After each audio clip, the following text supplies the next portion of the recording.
Well, I'm a diasporic African. Y'all can have this motherfucker. Just make sure they cut the goddamn check. Shit.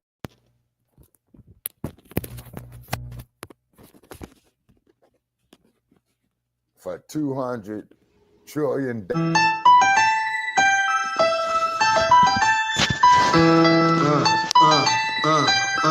Democrats don't speak for me. Speak for me. Speak for me. Republicans can't speak for me. Speak for me. Speak for me. A bitch ass nigga can't speak for me. Speak for me. Speak for me. You coon ass niggas can't speak for me. Speak for me. Speak for me. Listen here, this is a fact of life. I be rapping like Nat Turner came back to life. Grab Donald Trump by the pussy, he ain't acting right. I never run from a conflict, I be glad to fight. It's a very cold world that we live in. And somebody please tell Elizabeth you're not an Indian. You just trying to con them people to get the benefit. Just another immigrant, stealing from the Indians. That's some punk ass shit and that's too lame. Now we finna step over to Andrew Yang. And you a sucker, you could never speak for black folks. Fake ass pandering, trying to get the black vote. The Democrats don't speak for me. Speak for me. Speak for me. Republicans can't speak for me. Speak for me. Speak for me. A bitch ass nigga can't speak for me. Speak for me. Speak for me. You coon ass niggas can't speak for me. Speak for me. Speak for me. You know your boy be high off sativa. Kamala wasn't popping, so we said bye, Felicia. She ain't had a right policy. We ain't trying to meet her. Y'all can take Biden too. Bye. We don't need him. We don't need Roland Martin or that coon Al Sharpton. Didn't need Cory Booker from the start, man. I don't fuck with police and no snitch. You know I'm coming with the heat when I spit it. The Democrats don't speak for me. Speak for me. Speak for me. Republicans can't speak for me. Speak for me. Speak for me. A bitch ass nigga can't speak for me. Speak for me. Speak for me. You coon ass niggas can't speak for me. Speak for me. Speak for me. If you ever go to court and this is your luck, try not to get fucked by Benjamin Crump. I know it's hard. You and I go is hard. But who the fuck is Amy Cloak? Put her picture up on the bullseye and start throwing darts. People cut our organs out our bodies, that's a stolen heart. They can't save us from the flood like Noah's Ark. Black lives always matter, we finna go for ours. So then we savages, we don't need to pot the piss. Mike Bloomberg can suck dick with that stop and frisk, bitch. You ain't speaking for us, we don't know you. Bernie Sanders, they get your funky ass on too. The Democrats don't speak for me. Speak for me. Speak for me. Republicans can't speak for me. Speak for me. Speak for me. A bitch ass nigga can't speak for me. Speak for me. Speak for me. You coon ass niggas can't speak for me. Speak for me. Speak for me.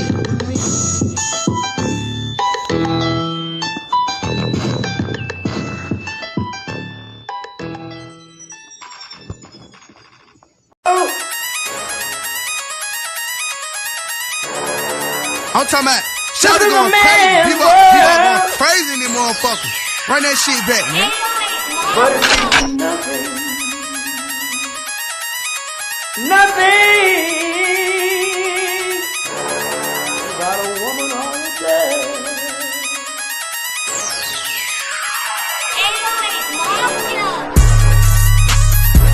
Man made the car.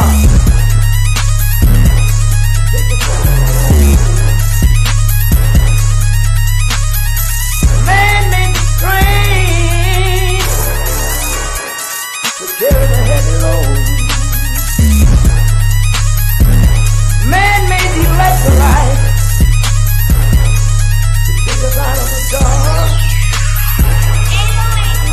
Man made the boat for the water like the 7 million. Man thinks about a little bit of baby girl and a baby boy. And man makes them happy because man makes them joy. But after man make everything we can, do you know that man makes money?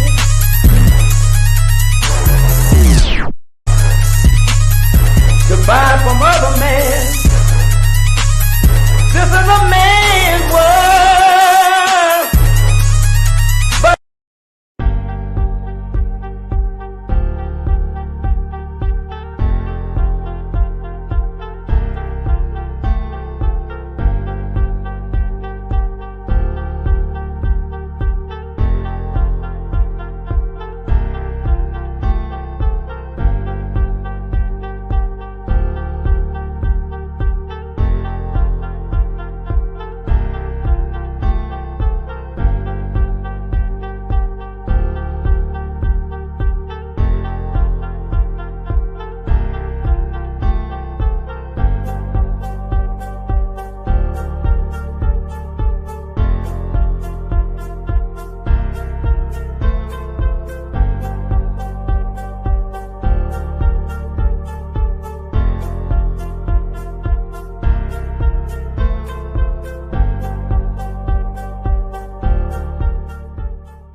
Greetings, Black family. Greetings. Sorry, we are on Super CP time. This is never a dull moment. Coming to Lady T's, the dollhouse. Thank y'all for tuning in to season 4, episode 34, or Trade Foe, part 2, or part 2 to the Frontline Black News. Excuse me, Brother Che, you got some noise in the background, sir. It could be a myriad of things. It could be this fan. It could be Lady Che's machine. I don't know what to tell you, Sabaki. I don't even hear it. Oh, it's gone now. That's the fan on the laptop. There it is again. Yep. Y'all have to pitch in on the phone to get me a brand new laptop or something. I don't know. We'll Right. see. Thank y'all for tuning in, Shabaka and crew. This is season 4, like I said, Frontline Black News. And we'll be discussing several things. The first thing is Neely, one of the witnesses in the case. He lied on the stand. Mm-hmm. That's the first topic. And then the dump, as in human shit. And we want to make that perfectly clear. And the dump, as I put it here in the chat, as in human shit. Stop it. I gotta finish the intro. We keep jumping to ahead. This is hold up on my phone. Jordan Neely daily chokehold, a misline to the cops.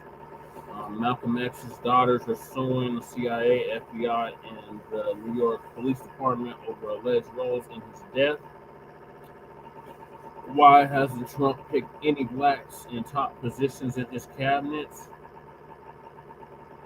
In administration, Trump vows mass deportations of migrants. AOC left speechless. Trump's deportation plans, undocumented Asians targeted first. A Latino man calls out Latino community for voting for Trump. Says they don't care about you, or he doesn't care about you. NYPD and Eric Adams stand with Trump on deportations, despite Defiant Governor Kathy Hochul. That's the one that said that black children in the Bronx didn't know the meaning of computer or how to spell computer. Then if they buck break Denzel Washington for the new Gladiator movie, and men's rights, I don't know what the A stands for, but men's rights something, MRAs, tried to claim credit for 2024's Black voter revolt. I think it's Black rights advocates or male rights advocates.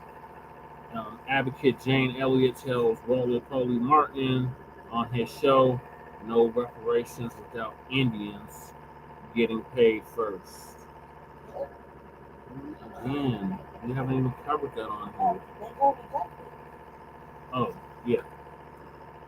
Yeah, that's what she said. So our so-called ally is talking about that Jim Crow bite and shit. So those are the topics. So Sister Anaya said she was going to start us off with a poem again. So go ahead, Sister Anaya. And, start us all right, can you hear me? Yes, ma'am. All right, this is called This Is My Country. Do, do, do, do, do, do. Some people think we don't have the right to say it's my country. Before they give in, they rather fuss and fight, then say it's my country. I paid 300 years here. Wait a minute, I apologize. I paid 300 years or more of a slave driving sweat and whelps on my back. This is my country. Do, do, do, do, do, do. Too many have died in protecting my pride for me to go second class. We've survived a hard blow, and I want you to know that you'll face us at last.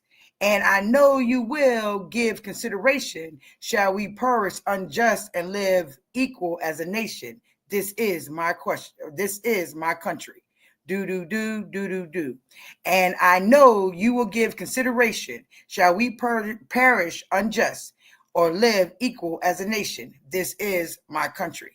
Now, that was a song that was written by the Impressions. And brothers and sisters was talking about it back then, saying this is our country. Not only based on the sweat and tears that our ancestors put in here, but we was already here on this land before there was any type of U.S. government or anything else. We were already here, and this is our country. That's right, sister. That's right. Ashe. All right. Thank you for that. Yes, this is our country. That's why we are the FBA, the Foundation of Black Americans. Descendants of American child slavery freedmen, because we are the foundation of this country. There would be no United States of America without our ancestors' blood, sweat, and toil. So, as my profile picture says, no more malign neglect, pay reparations now. So, thank you for that, Sister Anaya. Shabaka, so we're going to move to the first topic, and that is update. Man who helped kill Jordan Neely in deadly choke hold amidst lying to cops. All right, that's perjury. That's precisely what it is, Shabaki, and this mug was a damn tether too.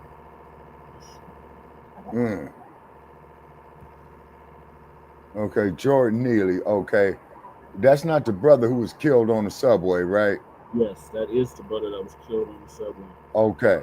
So the white boy Marine who put him in a chokehold, who knew what the fuck he was doing, who was a combat veteran, who had been trained in that chokehold, that should have been properly instructed in the dangers of that chokehold by them Uncle Sam misguided ass children who don't know shit. Okay.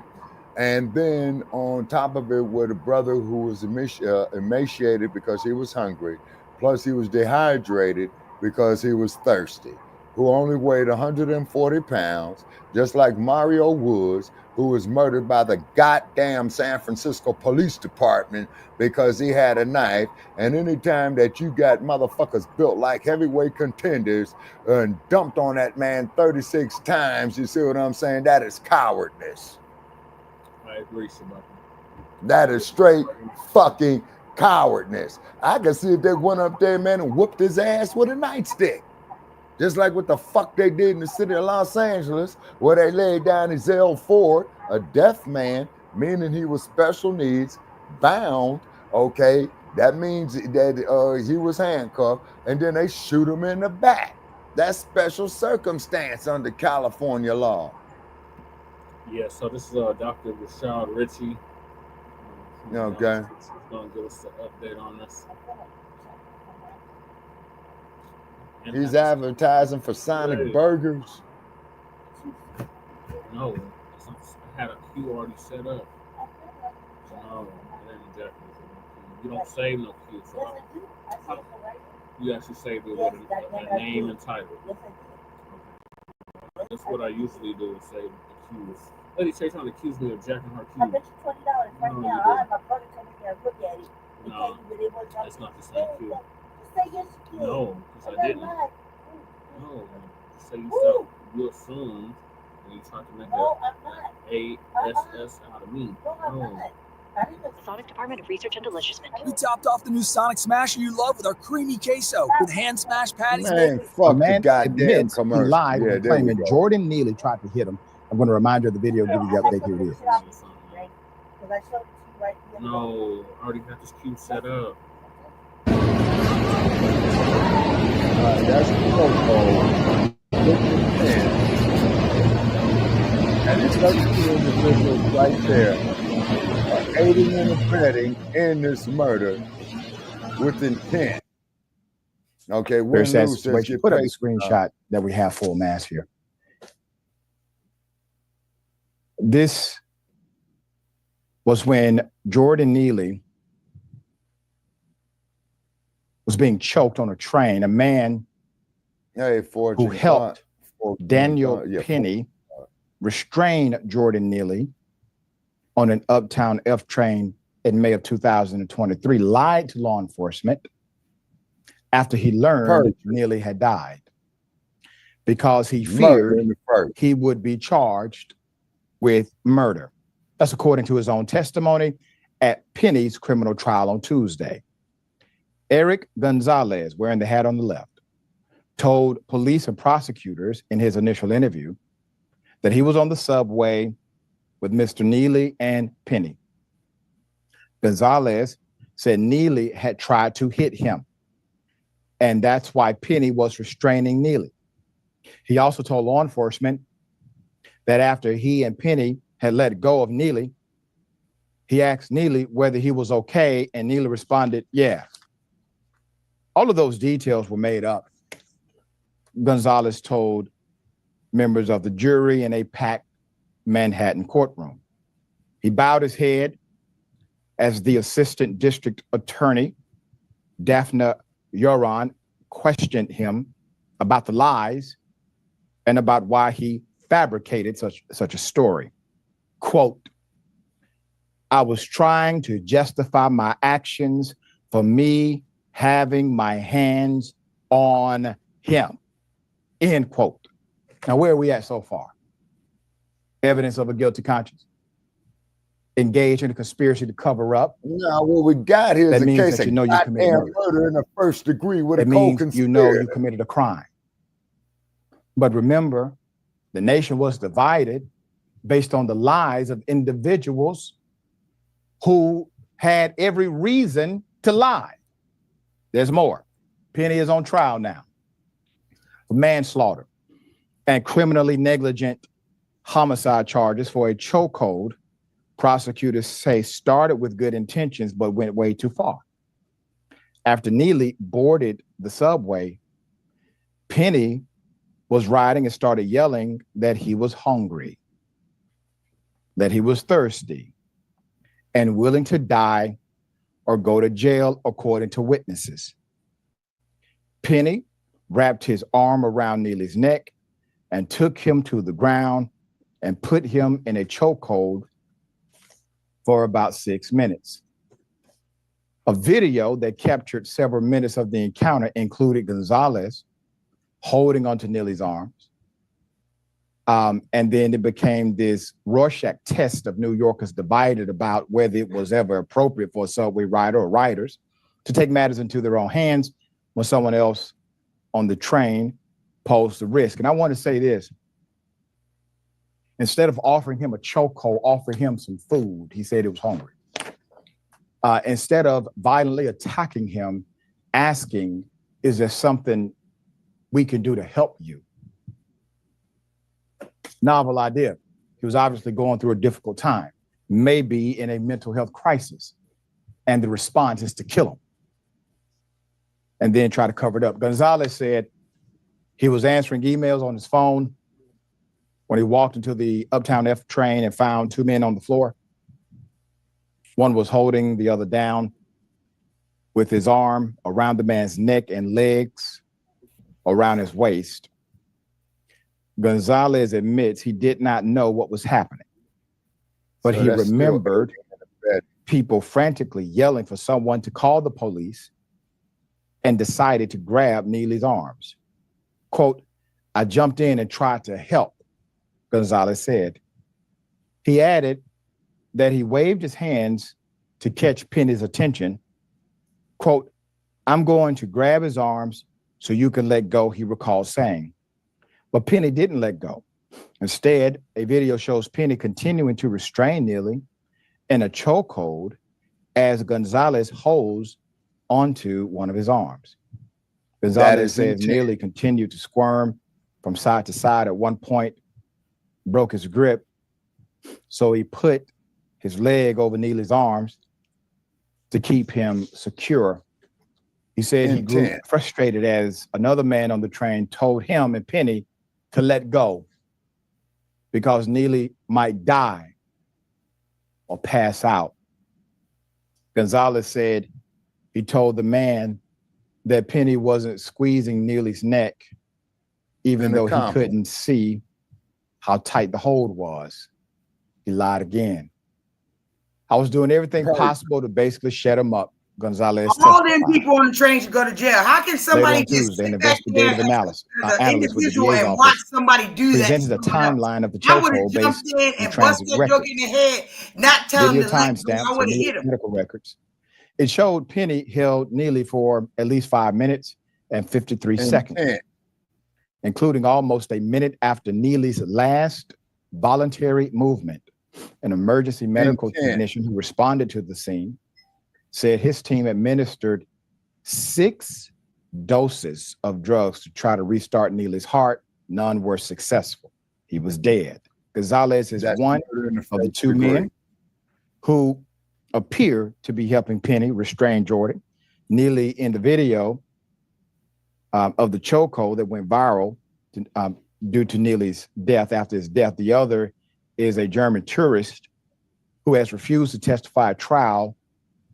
Until now, Gonzalez's identity and involvement in the high-profile case was a mystery. We now have it as public record. Gonzalez said he told the truth after law enforcement showed him evidence that proved he wasn't on the subway with Neely and Penny, including a surveillance image that showed him walking through a turnstile at the Broadway Lafayette Street station just before their train arrived. He also said prosecutors agreed not to use his words against him. But even with this promise, he told jurors he was scared of what? Of what? That's what the prosecutor said. Perjury. Public prosecution, Gonzalez said, citing the public attention and protest following Neely's death. I'm scared for myself. I'm scared for my family. Well, then, motherfucker, you shouldn't have killed that man. What the fuck do you expect? I promise you were not, and you are not more afraid than the man you helped kill. Put things in context. You helped exterminate a man's life force on this planet. That's right. He did not do anything to harm you, your family, or your community. He was afraid. Murder in the first degree. He was fighting for his life. I have a very simple philosophy. Anyone who fights to live is alive. Why would you kill him? Why would you lie and say, oh, the grip is not that heavy, it's not that strong? Why would you lie afterwards? Why did you engage in the conspiracy of cover-up? Why did you protect killers rather than protect the man that you helped kill? I don't have remorse for you. I do not. White privilege. Because you saw someone that you, based on your bias, just like the others, you dehumanized them. Well, you dehumanized Uncle Sam misguided child, and you decided that individual was not really worth consideration. But I promise you, if Mr. Neely would have been a white male in a suit and tie with some Stacey Adams dress shoes on, you would have questioned every move you made. You possibly would not have made a move at all. Hell, you may have told the perpetrator, let him go. Jordan, thoughts here? Yeah, that's exactly right. I think we need to be really careful, all of us, with how we engage in topics and discourse and policy discussions around mental health, around people experiencing homelessness, and especially around crime as a social issue. And I think, unfortunately, a lot of Democrats, a lot of liberals, and even some progressives have taken the right's bait and demonized people who ultimately need help, who have supported harsher crackdowns, police-led crackdowns on these social issues that need a much more delicate touch, that need a social services response. And I think what we saw turning Jordan Neely's killer into a hero, into some sort of vigilante, is a direct result of that. And this is the consequence of people running with the right's framing. We're seeing it more and more. People who kill other people, the right will quickly champion and lift up as a hero, as a vigilante, as an icon. Where does that go from here? It's not going to be a couple isolated incidents. It's going to get much more common, and that's why we need to be equipped to fight back. Need to lock there is no load and law in this return country force because that's the only way that bullshit is going to stop. Permission, period. the Everything legal else is support bullshit. to just kill someone else without justification. Like that's what happened here. This is somebody who needed help, right. And as a result, he was killed. My heart just breaks for this. That's right. Yeah, well just said. like and unfortunately, that incident is obviously a microcosm. The macrocosm deals with policy. If we had real, authentic policy that could address mental health crises when they happen, people would have an obvious right in order to seek that help or help others. What's wrong with people just being a humanitarian, right? Well, it doesn't even matter whether the person had mental health issues or not, or he was hungry. What is it about being a human being that's the problem right there? And why is everybody on that train seeing this going on or whatever? You know what I'm saying? Right. I would have done something. I would have sprayed him with mace or hit him in the head or whatever. You have no right to put your hands on somebody just because, regardless of whatever he did. That man didn't hit him. He didn't do anything to him. Even if he got him there in jail, you're in New York City. So what? You know what I'm saying? Does that give you a right to put your arm around someone's neck? What about being a human being? Okay, is that what it is, though, sisters? That he was putting him in a chokehold. Okay, now with his arm around his neck, okay, and then with his hand of the arm that is around the neck, that is on the bicep of the arm that is behind his neck, he is applying pressure, and you need very little I'm movement. Talking about why didn't anybody help him? You had all these people on a New York train. You know how each train go before you go to the next one. Why is nobody helping him? Right. Okay, because number one is that he was homeless. Number one. Number two, they have no regard for Black people's lives and the American ethos. This is why Brother Paris will tell you that I tell all these ass-scratching, chicken-pecking Uncle Toms to kiss my motherfucking ass, okay? You're pissing on the people's head, telling them this is rain, sister, when this is clearly an act of murder in the first degree, is because after 3 seconds, the son of a bitch knew what he was doing. New York Post 9 days ago, thumbnail is a light-skinned Black woman with glasses and a beanie. He said title is witnesses saying Neely scared the daylights. With a knife too. Before that, okay, hold on. Yeah, okay. All right, so the New York Post, a thumbnail is a light-skinned Black woman with glasses and a beanie. Title is witnesses says Neely scared the daylights out of them. The Marine Corps does not train that type of choke. That was something the guy did himself. That's what I'm saying, Fortune Thought. That's exactly what the fuck I'm saying, Fortune Thought. That son of a bitch went up there and committed murder in the first degree because that was a Black man. He would have not have done that to a cave beast. Right. But I still can't wrap my head around how, regardless of whatever, you have all these people on the train and nobody came to his aid, you know what I'm saying, at all. And that's sad. And I think that what's going on here in the world, regardless of the color of someone's skin, is a lack of humanity. You know, where is the humanity at? Sister, when it comes to our people in the history of the United States, I'm not saying, I'm just saying all together. You know what I'm saying? All together. They don't see us as human beings. I'm not even talking about, they don't even see themselves as human beings. They don't even know how to be humane with each other. You keep asking, where's the humanity? I'm trying to tell you, it's non-existent. They don't see us as human beings. Well, I think if people actually, if there was more humanity in the world, then the world would be a better place. You gotta actually be human. This means you gotta have a hue. This dude had no hue. Exactly. Then he's not connected to the cosmos, any of that. But the humanitarian begins with the people that was on that. Where's the humanitarian? They had people on that train that had the hue, but they did not help. They did not assist. They helped kill him. They helped kill him. That had to heal. They helped kill him. That's what I'm saying. Fortune thoughts is in 2024. The same frustration when it happened. It was just like, why would y'all allow this shit to happen?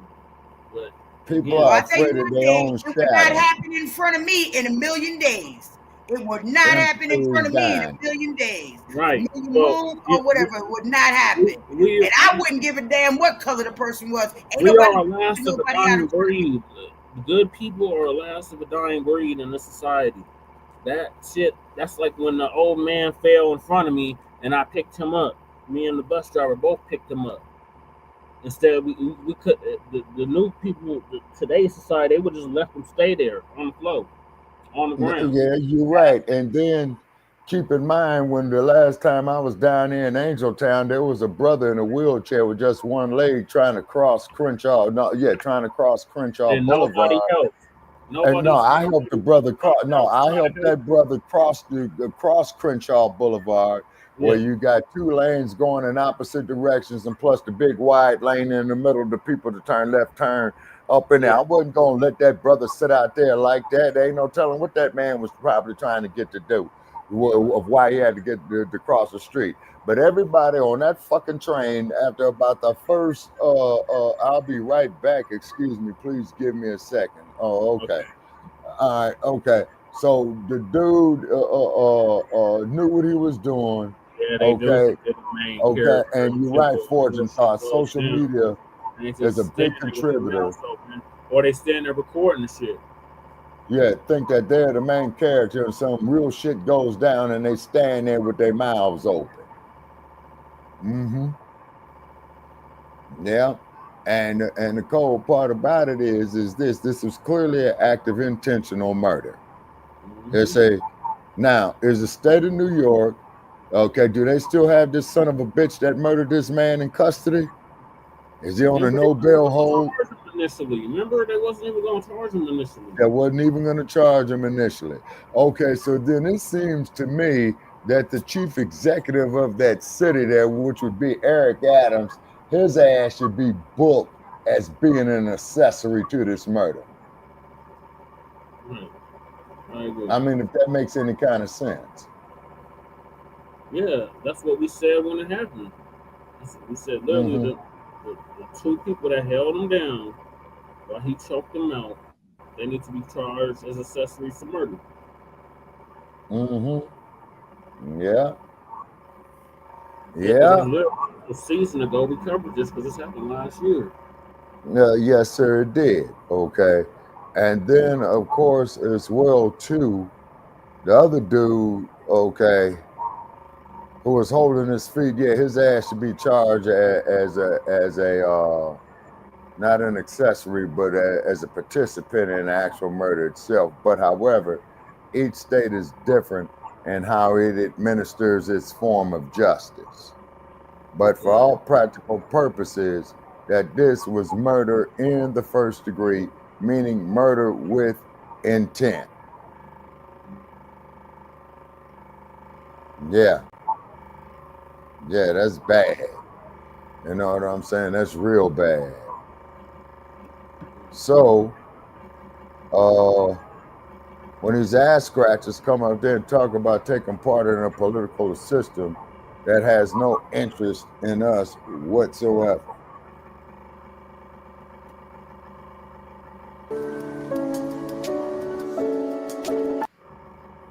It was posted on November the 12th, 2024. Since the Daniel Penny trial kicked off, witness after witness has described the abject terror they felt while riding the Uptown F train as unhinged homeless man Jordan Neely entered the car, snarling and threatening strap hangers. One teen testified that she was so frightened she thought she would pass out. An older woman was scared ishless. A 29-year-old man said he was, quote, pretty terrified. So you see what they're going, what they're leaning on. They were scared. All he was doing was yelling about how he was hungry and he needed something to drink and eat. That's all he was doing. And the man didn't weigh no more than 130 pounds. because he was a Michael Jackson impersonator. That's how he made his money. Exactly. And he had just finished doing that, and he was trying to take the subway to wherever it is that he calls home temporarily, and he was trying to get something to eat. But yeah, just to raise his voice. Oh, he's a threat. Oh, he's a problem. yeah. Lean on them saying right. that they were scared, they didn't know what was going to happen, they thought he was going to act this way and that way, because in their eyes that looks good for Daniel Penny, the defense. But on Tuesday, one was visibly petrified to be in that courtroom, with protesters outside and multiple Neely supporters inside. Scared to be on the stand, to be a party to a potential acquittal of Penny, and what that would mean for the witness's personal safety. And it was the fear of losing his freedom, Eric Gonzalez said, that made him initially fabricate parts of his story to investigators. Gonzalez, age 39, was the man in the black cap seen in the now familiar footage from May 1st, 2023, helping to restrain Neely's flailing arms as Penny held him in the chokehold that killed him. The Bronx residents testified that he arrived at the Broadway Lafayette subway station as the train was being held, and that he stumbled upon the physical struggle unfolding on the dirty subway floor. Everyone was frantic and saying, "Call the cops." So I assumed one was trying to restrain the other until the cops came. Gonzalez told the jury that he, quote, jumped and tried to help. But after later learning that Neely had died and Penny had been arrested, Gonzalez was so spooked to be, quote, pinned for a murder charge that he took all of his vacation from work and went into hiding. And when he initially spoke to the Manhattan District Attorney's Office, he now admits he fabricated parts of his story. Now, again, this is coming from Eric Gonzalez. This is the one where really the main focal point of who we're discussing today in this live. And shout out to everyone who just came into the chat. It just jumped like crazy because I looked over, it was like 119. It just jumped to 145. Make sure if y'all haven't done so already, please hit the like button, hit the share button, but I would really appreciate it if you hit the like button. And shout out to Yeah, it's Torian though. He shows love, so we show him love back.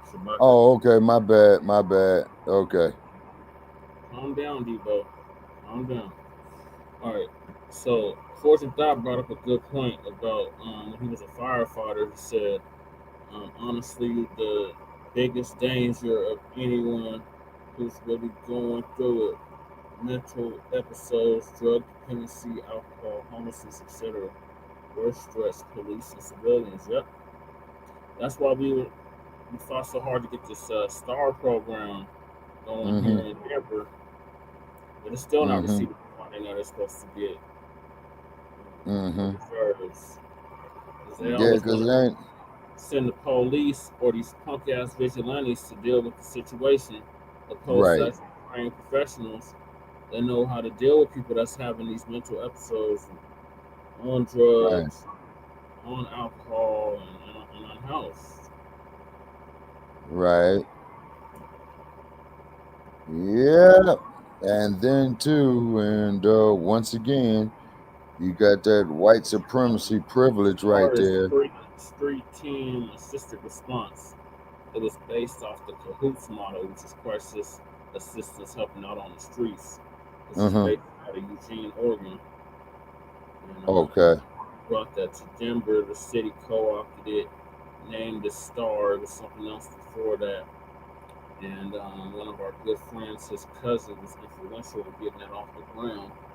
Vanna Locke, and she rests in her, because her son was having these mental episodes and unhoused, and she got tired of the police, messing with him, harassing him. So she started this thing that ultimately ended up becoming STAR, Street Team Assistant Response.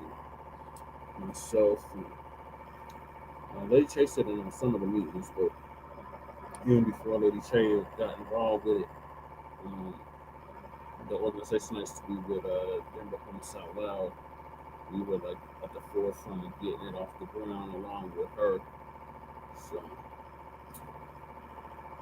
it's still in effect. It was a pilot program. Now the city wants to like make it full fledged, but they're not running it like they should. Right. Mayor Johnston. Right. Yeah. Yeah. Often we would arrive. About it, I guess. Okay, Initially, I thought it was so a good idea too.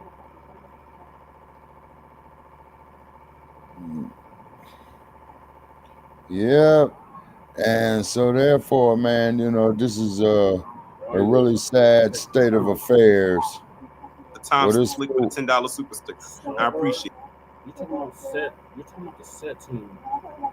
No, Star and set are two different things. Who's them?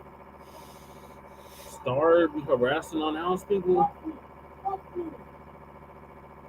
That's not the same. Okay, you confusing Star with set. Yes. The street enforcement team.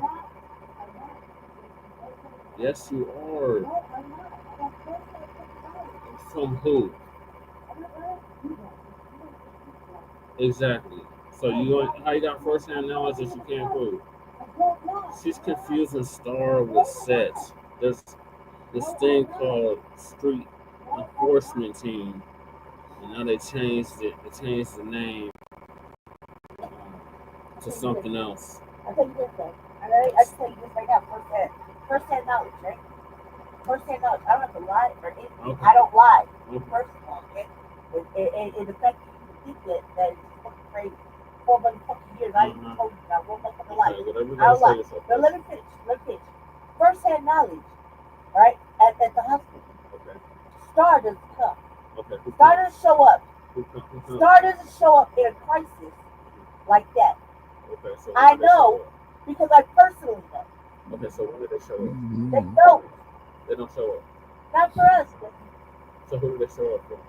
Whoever says they do show up. There's many motherfuckers that say they show up for two things only. What are the 2 things? I told you already. But I'm telling you first-hand knowledge. For me personally. First-hand knowledge.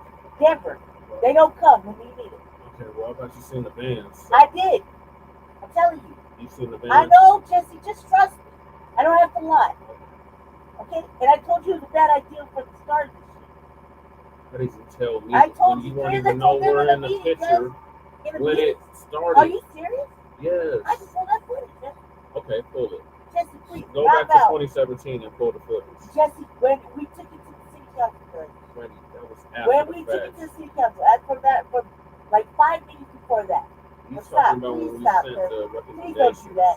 Please don't take me Star was for granted. before that though. Please A don't girl kinda late take to me the for party, granted. cuz. I know what we're talking about. I know what I'm talking about. Well, you because don't know there firsthand. from the beginning. I know firsthand. How do you know firsthand? Because I was outside you were not and there I from the needed them and they beginning. didn't come. Firsthand. Okay. Jab. So who came? The police? Fire Obviously. department? Who came? Paramedics? Who came? Obviously. It was the Ooh. first one. Who else comes? The police. Obviously. So you're saying it's a bad idea to have Star? You just want the police to show up? No. That's not what it said at all. That's not what it said at all. Okay. You said that Star is a bad idea. So who should Ben show said up? So who should show up to the scene? What is Star? And what I'm saying to you is, it would be a good I just program. explained what Star was. It would be a good program, cuz, but you're not listening to what I'm saying. You're And I'm not making going to sense say it what right you're now saying. because I'm trying to tell you something. I'm telling you, I'm intentionally going to seek that battleship. Okay. That's for real. That will happen. Just like set, it's going down. Okay. I said it, I mean, right? So I'm going to tell you like this, though. It would be I a don't know how you're good going to think it program. when they already approved the Stop budget. talking. Listen, it would be a good program if the people involved in it were actually good and decent and actually did the job of what it was supposed to be. The people working in that program and behind that program are not good and decent. They do not care. They fuck on the patients. They don't show up, and they escalate. So not all Star stories are true. That is media hype. Okay? If you myself personally, who went through a situation, it needed them, and called. Yes, and called. And no, Denver, Jesse, Denver. The Denver program. Denver.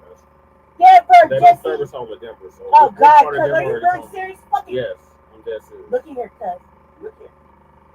I only have to go downtown for a fucking reason. I only have to go to the doctor for one fucking reason, right? Well, several reasons, but okay. Do I have to go to the doctor? Yes. Is that not a 5 points? Close to 5 points, yes.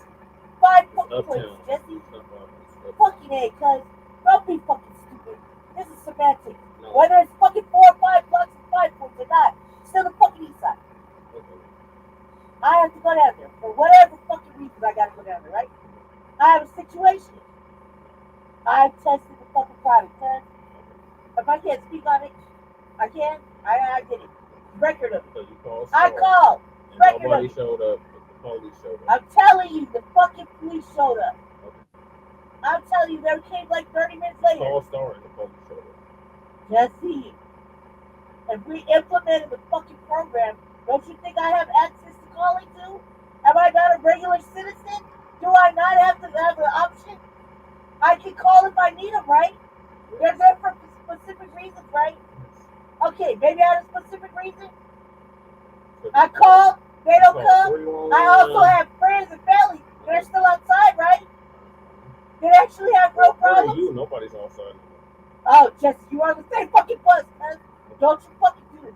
Were you not on the same bus? Where did you see fucking homeless people at the same time I did? Where, Jesse? Tell the fucking truth. I need to reply, cuz.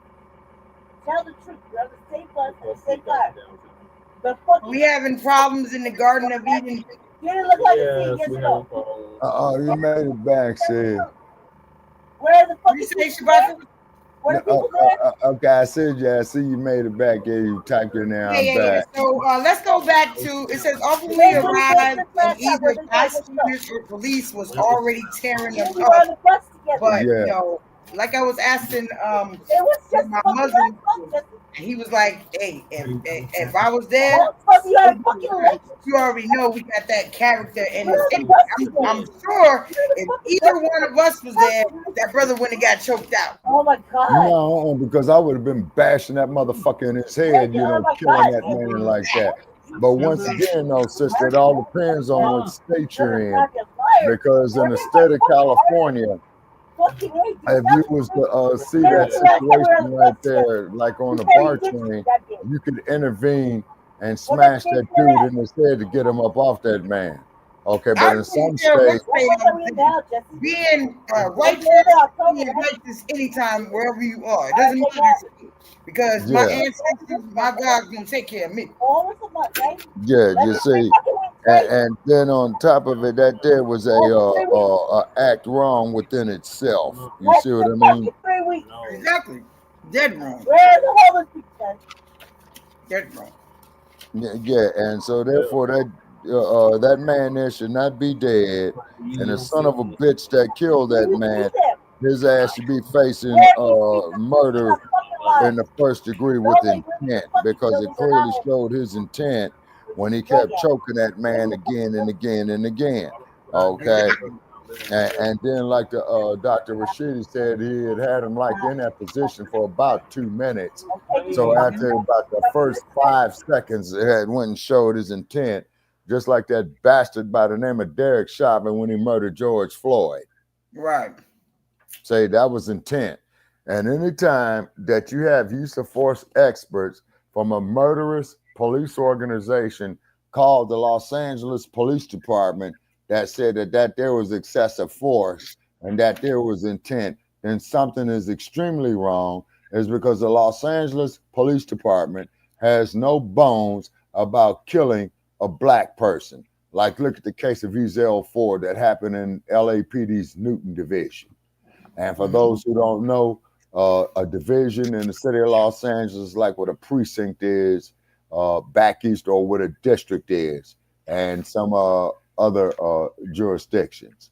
Okay, the Los Angeles Police Department does believe in using excessive force, when quote unquote subduing suspects, and also to another morbid thing that the Los Angeles Police Department has is that all suspects are to be handcuffed, rather dead or alive. Mm-hmm.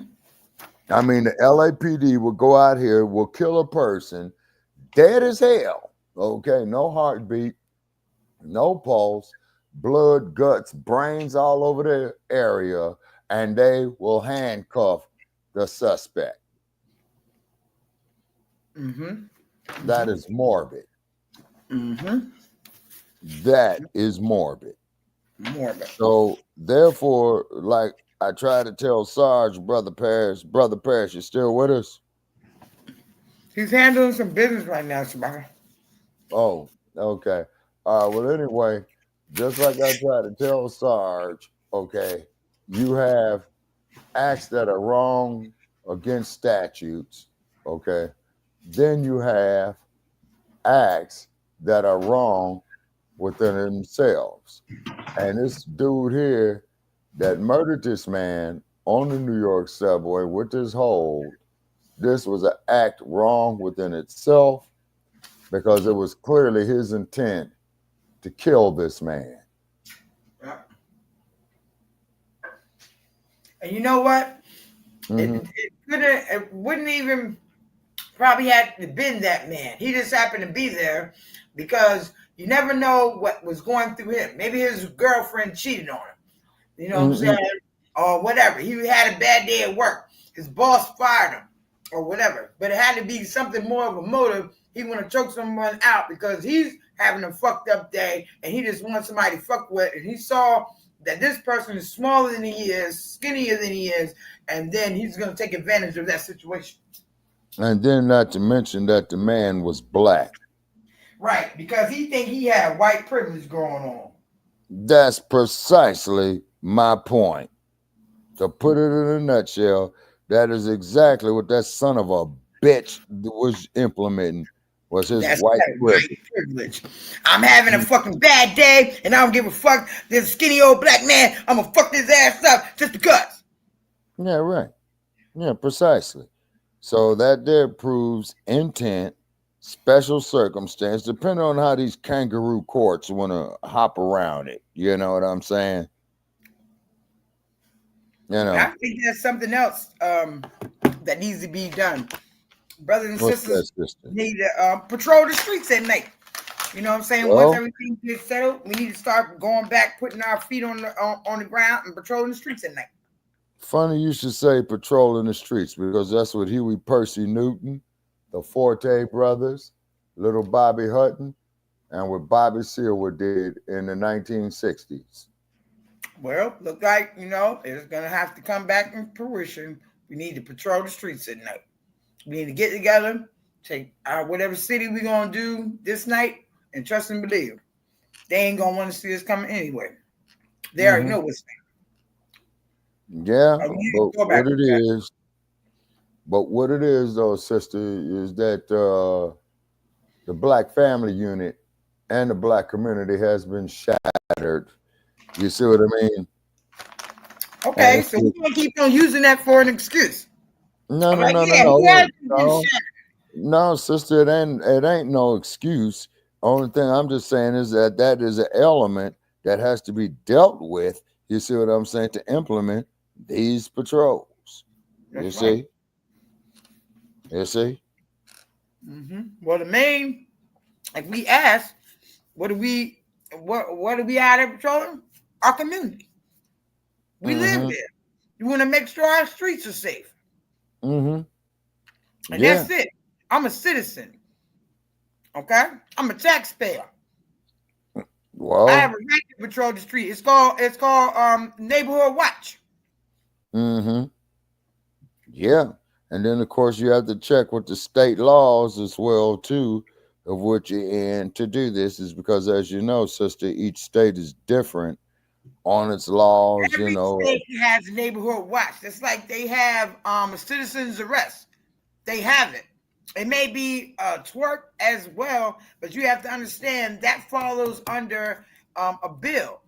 They have okay. You're talking about Okay, you're talking about pretty much like what they call the Citizens Oversight Committee. Okay. Yeah, Citizens Oversight Committee. Even when they went down to Mississippi, every state has that. They have neighborhood watch, and they also have citizen arrest. Okay, but they even the have it in the district. They have it in the district too. Okay, but also too, though, sister, is that they have a certain way of doing things down in the South. You know what I mean? It doesn't matter. The point is, every state has it. So just find out what the state does, and then we implement it with that state or wherever state we in. So regardless of whatever, it's like when you carry your gun or however, whatever, you got to know what laws is going on in that state in order to take it across lines, because there is a certain kind of license you get that you can go across state lines. You have to get that from the U.S. Marshals. That goes the same thing. So if you in this state, all right, we already done research what we can do, but we already know that each state has what? Neighborhood watch and citizen arrest. And citizen oversight committees. Okay. And citizen oversight committees. Okay, but what they do in Los Angeles, although this is New York, is that Los Angeles suppresses it, is because I'm fully convinced that the founding fathers of the Los Angeles Police Department were, in fact, the Ku Klux Klan. Read up there. That's what Christopher Dorner did. Read his case of Christopher Dorner. Klan is everywhere. They everywhere. They look. They said a long time ago, we ain't coming out and no hoods anymore. We coming out in suits and ties now. But you got brain dead. Okay, but then you got brain dead, ass scratching ass Negroes like Eric Adams, London Bridge, Karen Bass, okay, who sits up there and believes in a system that does not believe in them. And then these is black people who will be persecuted in these positions if they look out for the interests of black people. And then these crackers is going to say reverse discrimination. Reverse discrimination. Okay, so therefore to say that, then that means that white America acknowledges that there is a problem called discrimination in the United States of America. And this is why when these people talk this constitutional law and the Constitution is holier than thou, then go wipe your ass with it. Now, Fortune Thought here says you have to go through unarmed security training through the state. Right. I instructed the class in Oregon for it. Up there, you get what's called a DPSST certification and peace officer standards test. Forging Thought. If I'm reading DPSST certification, because I remember when I was doing free speech work and private security would tell me, no, well, you can't do this free speech work.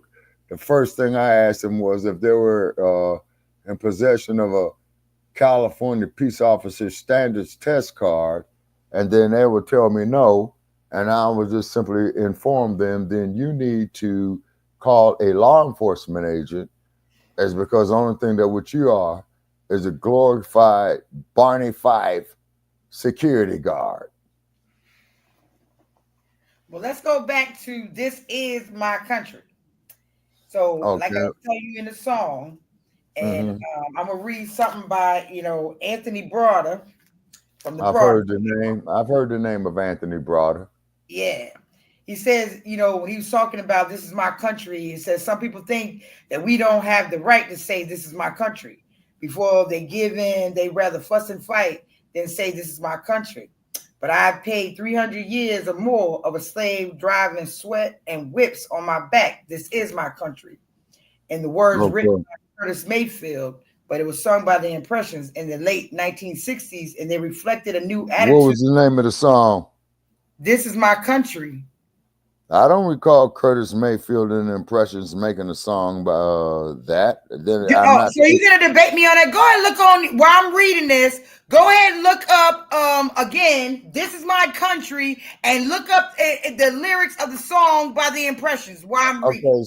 Okay, sister. I do not doubt you. Just because I says I've never heard of it or never saw it does not mean that it does not exist. I guess you saying that Anthony Brother know what he's talking about either, right? Okay, sister, it's just saying that on that particular information right there, that I'm a dumb, ignorant ass bastard. I don't know everything. No, you're not dumb and ignorant, and you're not a bastard.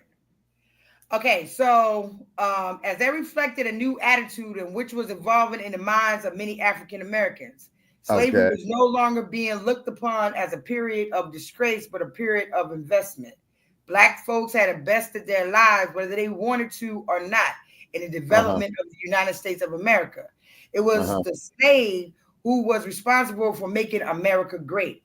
Many Blacks have been miseducated into thinking that Africans were nothing but savages, and that coming to America was the best thing that could have happened to us. In actuality, slavery represents just one page in the encyclopedia of African greatness. Many people forget that there was an all-out effort on the part of the slave master to see to it that every positive memory about Africa was erased from the mind of the slave. Right, and that's why yes, ma'am, and that's why years of productivity were replaced with images of worthlessness. In order to keep a slave, he was made to believe he was worthless. Even today, 400 years after the fact, many people still believe in the worthlessness of the Black race. The solution to this problem and many others can only be found if we take the time to know ourselves and familiarize ourselves with our surroundings. Take DC, for example. Thousands of tourists come here every day to see the handiwork of America's founding fathers. These same tourists leave with a greater appreciation for this country, never realizing that it was not for the Africans and their African descendants, the nation would be dramatically different than what it is today. Consider the facts. The Washington Monument, the symbol of America, is the tallest structure in the metropolitan area. No other structure is allowed to obstruct this view. This is because Washington Monument was fashioned after the African monument called the Obelisk, which was symbolic to the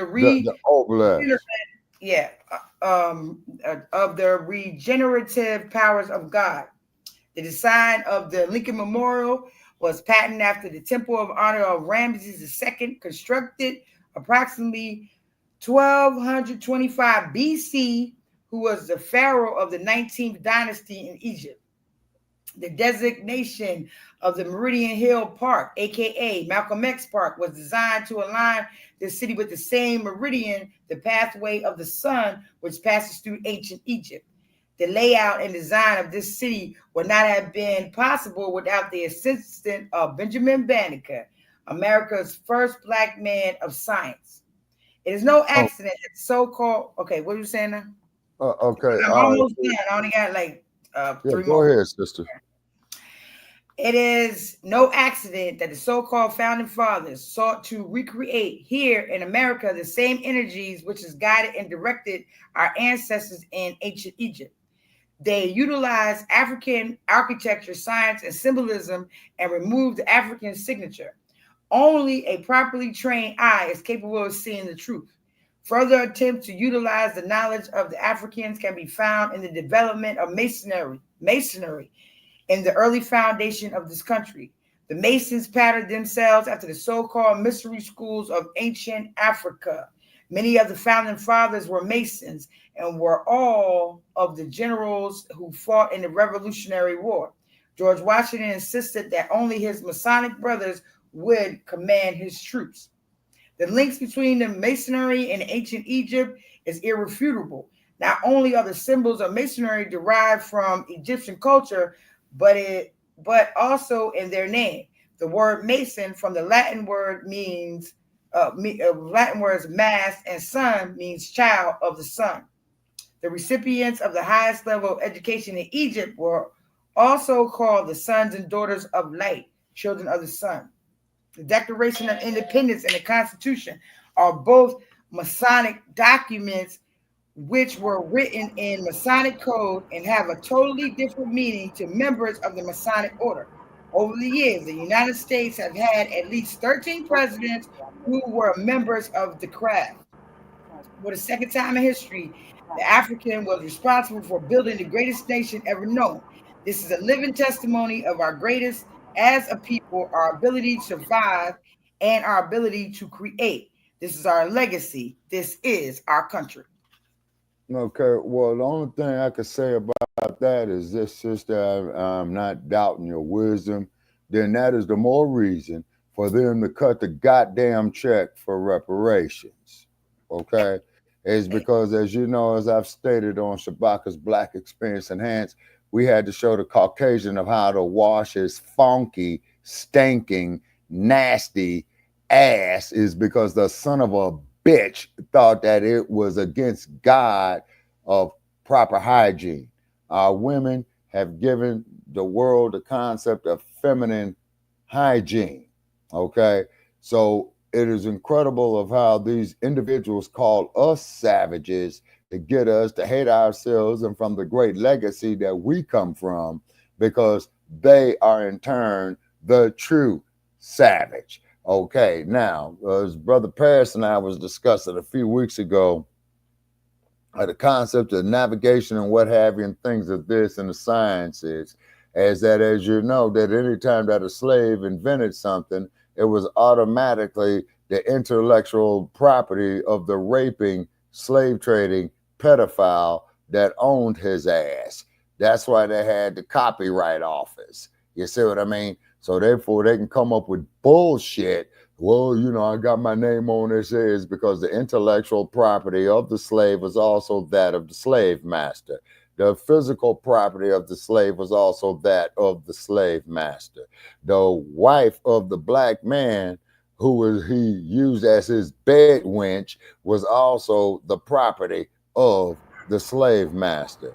The offspring of the rape and slave trading pedophile that violated the black woman was also the property of the raping, slave trading pedophile with his stinky, nasty, funky ass. And this son of a bitch that murdered this man on this subway is exuberating that behavior. I yield. I agree. I'm gonna let this clip continue. I'm sorry, y'all. Okay, not every state has citizens. 2 weeks ago, Gonzalez was given immunity to testify. Yes, he admitted to lying about being at the scene much earlier and that Neely hit him, prompting Penny to swing into action. All that to save his own hide. Well, look at that. So what did we just learn right here, y'all? He said he was there at the scene much earlier than he was actually there, because remember, when he was there, Jordan Neely was already on the ground in the chokehold by Daniel Penny. He wasn't there before he got into the chokehold, before he put him in the chokehold. And then lied and said that Jordan Neely hit him, which led to Daniel Penny putting him in the chokehold. So they need to arrest this Eric Gonzalez person for perjury. And shout out to J007 for the $10 super sticker. I appreciate it. And yes, they gave him immunity. I keep telling y'all, black and brown where? Let's be honest with ourselves. Like I said before, black and brown don't exist. And as far as I'm concerned, based on how that election turned out last week, you should have enough time to. It's very safe to say that the whole, I guess you could say, the white and brown coalition is more of a thing than black and brown ever was. Let's continue. The admission took a wrecking ball to his credibility as a witness, but it didn't make Gonzalez an unsympathetic figure. His efforts to assist Penny, including struggling with Neely, taking the man's pulse and rolling him onto his side in a, quote, recovery position, were captured on video and examined frame by frame. Oh, get out of here with that. So because he decided after the fact to take his pulse, even after this man clearly lied, now you're trying to make us feel bad for him. Y'all see this? So they know he did something wrong. They know he lied, but we're going to not go completely ham on him because he rolled him on his side and took his pulse to see if he was still breathing.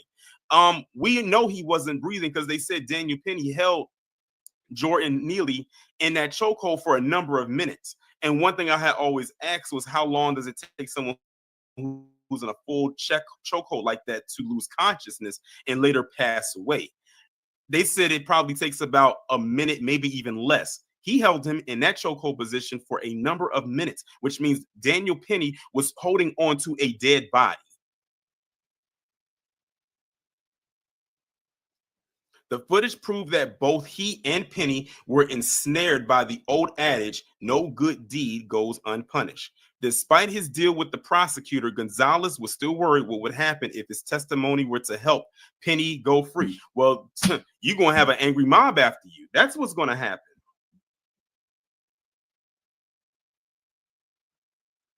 That's what's going to happen. You should have thought about that. Do y'all know what his lie could actually do?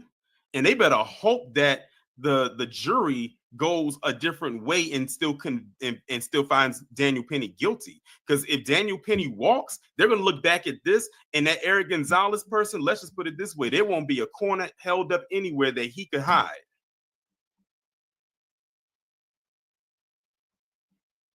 It goes on to say, you're scared of people that are looking for a prosecution of my client, asked Penny's defense attorney, Stephen Razor. Yes, Gonzalez said. Razor said, you're afraid that if you testified in a way that's helpful to my client, you may suffer repercussions. And he said, affirmative. All these protests going on, I'm scared for myself. I'm scared for my family. You should have thought about that. Said Gonzalez, a father of two, underscoring how politically charged this farce of a criminal case is. Throughout his testimony, Gonzalez's face moved from deer in the headlights horror to the shame of being caught in deception, the kind of shame that sends a Catholic right to the confessional. But removing his words from the equation, the video showed that Gonzalez intervened fearlessly. Both he and Penny activated their instincts to protect New Yorkers from the Gotham City-like chaos and violence that plagued the underground at the time. Did y'all hear what they compared this to? They said the Gotham City-like chaos.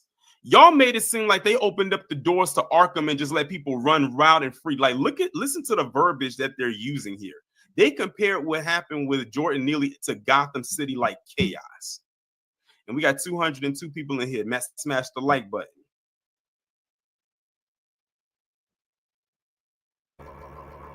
Now, one is facing almost 2 decades behind bars, and the other, it seems did everything he could to avoid being a helper again. The perverse and dangerous lesson: next time, don't get involved. Well, we already see what narrative that they're trying to spin with this one. They're saying, well, if someone was doing something out of the ordinary, or what we perceive to be out of the ordinary, just let it happen. But what they don't see to the flip side to that is if, and this is something that KG said yesterday, and I'm going to piggyback on what he said. If Daniel Penny gets off, that's going to open up a door for more Daniel Penny to Jordan Neely situations to happen. And see, the thing is, they don't see it that way, because here you have Daniel Penny, who used to be in the military. He's a white guy, and Jordan Neely was a bum who was black, and they felt like he just took out the garbage. But I said, y'all say this now, but let it happen to another person that looks like Daniel Penny, and say that the person who did it to him looked like Jordan Neely, then what you gonna say then? I'm telling you, the switch up is going to be real. Songwriter said Batman wasn't nothing but a vigilante. But see, here's the thing, songwriter. That's what they were calling Daniel Penny. If you look at the articles last year, that's what they kept calling him. They kept calling him a vigilante. So no wonder they mentioned Gotham at the end of this article, because that's what they're trying to peg Daniel Penny as he was the white knight or the dark knight in this instant, and came in and saved the poor downtrodden folk from the big bad black bum. Well, that's the American now let's see what these comments brother. are talking about. Someone said New York City is a bottomless pit of wasted money on sham trials. If Penny is convicted, it is a complete waste of time. As soon as to be, President Trump should immediately set him free any way he can. Well, and that's the thing that you're going to notice about these comments, y'all. These people out here keep talking about, oh, if he gets convicted, then Trump needs to give him a pardon. News flash, you buffoons. Trump couldn't do anything if he tried because this is not a federal case. This is a state case. So this has to be handled by the lawmakers of the state of New York. Trump can't do anything. And by the time Trump does get into office, this case, this trial will be over. Prosecuted. It's either going to go one of two ways. They're either going to find him not guilty and he goes home, or they're going to find him guilty and he's going to jail. And he ain't going to influence Leticia James. And there would be nothing that Trump can do if he gets convicted. They both can't stand him. So if he try to give them any kind of... Someone else says, can we please end this charade of a case and let this man try to get his life back? We live in a city that prosecutes no crime, yet this is the one they obsess on. Someone else said, I sincerely pity both Penny and Gonzalez, good men trying to do the right thing and being condemned by a mob that hadn't had to face such an impossible situation. And we're supposed to feel bad? Because I don't. I would hope the court could be more fair than the mob. This article was correct. Anyone finding themselves in another situation have to find that nobody will come to their aid because good Samaritans can face mobs and prosecutions for doing the right thing. Someone says, those are some really angry-looking people outside the courthouse with Justin for Jordan Neely signs. They just seem so clueless and misguided in thinking that the public at large has some responsibility to be threatened and victimized by dangerous people. And no doubt about it, Jordan Neely was a dangerous man. These are the comments, y'all. These are the comments. Wow. Well, I feel like they're still upset because of what happened, the outcome with Derek Chauvin. They'll never let that one go. That's why whenever they do this, I'll be saying to myself, "Gonna give Dobbin a damn pardon." Ashley Babbitt got what she deserved because they still believe that she was a tourist. Let them tell it. Trump can influence the Someone that said, while most men would pull out a cell phone today, this man took action to protect others. We need more men like him. Another one said, so when does this case get thrown out? Do we really need to wait for Trump to take office? Again, another person who doesn't know how this works because Trump can't do anything. It's not a federal case. Because remember, the same stuff they're saying about about Jordan Neely, they said the same thing about George Floyd. They said the same thing about Eric Garner. Anytime that they feel like a white person is protecting, quote unquote, the people from the big black boogeyman, the white person is automatically right. He just has to be the hero. They do it in the movies, they do it in television shows, and they do it in real life. What they say, art imitating life, there you go. After all, this is the article that said Gotham City like chaos, and they referred to Daniel Penny last year as a vigilante. What was Batman? A vigilante. Mm-hmm. But then that just goes to show how fucked up they got reality. Someone else says Daniel Penny is an American hero who stood up to evil and saved lives. A true Marine. Anybody could run their mouth about what could and should have happened, but you weren't there. Give Mr. Penny the keys to the city. Someone else said it's never the Republicans threatening to riot all over the country, so now they're making it political. And please do not get started by bringing the one-time lunatic French who were led through the Capitol by armed police officers versus the summer of BLM riots, the crimes on university campus, etc., etc. Anytime things don't come out the way that they think it should. It says these citizens were trying to protect others from a mentally unstable person who should never or would be walking free, but for the soft on real violent crime prosecutors, the NYC won't charge. And this man fears for his safety to tell the truth because the libs will threaten him and his family. Say it again, scared to tell the truth for fear of being threatened by the progressive branch of the Democrats, and they wonder why they lost the working poor, middle class, the Hispanic vote, the black vote, more than half of America's vote.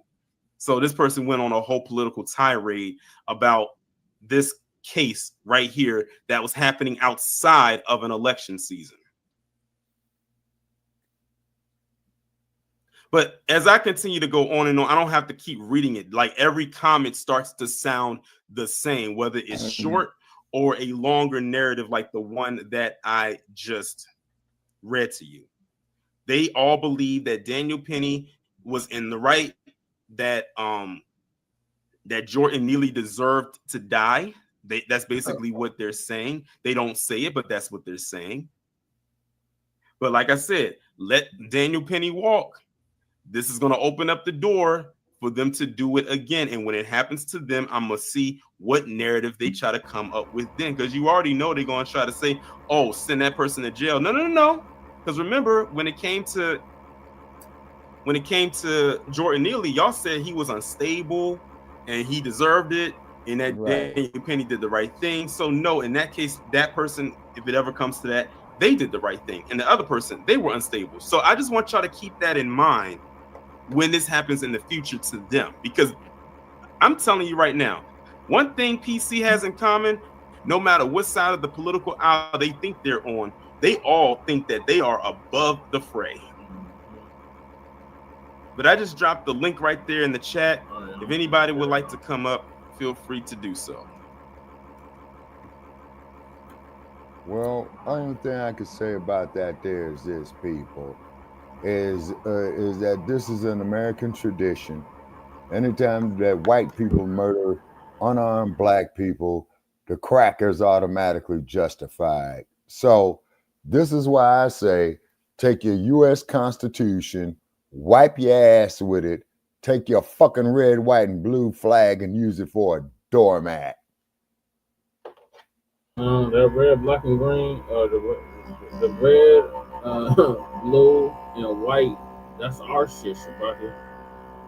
They got that shit from us. Well, the and only like thing Naya said, this is our country, Shabaki. So, okay, the point is, what I'm saying though is this. In my opinion, my 50 plus years of being on this planet, from what I've witnessed, that shit there that you saw was no different than the Eula Love case in Los Angeles, no different than the Rodney King case you saw in Los Angeles, no different than the Clarence Deadweiler case that you saw in Los Angeles. You see what I mean? For us to police opposed to a vigilante, but yeah. No. But what the point is though is this, man. It is still a police state, as we have stated on our platforms for over the years. Policy enforcers, and this is the policy of the United States of America in regard to black men and women, is that it is okay to kill us. It's a season on us, no matter who's in office. No. Well, see, you said it better than me on that there, Brother Paris. Just like when old Sambo was up there in office. You see what I'm saying? Didn't say shit about, the police killings of unarmed black men, but he was more worried about a homosexual getting a dick up his ass. All right, I got to move us to the next topic. And I don't know no other way to say it. Yeah, you're right. So RIP to Jordan Neely. Hopefully you will get justice. Your family will get justice for the wrongful unaliving that you had experienced on the New York City subway last year, and the perpetrators need to be thrown underneath the jail. Right. Well, as they say, and I think it was the last poet that said it, if memory serves me correct. Well, no, as Sidney Poitier had said it in the movie In the Heat of the Night. You got white time in jail, you have colored time in jail, and the worst time to do is colored time. So the white boy for murdering this brother will be acquitted, I hate to say. They're going to say it's justified. They're going to come up with some type of prepackaged bullshit. They already had a witness lie about his involvement. Okay, but even still, they're going to say he made a mistake. They're going to rig it some type of way of where this white man is not going to be held accountable. I really hope you're wrong, because if you're right, I hope they burn that motherfucker. Shabaki, you want to bet on it? Sister, if I want to, no, I'm just saying, put your money where your mouth is. Let's bet on it. Put your money where your mouth is. That joke ain't getting off. Put your money where your mouth is. First of all, it's happened in New York. Put your money where your mouth is. Put your money where your mouth. I'm just asking you. Do you want to bet on it? Sister. You want to bet $20? Let's bet. Says. Can you afford 20? Says. Okay, if I want to gamble, all I gotta do is get my vehicle, go down about 2.5. Well, you're wrong. He's not getting off. Sister, you need to do research on a case in Los Angeles, California. Look, that's not Los Angeles. Like you just said a minute ago, every state is different. That joker is not getting off in New York. He is not getting off. All right, you already see what New York did to Trump. They ran up in his house. Mm-hmm.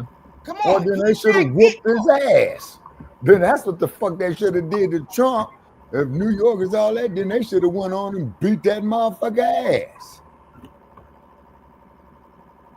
They're not gonna do that though, Yeah. Now Sid's up there trying to bump my head for $20. Hey, look, because you know what I'm saying. You talking about getting off or whatever. Come on. What I'm saying is when New York. No, sister, New York is not Los Angeles. Sister, what I'm saying is this. I'm saying you're wrong. Give him. That's what I'm saying. I'm saying you're wrong. And I'm saying if you think you so right, put your money where your mouth is. Just like you sit over there and tell me that the Coast Guard was around before the Army was. Okay, come on. All right, y'all, chill. We already had enough. But says, only thing I can say is this, okay? Is that motherfucker is not gonna get the penalty that he should deserve, which is the goddamn death penalty. Well, that's probably true. That's part is true, but I don't think New York has the death penalty.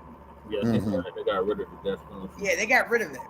New York got rid of the death penalty? Yeah. Sing, where they used to fry motherfuckers in the electric chair, they got rid of the death penalty? Yeah. Well, that's news to me. I always thought New York had a death penalty. As many people a couple years ago, Shabbat. Damn. All right. Well, that's news to me. Shit. Boy, I got all these damn books and all this work to do and shit. Oh, boy, I got to get this stuff organized. Okay, but they said a clean Yes. Come, my son. Come to 2024. Come, my son. Come. What? They haven't had capital punishment since 2004, Shabbat. So they ain't had it for 20 years. Come, my son. And California was the last one with it when they executed Tukey Williams. That was a year later in 2005. Okay. All right. Well, only thing I can say about that is this. It would be nice if the white boy got what he got coming to him, which would be the death penalty, because that was clearly an act of murder. He did that. He don't get what he got coming. New York like the fried jokers. They don't care what color you are. Yeah, well, like I said, sister, the furthest east that ever been in the North was Chicago. If I want to see something like New York, I'll go to Chicago. Okay?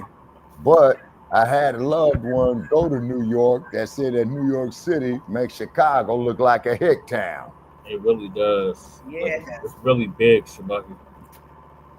No, then that sounds like a place I don't need to be. Do I get to carry my gun with me? Hold it. But in New York, do I get to carry my gun with me?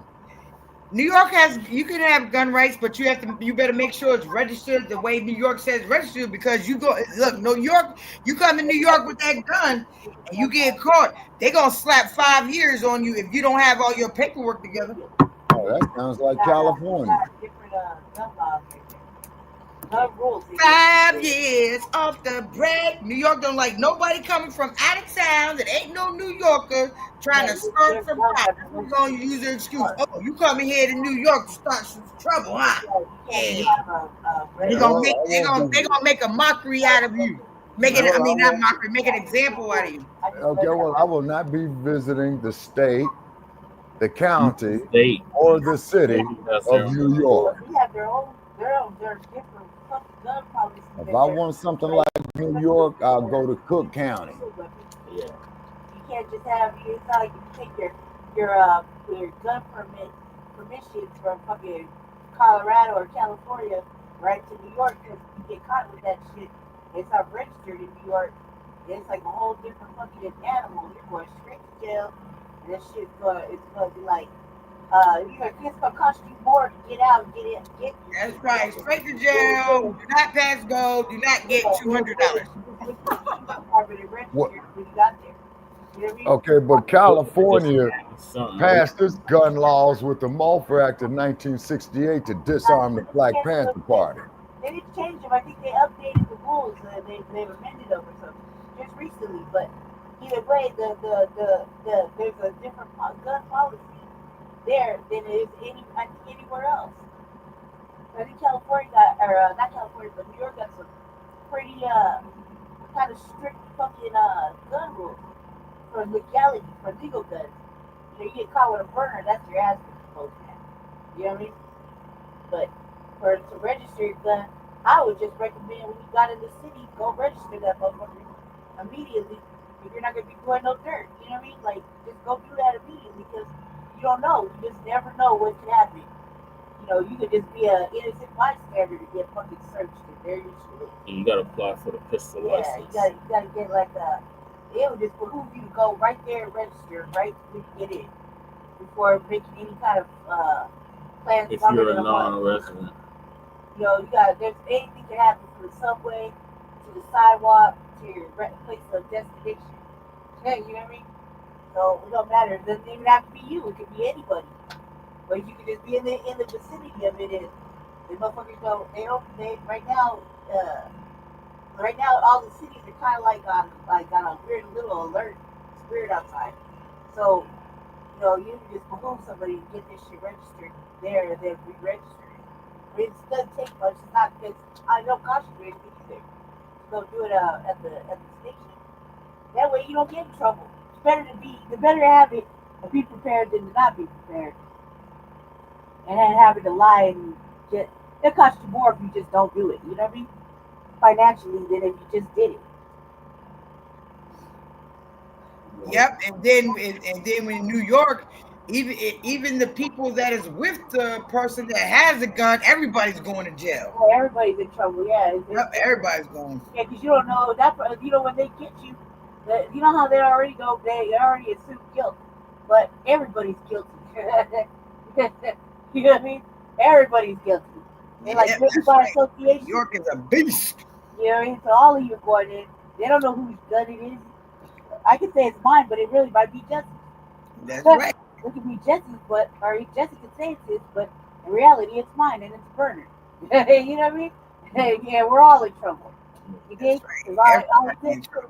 Your fingerprints and that motherfucking weapon and a motherfucking suspicious, jumpy ass motherfucking cop to have some kind of inner thought go through his mind and think one of you is on some bullshit and that gun is about right. You can just pick it up and feel it. You know what I mean?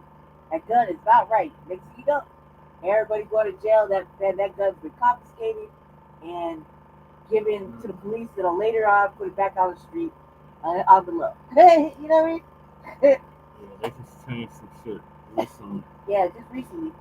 I can't remember what it was, but I have some friends that I talk to on a every other day basis, and the discussion was the gun rules or the gun laws in New York, and there was a heated debate about whether or not a motherfucker would just have a pistol and just have a pistol, or whether the motherfucker has a pistol is registered there in New York. And motherfucker, I was like, well, motherfucker can get a pistol anywhere. It's just like that nowadays. But to register it, you know, it just costs you more. It'll cost you more to not do that. You think about the worst shit happening, that'll cost you way more than a fucking trip to the fucking police department with your ID and a smile. You know what I mean?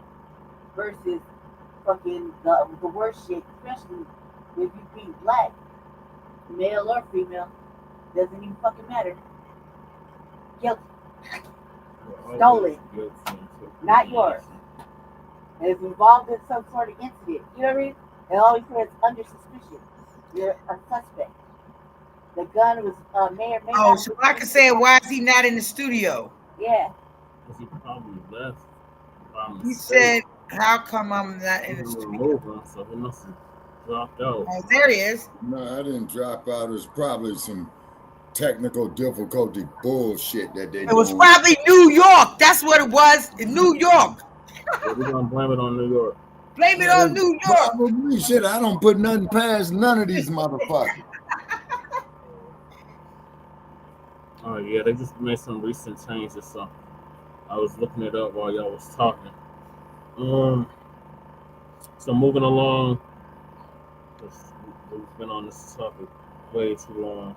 I mean, it's a serious topic, but I wasn't trying to stay on it this long.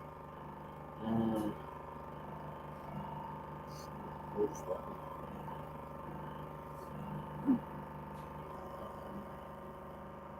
I think the next topic is done. And it's a cabinet. And you talking about pollution, man. You talk about San Francisco. I think New York has more pollution than we have over here in San Francisco. Yeah, the East River is infested. Ooh, it is terrible. Oh, the smell. Oh. The East River, the San Francisco, River. You don't have air pollution because you got constant wind coming off the ocean. That's all environmental racism right there. That's intentional. Environmental racism. Add that to the other systemic injustices. Well, maybe if New York stopped having them ships, the jails on the ships, it might be better. You know, it's like, New York has floating jails. Yeah, you know yeah, floating jails. Right, yeah. Rikers Island. Yeah. Yeah, ain't Rikers Island. I'm also in Northern Cal, just north of the Bay. California gun laws are largely subjective to local government. In my county, the sheriff wants everyone who can have their concealed carry permit. What county is that, Fortune thought? That damn sure ain't Los Angeles County. He's in Solano, remember? Yes, you yeah, can have in Solano County. Okay. Yeah, he's in Solano County, so he's up there off the 80. By Vallejo. Yeah.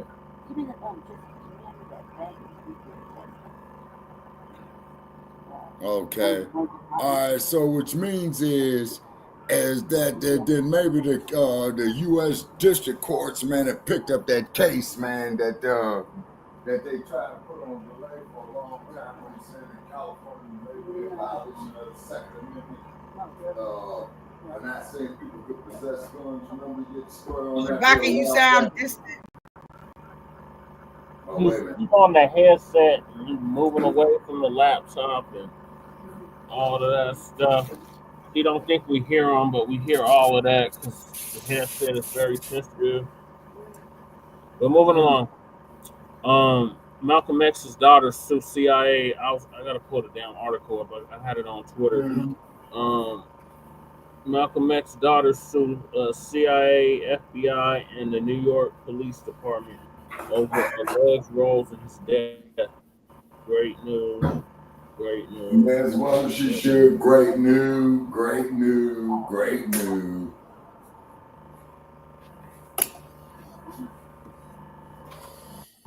And then if they could only get that stinking Trump, but the kangaroo courts ain't gonna do us no justice. Okay, Fortune Thought says California gun laws are largely. Okay. Okay, he says he wants everybody to have a CCW permit there in Solano County. Yeah. Huh. That's interesting. I have one here in the state of Colorado. All right. Okay, now Fortune Thought. If you got the CCW permit, can you have the gun loaded?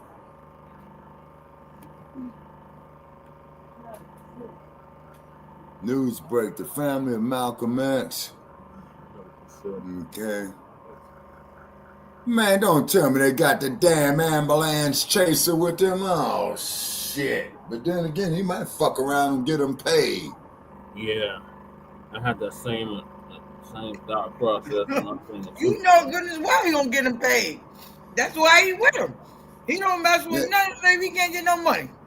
Yeah, that is one ambulance chasing motherfucker right we there. Here but I ain't today mad at him. Officially announced the filing of our $100 million lawsuit against the United States government, the FBI, the CIA, and the NYPD. Okay. We believe all conspired to assassinate Malcolm X, which one of they the did. greatest thought leaders of the 21st century. We're not just wait a minute. Martin Luther King family need to come up making too history. No, but they we're are making a path for justice. We believe a precedent and Bernice King setting and Attila path Shabazz, for they're the best of justice friends. for those who have been denied justice by the American legal system for far too long. South of Bakersfield, Brown, Desolate Desert, and Depression. I call the whole region Satan's bottom. You'll get no argument from me. Ethical group of experts, legal experts, as we seek That's Malcolm's daughter there. Justice for the assassination of our father, and that the truth will be recorded in history. We here today officially break them motherfuckers, break them motherfuckers, ambulance chaser. How do you say her name, Shabaka? How's it spelled? I-L. That's Ilyisa. Ilyasa. Ilyisa. Ilyisa? Yeah, that's Malcolm's Ilyasa. Yeah, that's Malcolm's second baby. All right, the family of Malcolm X, the Black resistance leader who was assassinated in 1965, has filed a $100 million lawsuit against the U.S. government, they announced Friday.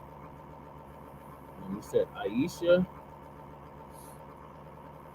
Ilyasa Shabazz, Malcolm X's daughter, who represented her family at the New York City press conference, and her lawyers claim that they have uncovered new evidence that they believe will prove that the NYPD and the FBI conspired to kill Malcolm X. Right, because the dudes they let out of jail.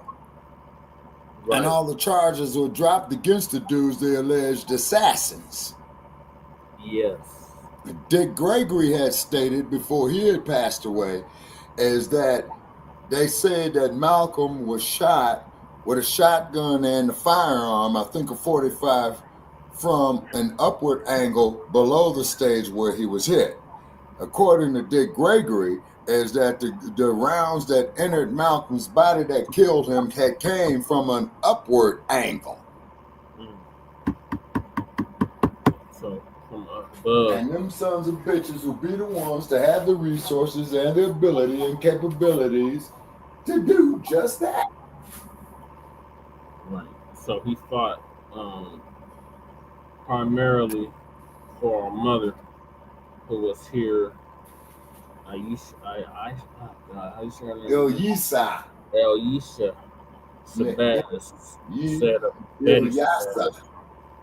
Ilyasa.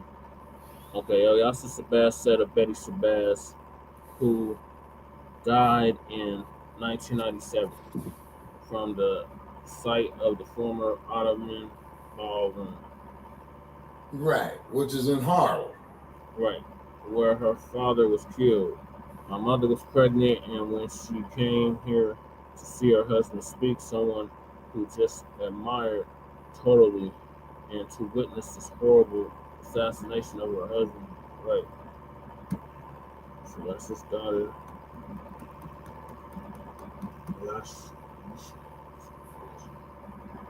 Malcolm X was assassinated on February 21st, 1965. Yes, sir. He was only 39 years old when he was killed. He was shot a total of 21 times by a group of people in front of his wife and daughters. Yes, sir. It was a shotgun blast, which was the initial cause of death. Civil rights attorney Ben Crump, who was representing the family, said that the lawsuit alleges authorities engaged in a decades-long cover-up that deprived Malcolm X and his family of justice. The suit seeks accountability for the harm caused by the alleged unlawful and unconstitutional actions of these agencies and individuals. According to the complaint, Mustafa Hassan, a witness to Malcolm X's killing, revealed that he and others tried to apprehend one of the alleged shooters. It appeared to him that the NYPD officers at the scene tried to help the shooter escape. Lawyers representing the family said that authorities never bothered to take a statement from Hassan, even though it was allegedly clear that he was present during the assassination, implying that law enforcement willfully neglected to conduct a proper investigation. Attorneys also claim to have sworn affidavits from two of Malcolm X's former personal security guards. They were allegedly entrapped and jailed by an undercover NYPD officer a week before Malcolm X's death to ensure the assassination was successful, according to attorneys. The NYPD declined to comment on the allegations due to pending litigation, of course. And the cold part about it is everybody around that time who was on his detail, the assassins, Betty, are dead. Yeah, they're all dead. And then, of course, Malcolm himself. Oh, okay, I'm almost done. The family's lawyer said that there were 9 FBI informants in the ballroom the day Malcolm was killed. One of the shooters was heavily connected to the FBI and received favors by authorities after the assassination, according to attorneys. Lawyers said a New York FBI special agent sent a letter to J. Edgar Hoover, FBI director at the time, in December 1964, calling for extra surveillance of Malcolm X's activities, since the Black resistance activists allegedly intended to have the oppression of Black Americans brought before the United Nations, correct? Yeah, he did. And the X-Man later, Malcolm X was assassinated. Yes, sir. The Washington Post, the FBI's COINTELPRO, acronym for Counterintelligence Program, operated in secrecy for decades as investigators surveilled organizations and individuals that were deemed a threat to American interests. Targets of the program included civil rights leader Martin Luther King Jr. and former Illinois Black Panther Party deputy chairman Fred Hampton. The FBI told ABC News that they would not give a statement because of pending litigation. Meaning they got to get their lies straight. Correct. Muhammad Abdul Aziz and Khalil Islam were originally convicted in the murder of Malcolm X, but later exonerated in the 1965 assassination. They received a $36 million settlement in October 2022 for lawsuits after lawsuits were filed on their behalf in 2021 against both the city and state of New York. We covered that in our first season, Shabaka. Yep. New York City agreed to pay $26 million in settling a lawsuit filed on behalf of Aziz and also Islam, who was exonerated posthumously in the killing. Meanwhile, the state of New York also agreed to pay an additional $10 million. I'm grateful on behalf of my sisters Is this how you say her name again, Shabaki? Elissa. Elissa Shabazz said to stand here with a competent, ethical group of experts, legal experts, and as we seek justice for the assassination of our father. Okay. Well, I hope they get it. 100 million civilly, and then some people are saying that King's family and somebody else's family that got assassinated around that same time, maybe the Eggers family, should get in on this lawsuit. I believe it is the Medgar.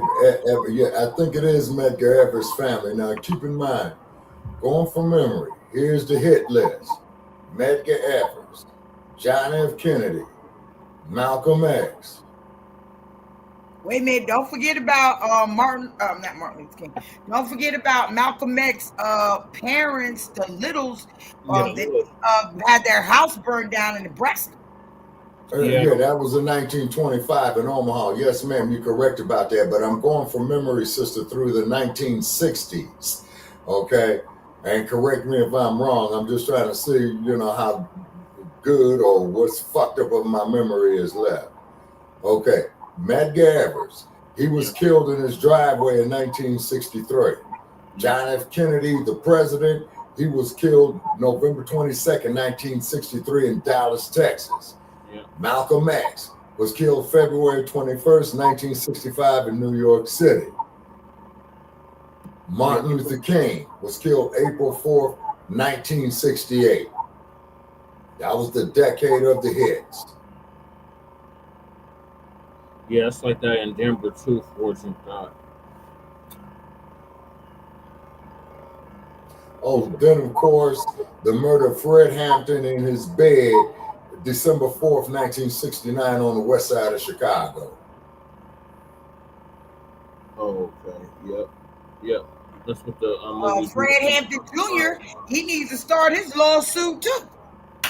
Yeah, I think that's who it was. It was Fred Hampton's family. They need to get on this lawsuit too. Yeah, I think they're in it because Fred Hampton Sr. was killed on the west side of Chicago on Monroe Street. Yeah, the Hampton family should definitely get involved in this. They ain't already. And the cold part about Mr. Hampton's murder is that Fred Hampton was shot in his bed next to his pregnant wife, who was carrying Fred Jr. at the time. Yep, she was pregnant with Fred Jr. at the time, correct. All right, y'all. So what are y'all thoughts on this lawsuit? Shabaka already shared his. What are yours, Sister Anaya? Hey, yeah, hell yeah. And you know what I'm saying? And down that list. And I hope that his daughter is gonna also include her grandparents in there that were members of the UNIA, that they set their house on fire in Nebraska. Include that in there as well. And hey, keep it pushing. Yeah, and that'll be good. Yeah, and I know for sure, that they're gonna, give something back, in the community as well, Yeah. Well, it would be nice. Cover his other daughter, the one that died. Yeah, the son, her nephew. His son who was killed in Mexico. Got killed in Mexico, but the daughter, his mother, she got killed in her apartment. Yeah, Betty. Yeah, they allegedly said that the grandson had set the fire. Then he comes up dead in Mexico. Yeah, that's what that didn't add up. Something. So the quote Dr. Henry Lee in the O.J. Simpson case. Something not right. Something not right. Something not right. Correct. Something is not right. So hopefully, the families get paid. It's the least they could do. Well, you know what? This is a trend for a lot. Okay. All right. So we can just go down the list You know, just like what happened to go down the list the recent things. You know what I mean? Yeah. Yeah, we could go down the list, but we don't have time. Go down the list. Hey, now y'all see all the they might not crazy give ass. us reparations right now, but hey, this is a beginning. This is a beginning. Okay, now do y'all see the shit that I grew up in my childhood? Yeah. And motherfuckers wonder why I got issues. Yes, Bucky, you lived through a lot. I lived through all that shit all that we just reviewed. I've lived through all that shit right there. And this is why I do not listen to dumbass motherfuckers who gonna sit up there and try to tell me of what the fuck I lived through. I ain't stupid shit. And you're not senile, so. Not yet, anyway. Now wait a minute. Hey, can we take a poll on that about the senile? Nah, he's not senile. I'm smart. I can handle things. I'm not dumb. I'm smart. All right, y'all. So moving along to the dump. As in human shit, and we want to make that perfectly clear, ladies and gentlemen, to quote another crooked ass bastard by the name of Richard Milhouse Nixon. Ladies and gentlemen, I am not a crook. Right. Tricky Dick. Mr. War on Poverty. So the dump hasn't picked any, I repeat, any blacks in top positions of his cabinet. And he ain't even got that old house nigga his Ben Carson in there who's getting high off his own medications. Every time you look at Ben Carson in the news, Ben Carson be fucked up. Yeah, he's always getting high off his own medications. He be loaded. So General Su'Nseti is gonna give us the update on this. Okay.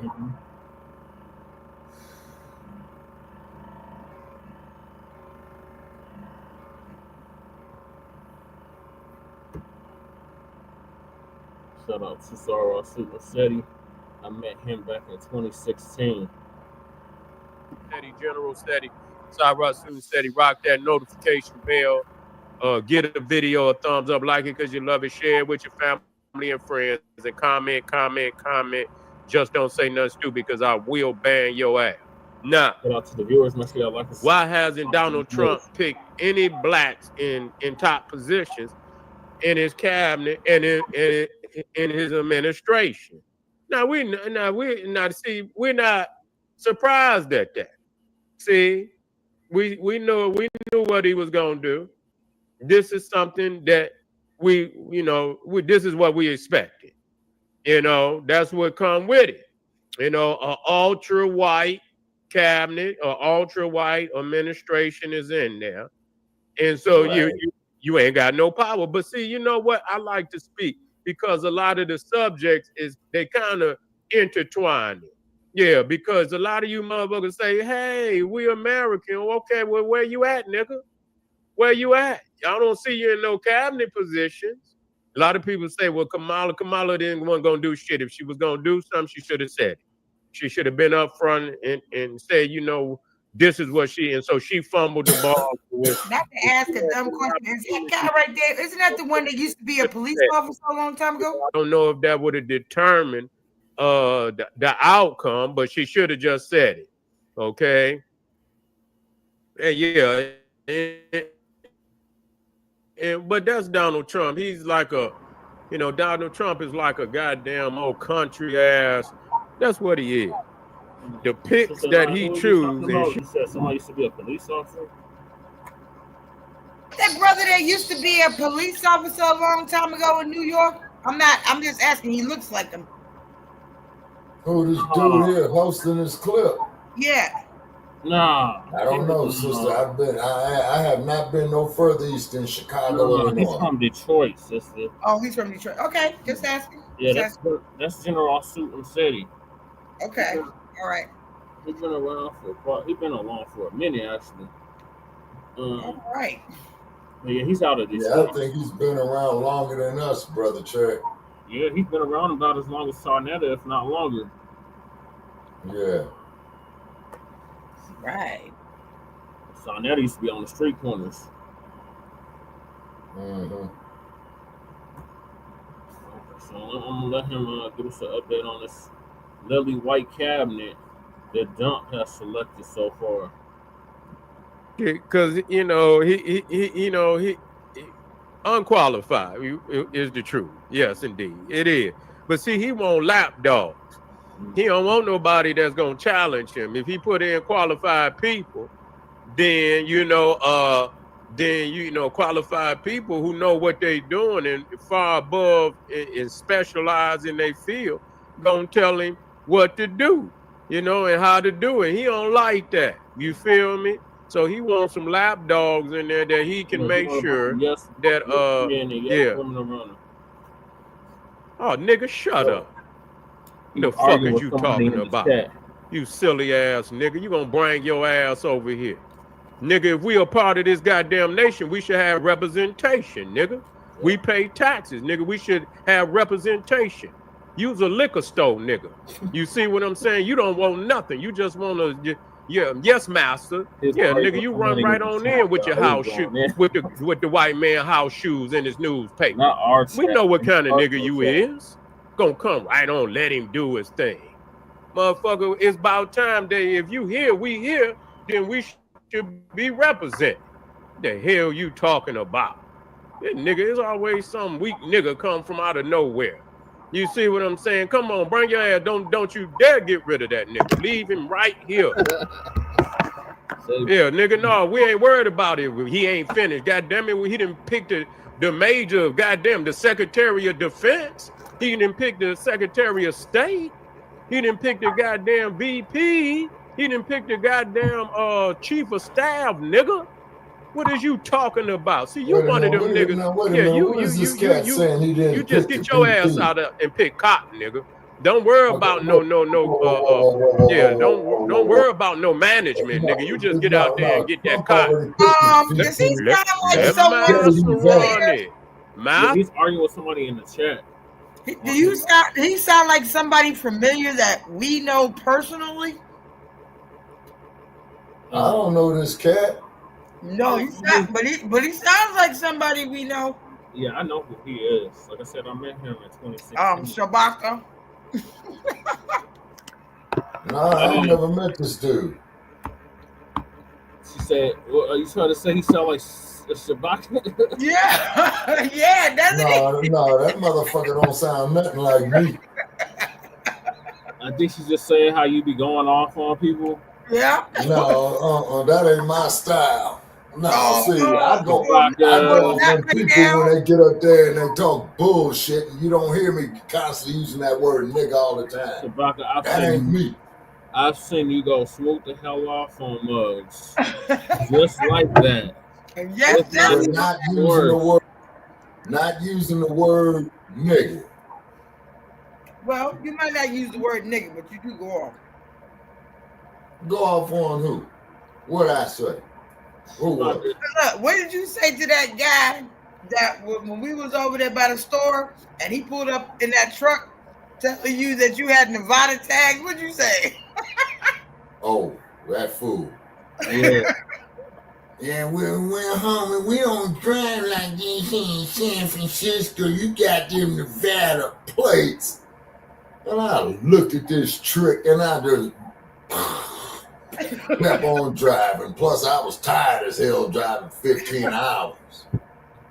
Shit, now they're talking bullshit. You know what I'm saying? Trust me, y'all. I've seen Shabaka go smoke the hell off on people. Yeah, you know goodness well they ain't know what Shabaka said. He trying to be innocent. Ain't nothing wrong with it. You know what I'm saying? Hey, I love. Hey, Shabaka. Ladies and gentlemen, I want to make this perfectly clear. I am not a crook.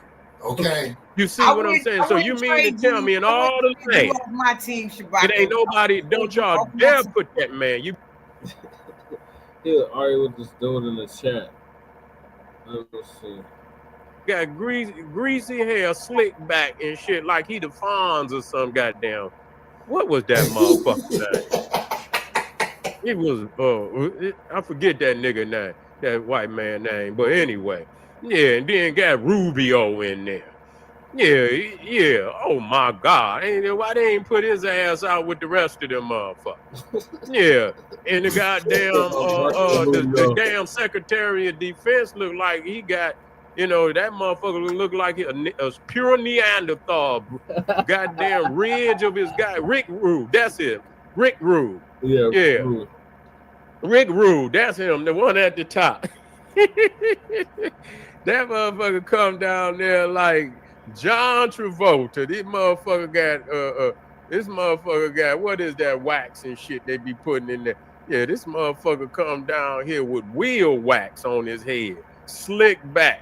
Yeah, y'all motherfucking talking about let him pick, and he got like you picking some motherfuckers that internationally known in the field. These motherfuckers come out of nowhere. Yeah. These niggas come out. These goddamn Cro-Magnon Neanderthals come straight out of the Appalachian Mountains. And you sitting up here acting like he didn't put together some world internationally known figures and shit. Man, if you don't get out of here with that bullshit, you can miss me with that.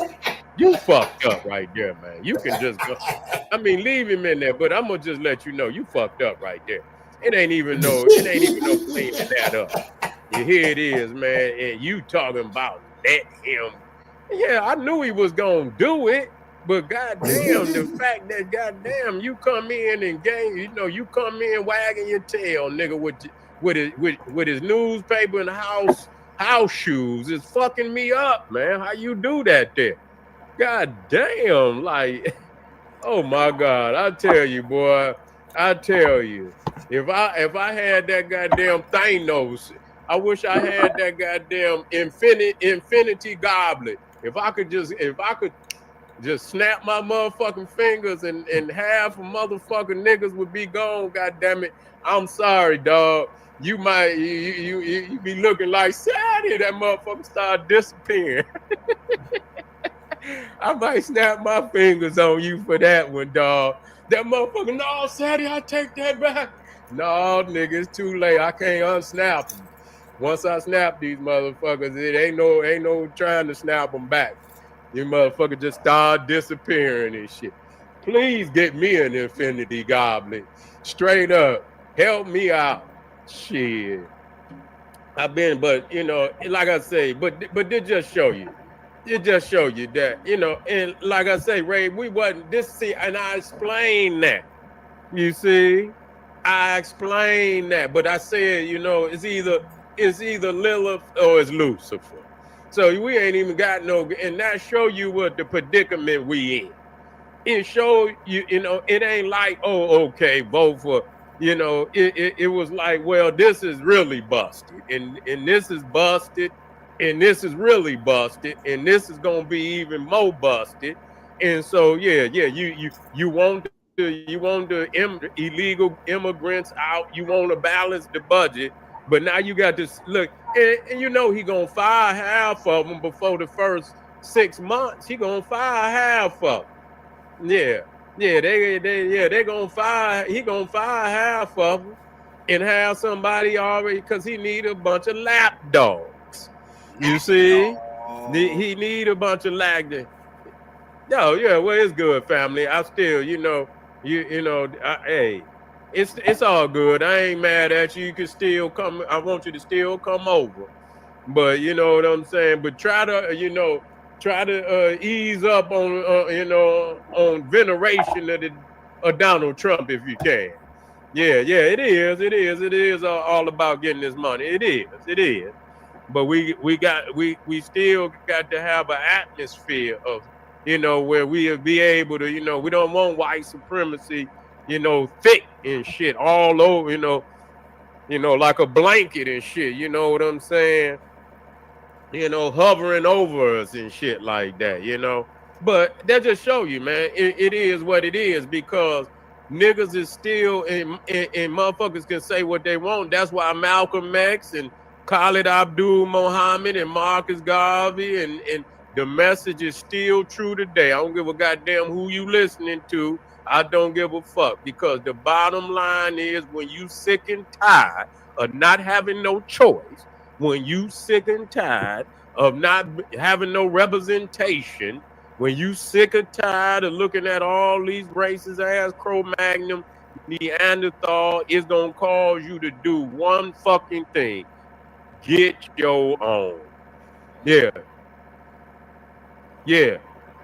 We know it's gonna be after that. Yeah, we know that. We know that.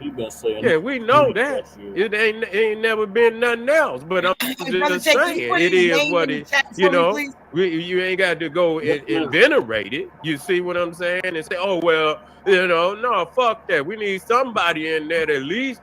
You know, and he the type of motherfucker, you ain't gonna say shit to Donald Trump. He gonna fire your ass soon as you say something. He dog Ben Carson so bad. He dogged Ben Carson so bad. He dogged the woman that was on his show so bad. Whatever. Omarosa. He dogged her so goddamn bad. You know what I'm saying? Disrespect. Just totally disrespect her. White House. He said Ben Carson was sleepy. Now him and Ben Carson is good friends. Yeah. Murray's. Yeah, well they do. Yeah. They give the hand. Yeah. Say the nigga wasn't even. Say the nigga was lied about his resume. Let me tell you for the last time. Donald Trump said Ben Carson lied about his goddamn resume. Say all that shit was made up. Yeah, just talked about him like, and then elected the motherfucker secretary of what? Agriculture. No, he home. With housing department and shit. Put the nigga over the project. You understand what I'm saying? You put niggas over in the first thing he said when he got in is we cut. Oh boy, I tell you. You know, the first they put Ben Carson, he was the head of housing. As soon as he got in, the first thing he said, we cut. Damn. Yeah, MAGA too. Yeah, I know you, MAGA nigga. I knew you. I know you. Yeah, go on over there with your granddad, Donald Trump. Yeah, see if he don't lock your ass up, nigga. Going over there saying, yeah. Now all the MAGA niggas, he done got all he need out of it. Yeah. He said that nigga say I'm looking like my man from South. Yeah, MAGA nigga. Donald Trump done got all he needed out you niggas. Yeah, what happened to the niggas? You know what I'm saying? He done called them white MAGA, locked them niggas up. Yeah, the niggas for Trump is still around. Bunch of you know what I'm saying? Nigga, what you doing with that MAGA hat on, nigga? Yeah. You know, boy, you don't supposed to have nothing like that on. Okay, you know that's strictly for a white man. You. Have a good night, bro. Yeah, that's the first motherfucker they gonna lock up. Yeah, they gonna get you. Yeah, but anyway, it seems that it ain't gonna be no major appointments. Yeah, it ain't gonna be no major appointments in there, especially when the nigga don't want none. You know, especially when niggas don't even want no appointment. You know what I'm saying? He might invite, no, go and give that to a white man. He better than me. That's what one of y'all niggas is say. Yeah, go and give it to a white man. You know a white man better than me. Yeah, say this nigga don't even want no appointment. Say don't even mess with Donald Trump, even if he if he appoint all white people. Don't you dare say nothing. And we don't. I mean, we're not expecting. It is what it is. And you know what? At the end of the day, what it show you is that this is not all you niggas out here talking about you American. Where at? You see, you know what America, you see them up there, them is Americans.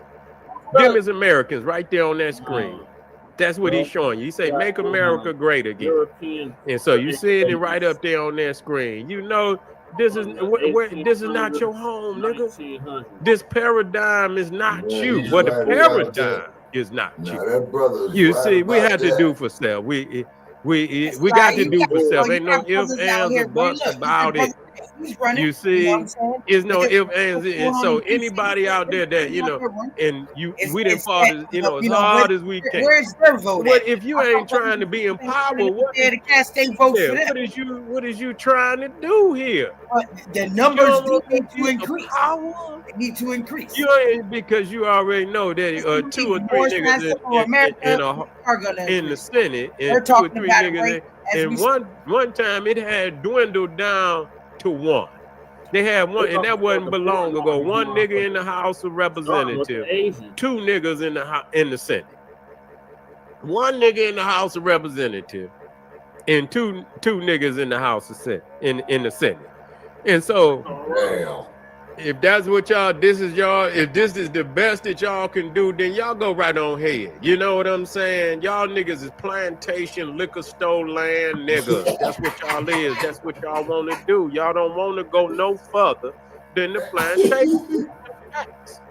And so just because we got on both of them, but I already told you what he was gonna do.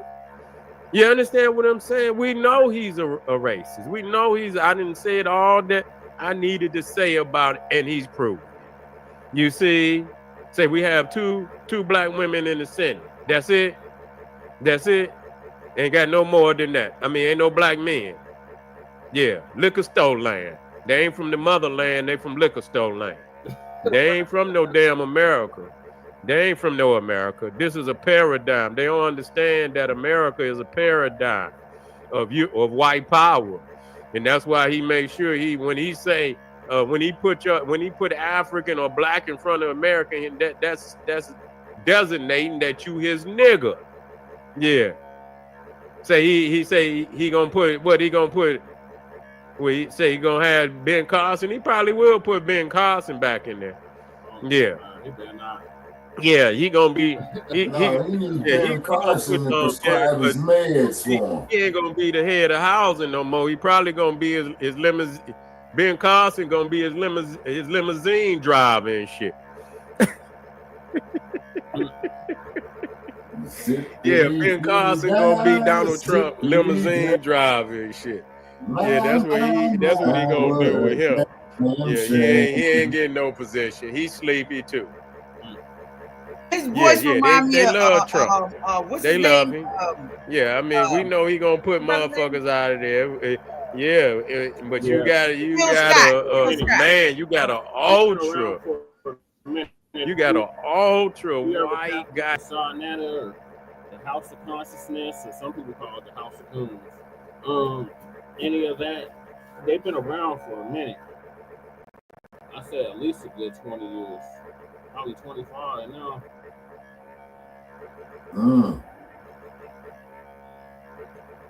Goddamn administration in there. Yeah, they coming in with nothing but pure fucking white supremacy. That's all they coming in there with. So y'all get ready. Niggas gonna I can see niggas now. Niggas gonna be up like back in the days when our ancestors was on the plantation. Niggas gonna be reading by candlelight. Niggas gonna go back to Marcus Garvey. They gonna say, damn, Marcus Garvey told us. Malcolm X told us. These niggas out here talking this insignificant shit in a fishbowl. You know, like they really can move in and out of this shit. Nigga, you ain't moving in and out of nothing. And you in the fishbowl just like everybody else. Don't believe you ain't. You in the fishbowl just like everybody else. And you gonna see. That's right. All right, the family. We'll see if he even put one nigga in it. I don't even see. I mean, goddamn, he didn't pick damn near the top positions. He didn't already picked the top position, so we'll see. Yeah, we'll see if he even add one. He might not even add a nigga in there at all. You see, So all these people that say that white people love them, I would like to see. I would like to see where you gonna be at with all this love.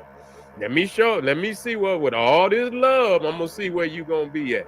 Nowhere. Back in the fishbowl with everybody else.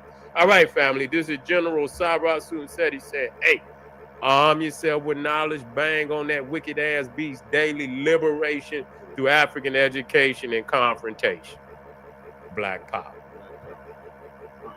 Always. All right, what's your thoughts on Trump picking nothing but white people minus Vivek Ramaswamy?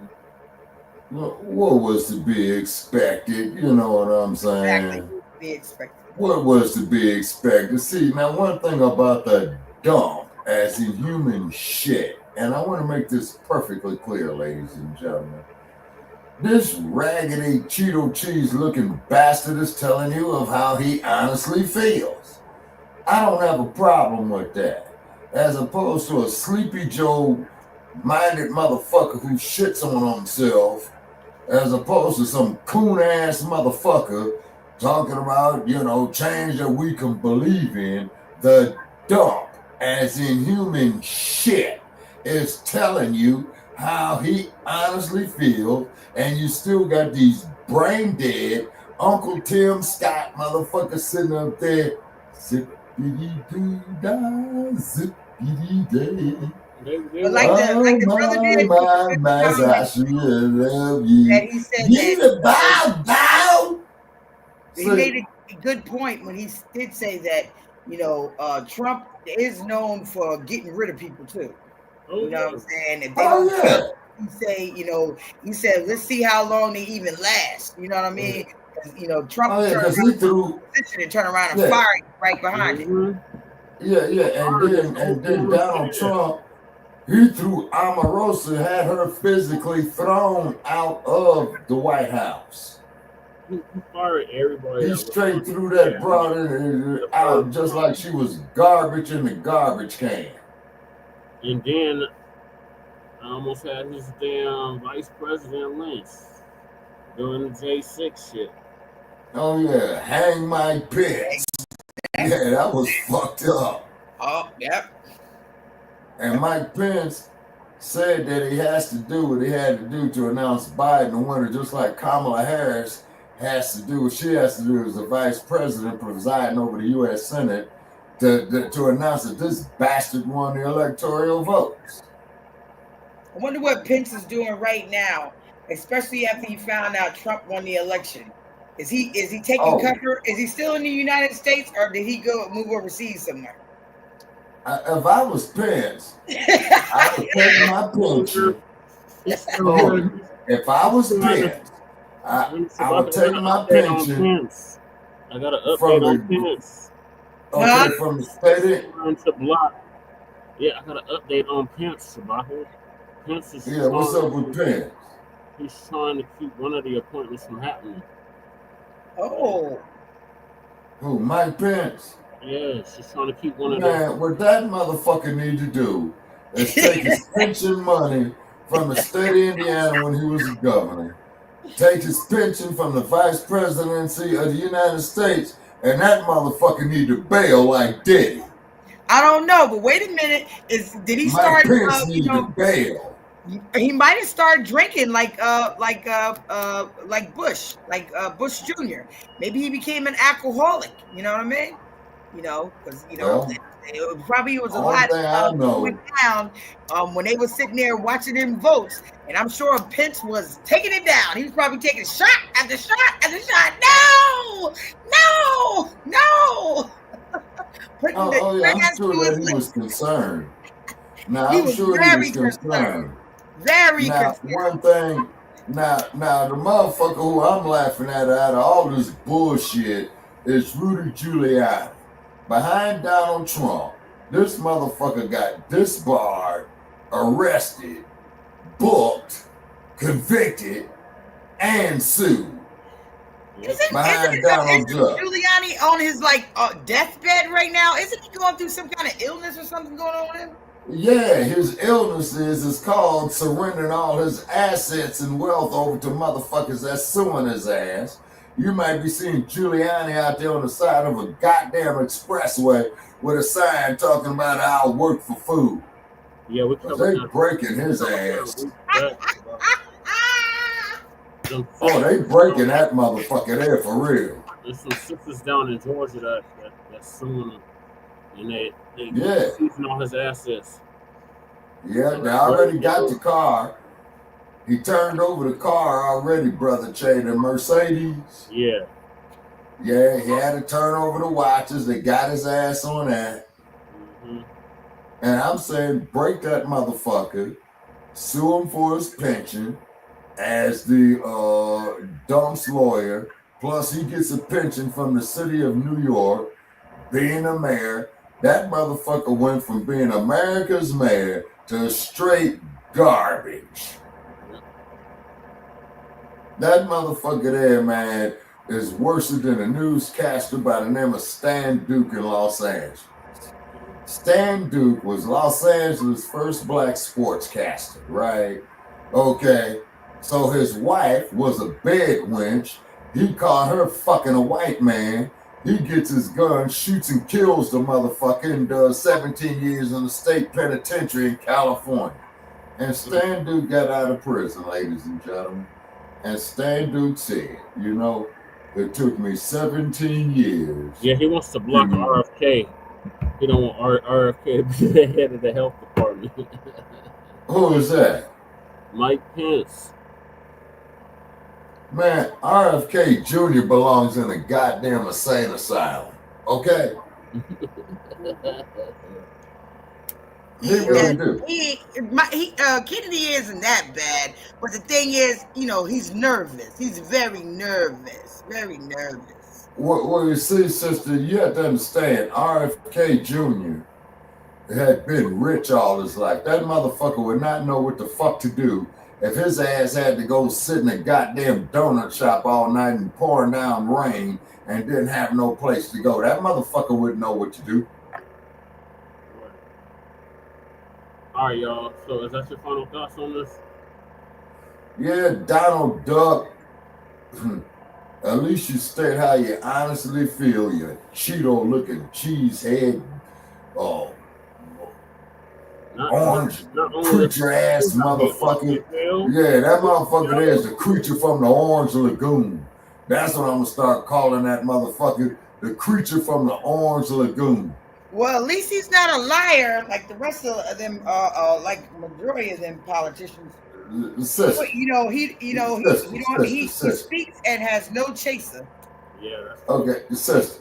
The motherfucker been indicted 47 goddamn times. Okay, he been indicted. He been indicted. You know what I'm saying? But the motherfucker been convicted. I'm gonna tell you one thing. He might have been indicted, but I'm telling you, there's other politicians out there that should have been under the jail worse than anything Donald Trump did.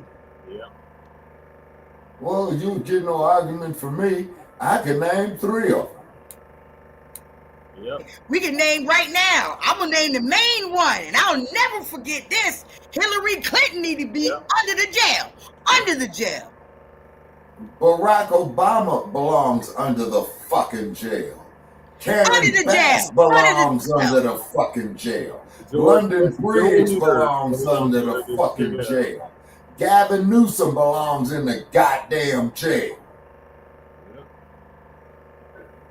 Sorry ass black ass mayor Brandon Johnson of Chicago, he belong in jail. Eric Adams belong in jail.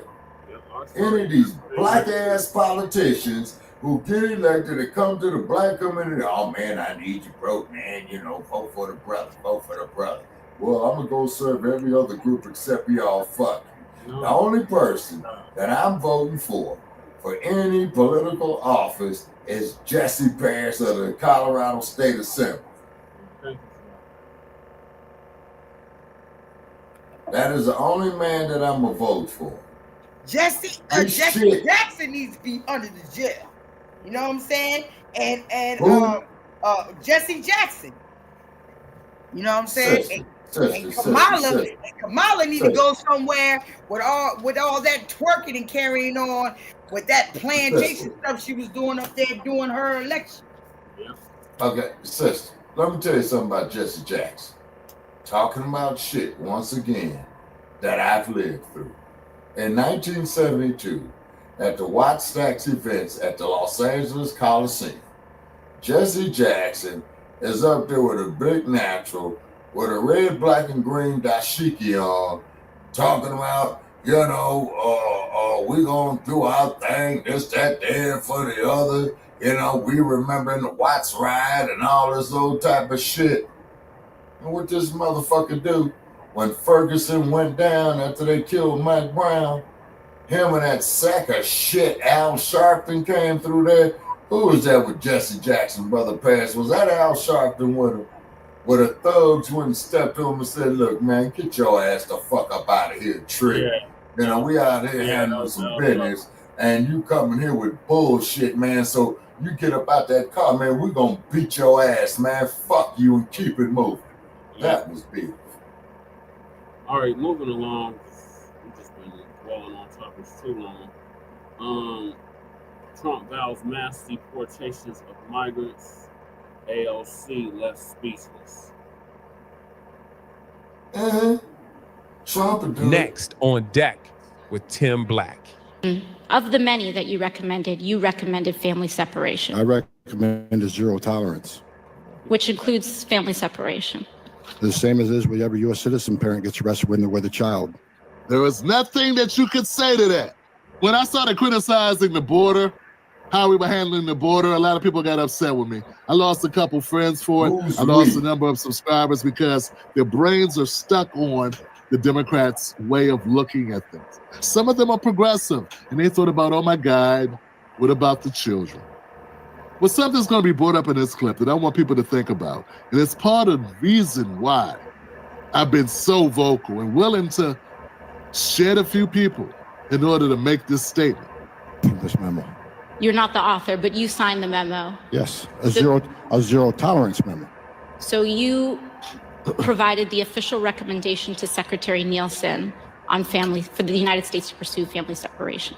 I gave Secretary Nielsen numerous recommendations on how to secure the border and save lives. But it says here that you gave her numerous options, but the recommendation was option 3, family separation. What I'm saying, this is not the only paper where we've given the Secretary numerous options to secure the border and save lives. And so the recommendation of the many that you recommended family separation. I recommend zero tolerance. Which includes family separation. The same as is whenever U.S. citizen parent gets arrested when they're with a child. There was nothing that you could say to that. Rewind that for a second, family. You recommended family separation. I recommend zero tolerance. Which includes family separation. The same as is whenever U.S. citizen parent gets arrested when they're with a child. Zero tolerance was interpreted as the policy that separated children from their. If I get arrested for DUI and I have a young child in the car, I'm going to be separated. When I was a police officer in New York and I arrested a father for domestic violence, I separated that father Mr. from Holman, his with family. all due respect, legal asylees are not charged with any crime. When you're in the country illegally, it's violation 8 United States Code 1325. Seeking asylum is legal. If you want to seek asylum and go through the port of entry, do it the legal way. The Attorney General of the United States has made that clear. Okay. There are people that don't like this guy. They don't like what he's saying. They don't like what he's going to do. They say this guy's going to be tough as nails. I have a hard time disagreeing. We have seen one estimate that says it would cost $88 billion to deport 1 million people a year. I don't know if that's accurate or not. Is that what American taxpayers should expect? What price do you put on national security? Is it worth it? Is there a way to carry out mass deportation without separating families? Of course there is. Families can be deported together. Because I know it to be true that our country breaks up families all the time. Right. Starting with ours. That's But the only time they cry about it when it's what have they done? Undocumented people that didn't come into our process the right way. That's the only time we get tears. That's the only time it's a problem. It's not a problem when they're destroying families with their drug laws. I don't remember seeing AOC crying about that. Exactly. I don't remember seeing her upset about people losing their kids for other reasons. It happens all the time. And it's not like that's the intention of it, but when you go to jail, you go to jail. When you get arrested, you get arrested. What's supposed to happen? I don't understand why this is supposed to be different. You know, you can come in my house if I let you in. If you knock on my door and I open the door and you say, "Can I come in?" and I say, "Yeah, come on in," you're legally in my home. But if you climb through my window, if you break through my door, if you dig a hole underneath my house and come up through the floorboards, if you jump through the roof some way, if you click your heels 3 times and appear in my kitchen, well, you'll be lucky to go to jail. But what I'm trying to tell you is that's the way it is. And everyone understands that, everybody acknowledges it. I think we got people that are stuck on stupid. We do. We got people that want to defend law breaking when no one defends it when it's us. I mean, I know there's a couple things that happened recently where people are like, we need to stop prosecuting people. Yeah, that's only after 150 years of incredibly fast, swift incarceration of the blacks. Everyone wants to focus on the last couple of months, or like last 16 months or so of more lenient type of policies. What about the previous 150 years? What about our political prisoners? Back to my point. My point is very simple. Yeah, that part. If you're not going to be upset about other people being separated, I don't want to hear shit about this. Look, I'm not a person that advocates going and breaking up families like just doing it. I mean, it's got to be, you have to have broken the law, and this won't be U.S. citizens. Why don't people understand you need to be a citizen of the United States to be, or in that process, in order to be in the United States? I don't get it. I still understand this entire argument. Show me documentation. This should be a process. This is Biden's fault. The United States government. It is. What's happening right now is all Biden's fault. And you cannot convince me that it wasn't intentional. Come on out. I think the registration's also expired. Let's go, partner, with the highway patrol. Come on back to the back of the truck. I'll show you what the reason for the stop was, okay? You a mover, or is it? Okay. Where y'all coming from? I'm going to Del Rio to pick up, and then going back to La Pryor to pick up, and then shooting out to Austin. What are you picking up? Freights. Freights? Pallets. Pallets. So going to Del Rio to pick it up. So you're empty right now? Yeah, I'm okay. All right. So you don't have, this is a big drug traffic corridor, human smuggling and all that. You don't have none of that stuff in there, do you? I've never been down here. Oh, first time? Yeah. Okay. Yeah, that's why I don't know if you see all the border patrol and all the highway patrol all up and down the road. You don't have none of that stuff in here, do you? No. All right. Would you consent to just opening it up and showing us what's back there? Sure. I appreciate you. Let's do that right quick. We'll knock that out, and I'll get you identified. Make sure you carry your license with you in the future, okay? No, they ain't got no search warrant. Oh, man, no good. All right, go ahead and place your hands behind your back for me. Hey, no search warrant. What is he getting the gaffle for? Yeah, what about You can interview at any time. You understand your rights? Yes, sir. All right, I stand. All right, I'm going to give you that water really fast. You give us your email? Yeah. Yeah, the real. If you want. What they hook him up for? I mean, some people say as many as 15, 20 million people crossed the border because of Biden. You can't tell me that was an accident, that he just was sleeping. No, he wasn't asleep. He knew what happened. That's why he tried to reverse it at the end in order to run an election. That's right. 3.5 years later, after opening up the floodgates, then he gets a wake-up call. And then they want to blame Republicans and Trump for it. Because now that you let in millions of people. Now you want to be like, oh, hold on a second, maybe we need to slow her down. That's goofy stuff. And only the most brainwashed people would even go for it. It doesn't make sense. Why would we allow it? But my point stands, man. And besides the fact of the separations, folks, there are resource allocations that could be considered here. If you're not a person that's worried about the resources, that doesn't mean other people aren't. You understand what I'm saying? You're in a privileged position where you're not a homeless person in America waiting on resources, or a person that's facing hardships to the point where they need the resources in their city to actually work for them. Then maybe you'd understand. Believe me, I wasn't always in this position. This has nothing to do with Trump. This has nothing to do with Republican money. I ain't getting no damn Republican money. No one's invested in me. That's the white guys getting this money. But see, as I went further into the Black community on issues like this and opened my mind and cleared it away from all the progressive ideology, I started talking to regular Black folks in cities across the country like Philly and Michigan, New York, and they were telling me that their communities are being overrun to the point where it's hard for them to get shit in their own cities. And I can't stand for that.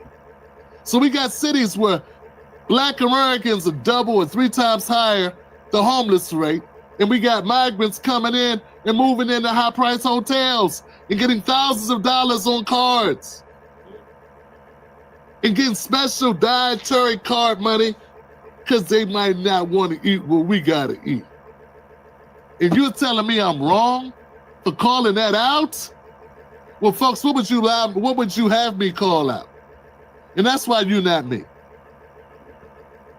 And maybe we don't have to agree on this situation, but I like this guy, Hubbard. Yeah, there's no nonsense. Homie, I like Homie. I like the fact he seems like he just gonna do his damn job. I don't want him doing more than his job, and I don't want people getting hurt. And I want people to go through the right process. And maybe Trump will give people a certain amount of grace period who have been in for a longer period of time. We'll see how it goes. But if you break into someone's home, and America is my home, it was built on the backs of Black people where we didn't get compensated and we had to toil against our will. The least you could do is ask us, not the Democratic Party, not the sellouts of the Democratic Party, what we think about it. And I'm telling you right now, we are not in a position where we can save everyone. We got to start by saving ourselves. And I owe that to my family. And I don't think those people coming to this country would put me before themselves. I don't think they would put me and my family and my cousin's family and my brother's family and all my neighbors ahead of them. Then why are we being asked to do the same thing? And we all know America has the money in which this wouldn't even be a problem. But since America does not want to prioritize our lives. I'm not going to sit here and let them prioritize someone else's. I want the same thing done to stop the flow of money to Israel and to the Ukraine. And you're damn right. If that's petty, sign me up. Call me petty. I agree, Tim.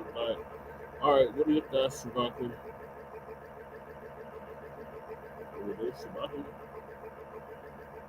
Shabaki? Yeah. Sister Anaya, what are your thoughts on what Tim Blacc just laid out for us about the mass deportations of the migrants that left? Oh yeah, man. He can go ahead, with that shit there with a quickness. You know what I'm saying? It's because then that there's more revenue for them to pay us, man, on the damn reparations on the debt that they owe. Fuck them motherfuckers. You know what I'm saying? Yep. Because we built this goddamn country, and they need to pay us for it. Now, Sister and I went off on us, huh? Yeah. Yeah. Yeah, I've been up here almost. I gotta get up early on this. Okay, thank you for joining us. All right, and then again, I'm gonna call it a night myself, brother Che.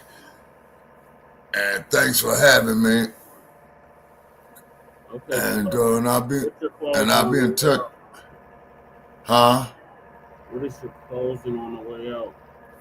Okay, the closing on the way out is that we as a people, as we have always stated, and this is even more so, is that we are in a state of a very, very serious emergency right now for our status as Black people here in America, and if not throughout the whole world. First thing we got to do is get rid of these damn tethers, okay? It's because they fucking up our progress on a regular basis, okay?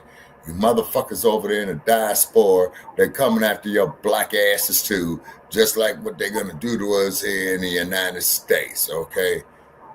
You niggas for Trump out there, well, when the nightmare comes for your black asses too, just remember that you was a nigga for Trump, okay?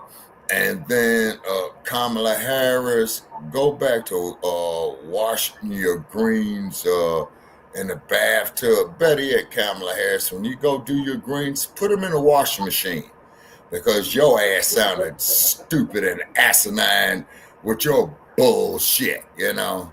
I have voted in my last election, rather if it's a state level, federal level, municipal level, what have you.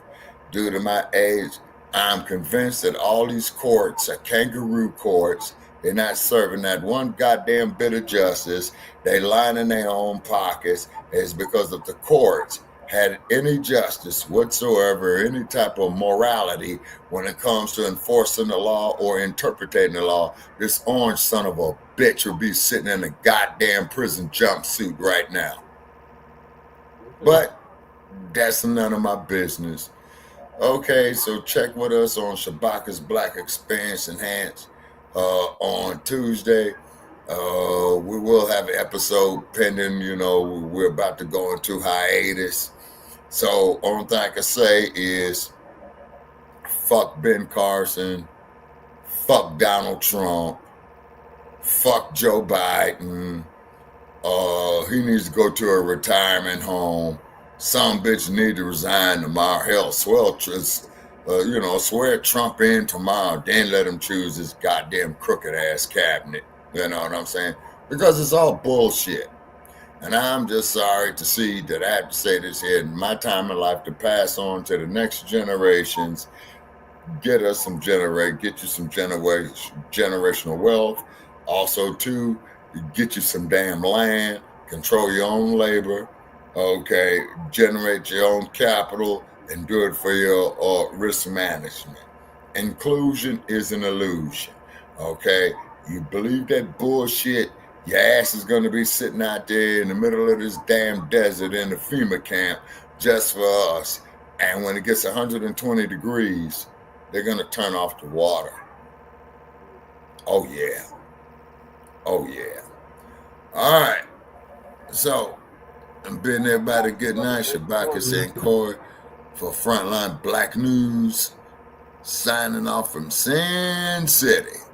I'm out. All right. All right. And have a nice night. Mm-hmm.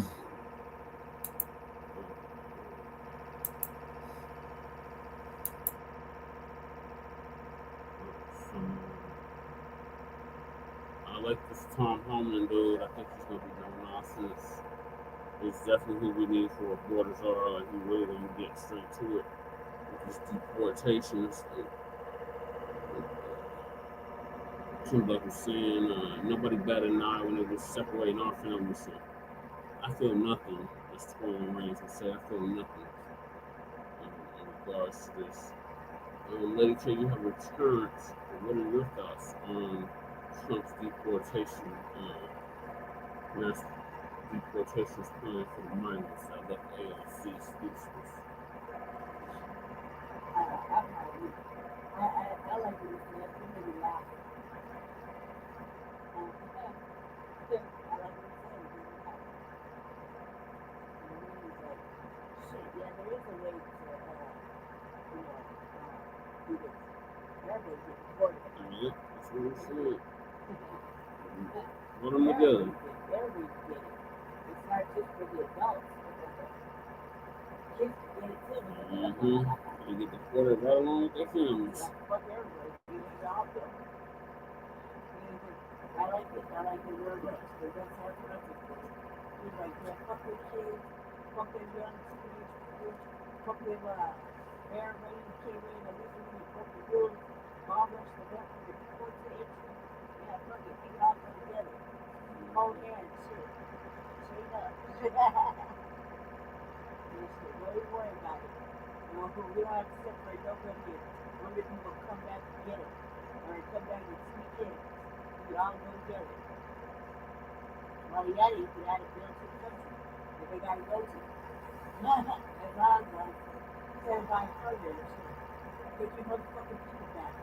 Here's some money to do it. And apparently, you know, Americans got money like that just to blow another motherfucking separate, you know, black people in different countries. So, you know, I'll be glad you give them some money or send them some, send them a motherfucking bill. Either way, I wish. I'm not fucking behind it. I feel think about it. I'm from the States. I got right. Even though the deport me, I can always use my vacation. She put the country on people on the biggest looking at the don't worry about it. I got to chill with it before we. I learned that saying, like, I mean, shit, you did. It's about like this. I cry now. You didn't cry when you was walking over here 5 months in 8 countries. God knows what, with how many children and babies inside, and crawling through and walking through jungle and coming unmasked territory and jumping trains and riding the bike express. So what you worry about it now for? You know what I mean? It's for everything. And if you anchor here, shit, you might get a vacation of a lifetime. Go back home. I mean, where you were supposed to be in the first place, where your family decided to break into the country. You know? New adventure. I look at it in a positive way. New language, new location. Shit, who knows? What? Thank you for that, Lady Shannon. First on the list is surprisingly not the Latinos, but the Asians. The Asians are going to be the first to be deported. The undocumented Asians will be targeted first. And Ms. Burr's going to give us an update on that.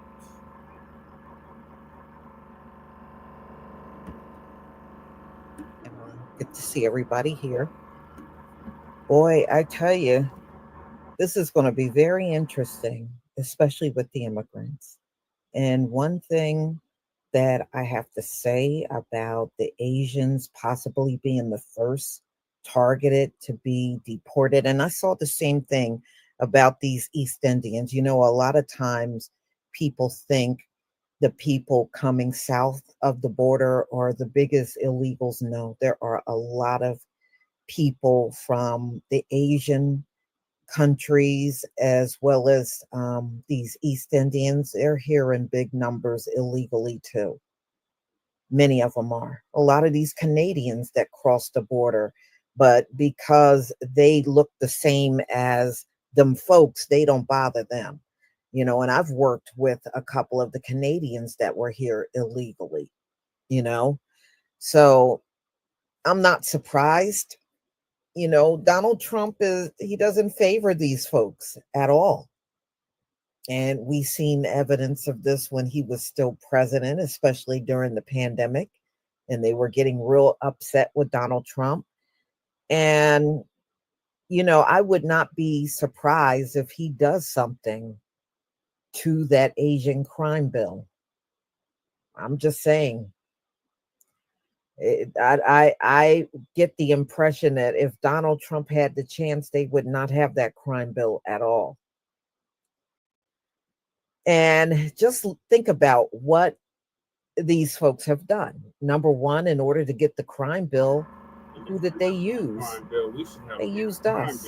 They used the melanated community in order to get that bill passed. And then what did they do? They went after affirmative action making accusations that our people were getting in there and we really did not have the grades and we were not smart enough, just straight up insulting us. So you mean to tell me an Asian have been in America for years and you never came across a really smart and bright Black child? You never seen this before? I have. I seen them when I was going to school. In fact, I was one of them. So you never seen any melanated man or woman that's intelligent. I don't believe that. You know, you probably do just what the others do. When you do come across us, you try to ignore us or destroy our character, you know, the typical things. So everyone getting into college is not always less qualified. Sometimes they're more qualified than the person complaining about them. I'm just saying. So there was an NBC article that came out, y'all. And in this article, they are talking about Trump targeting the Asian American first. Illegal Chinese people that have come across the southern border, they are being targeted to be removed first. That's what he's saying. So we're going to get into this article. And all I can say is what comes around goes around for some people. They just never see that when they mess with us, they're messing with our Heavenly Father. I guess they just don't see it yet, y'all. But they will see it in time. They will definitely see it in time. So let's get into it. So sources that are close to Trump said that he's looking at undocumented Chinese first. And Asian Americans are now trying to prep their people for possible deportation. So Asian American organizations now say they are scrambling, but not completely surprised over President-elect Donald Trump's campaign promise of mass deportation.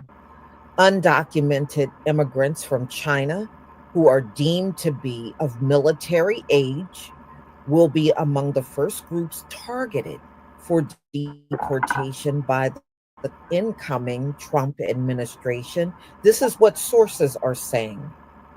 And this is what they told NBC News, that these nationals coming across the border, and they said they are a potential risk to national security.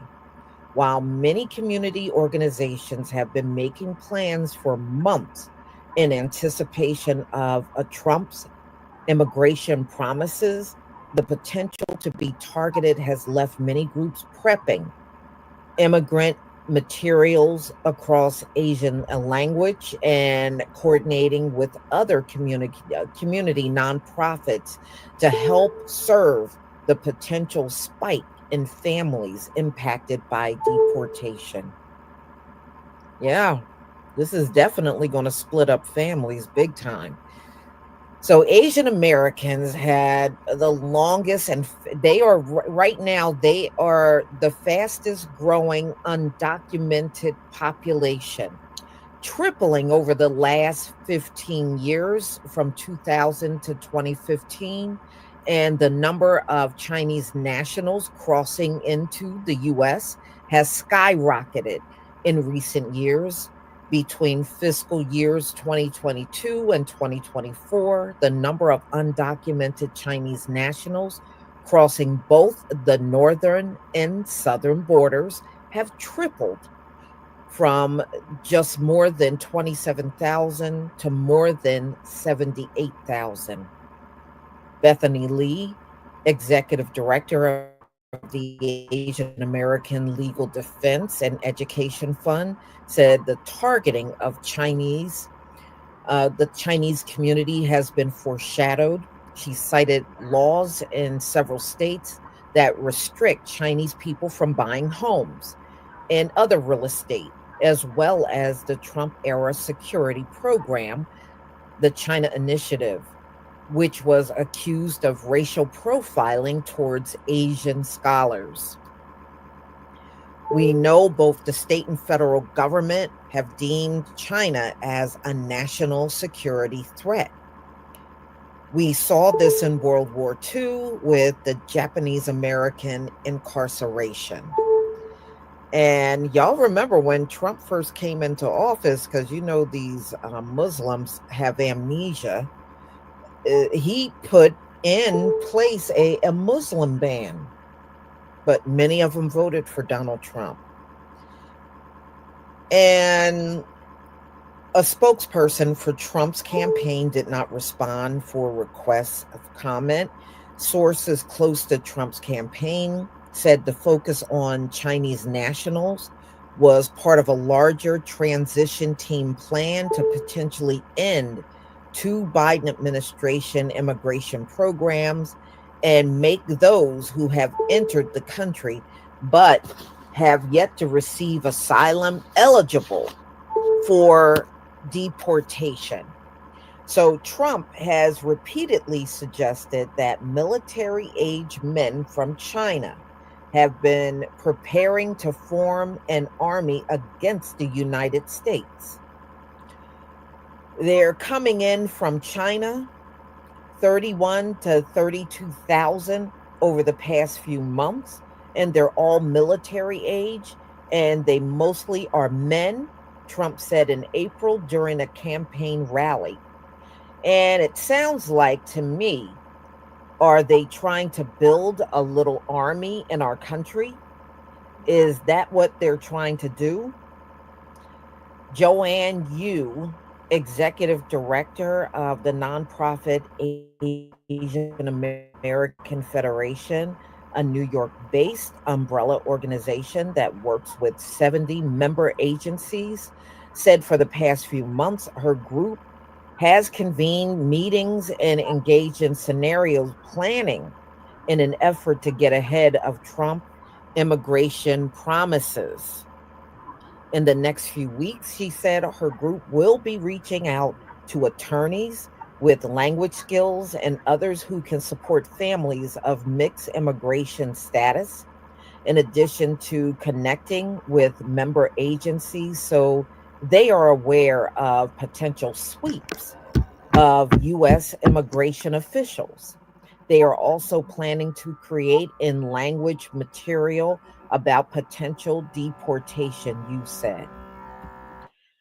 We've got to get people out there so that people understand what their rights are.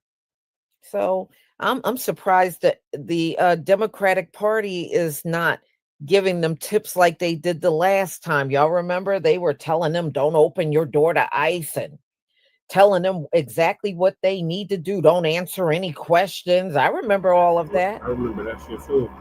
So ICE did not comment on the development, but referred NBC News to Trump's transition team.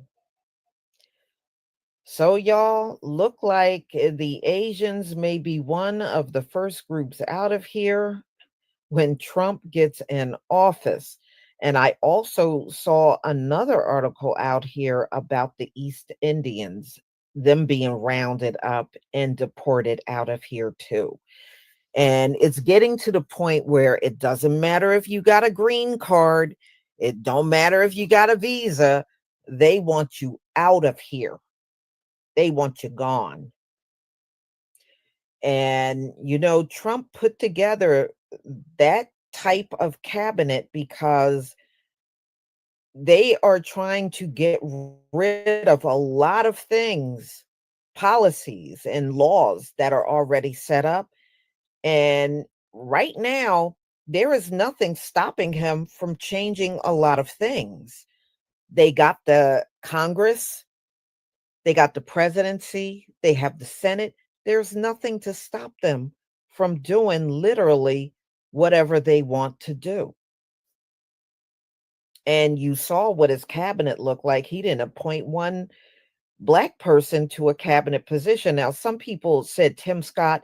No, that position that Tim Scott has is within the Senate. That is not a cabinet position. Okay, he is chairing, I think, some type of commerce board. That's what he's doing. That is something inside of the Senate. That is not a cabinet position. And to be honest with you, I think they gave him that chair in that committee just to keep him out of any of those cabinet positions. That's what I think they did. They just gave it to him so he wouldn't be whimpering around Donald Trump for a cabinet position. And Byron Donalds, another one that was out there campaigning for Donald Trump, he didn't appoint nobody that's melanated other than Vivek. And we know Vivek think he's a white dude. Okay, he think he's a white dude.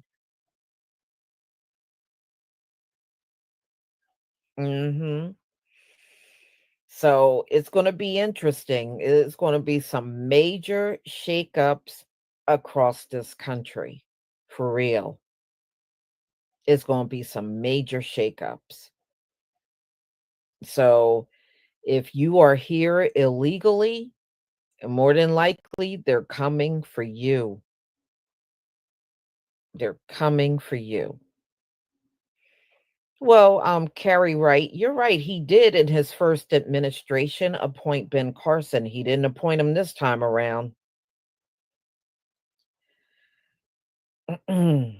Yeah, and I was looking at another article, and I might do a live stream on it, where he is talking about allowing Elon Musk to fix the government. Now, Elon Musk is a terrible businessman. Y'all know that, right?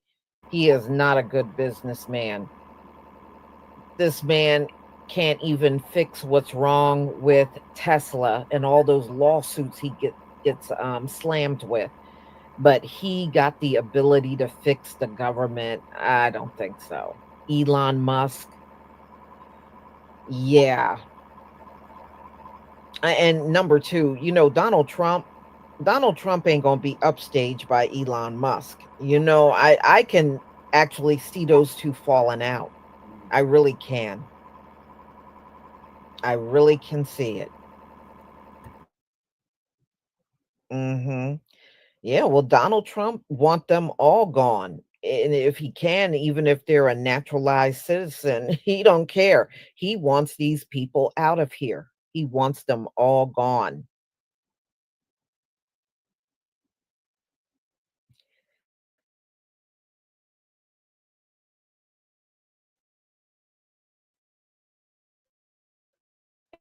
And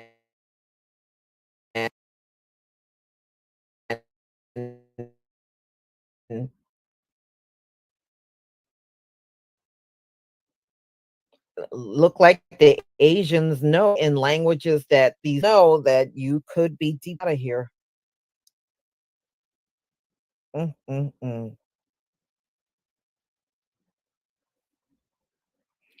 Well, yeah. I mean, look, he's going to make good. Now, when it comes down to immigration, I think he is going to make good on what he has said. I don't think Donald Trump is going to back down from this. I think he is going to get this stuff done from day one, just like he said. And all of these people that have been getting an outpour of money and food and clothing and apartments and all that, that's all coming to an end. So either you leave on your own or you get deported out of here. Plain and simple. Plain and simple. Well, a lot of them have been grabbing up those DoorDash jobs, across the country, a lot of the illegals. that's what they've been doing. They've been grabbing up all of the DoorDash jobs. Because it's an easy job to get. And number two, you don't really have to interview for it. So it's, they don't have to go through all the channels to get a driver's license. So it's easy for them to get cars and be out here on the road and do that kind of job. Mm-hmm. Well, Eddie Matrix, I think Africans that are here illegally, they are included in that too. I mean, I don't think they're excluded at all. Wasn't it Donald Trump during the debate with Kamala brought up the Haitians? And trust me, he ain't gonna stop with just the Haitians. He'll get those Africans out of here that are here illegally too. So for them, look like the party is about to be over for these illegals. It's about to be over. What a biblical thing that's about to happen, y'all. Remember, everybody's going back to their own group. And it looked like Donald Trump will be helping that happen, and everything you see, the Most High is in complete control of everything that is taking place. And he's going to be in complete control of these deportations as well. So, y'all, I am going to go ahead and conclude. Thank you so much for being here. Wow, we had almost 15,000 people show up just for this live stream. All right. So I'll be doing another one tomorrow, how these cabinet picks may be ducking and dodging an FBI background check. They may not have to do it at all, y'all. But see, I don't think that's fair to require everybody to do a background check for a job, but these folks, that are in political office, they can, kind of dodge policies and procedures when it comes down to going into a new position. I don't think that's right. And some of them are in legal trouble, like your Matt Gaetz. Why should he be excluded from a background check? So, y'all, please enjoy the rest of your night and make sure you come back tomorrow for my live stream, and I will see you then. Shalom, fam.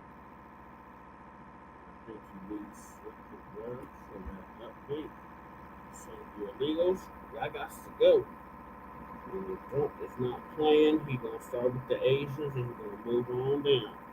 So, if you're here illegally, you need to make some plans to get the hell up out of here. Because Tom Homan and this new administration that's supposed to come in January is not playing with y'all at all. And Black family, we ain't got nothing to worry about. They can't deport us. So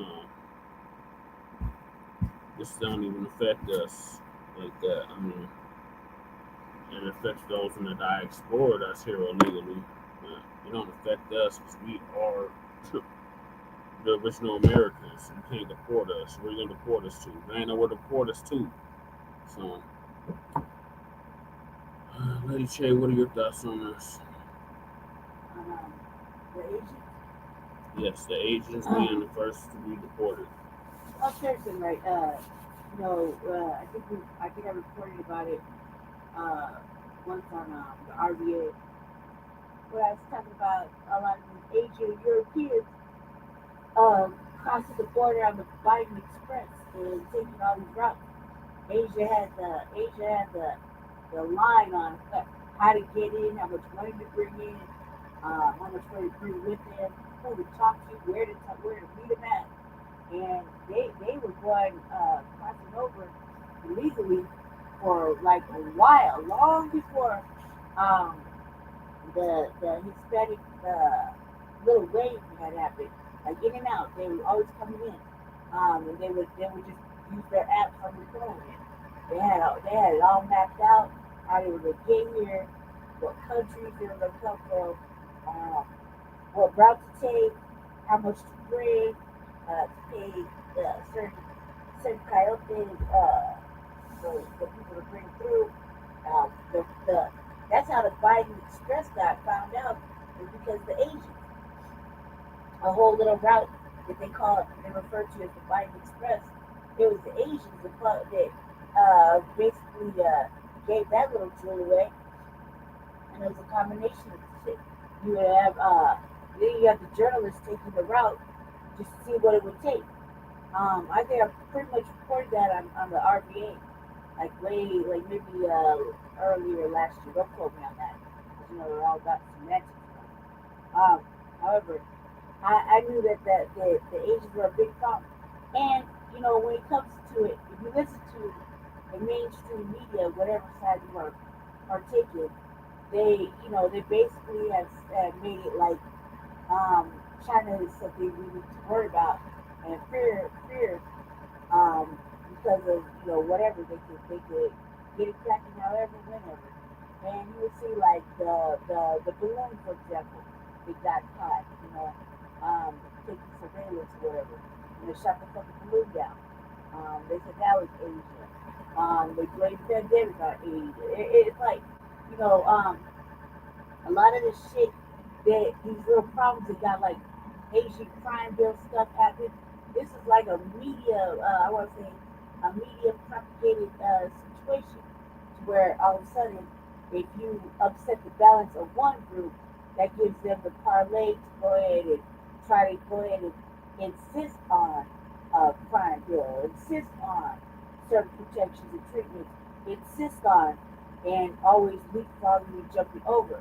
That's not conspiracy. It's just kind of put the other pieces together. Kind of makes sense from looking at it that way. Because all of a sudden you'll have black people talking about what is it, API interest, Asian Pacific Islander interest, right? That's how you say it. They celebrate their days. They go extra hard and heavy at the gate to promote them not being hated on or whatever. And then you would see random videos where Asian people in the nail shops were trying to fight black women and all this extra shit. So and you see little uprisings here and there. I think that them coming over possibly legally, we could say everybody here is on some nefarious shit, and they're not really seeking asylum. I don't know if you're seeking asylum when you come here with a plan. You know what I mean?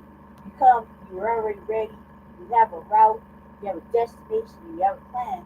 That doesn't seem like you're coming for asylum. It seems more like you want some nefarious type of business. And I think that, go ahead and go back home. You ain't really, unless you're contributing somehow, I don't know. But I think that if they're not going to do mass deportation, then I think that what they should do is figure out what these people are actually good at, what they do in their own country, and put them in their available slots. There's certain things like where they're trying to make it seem like all these jobs are just going to open up once you deport a fifth of the migrant illegal portion, and that again is not necessarily true, because we as a people don't want to work for less than what we're worth, and the wages don't match the area income or the living wage or the price of the fucking. It don't match. None of it matches. So all these alleged black jobs that are supposed to be opening up, you gotta think, in reality, would you even try to work that job? Probably not, because you know the wages to go, you know your work, you build it up some other way. Let's be honest about that. A lot of these jobs we wouldn't take any motherfucking way. So if we're gonna be proactive, let's find out. We're not gonna deport all of them. Let's find out what they do in their own countries. Like this motherfucker talking about drill, baby, drill. Well, you got all these motherfucking Venezuelans. Well, check it out. That's all they know is oil in their own motherfucking country.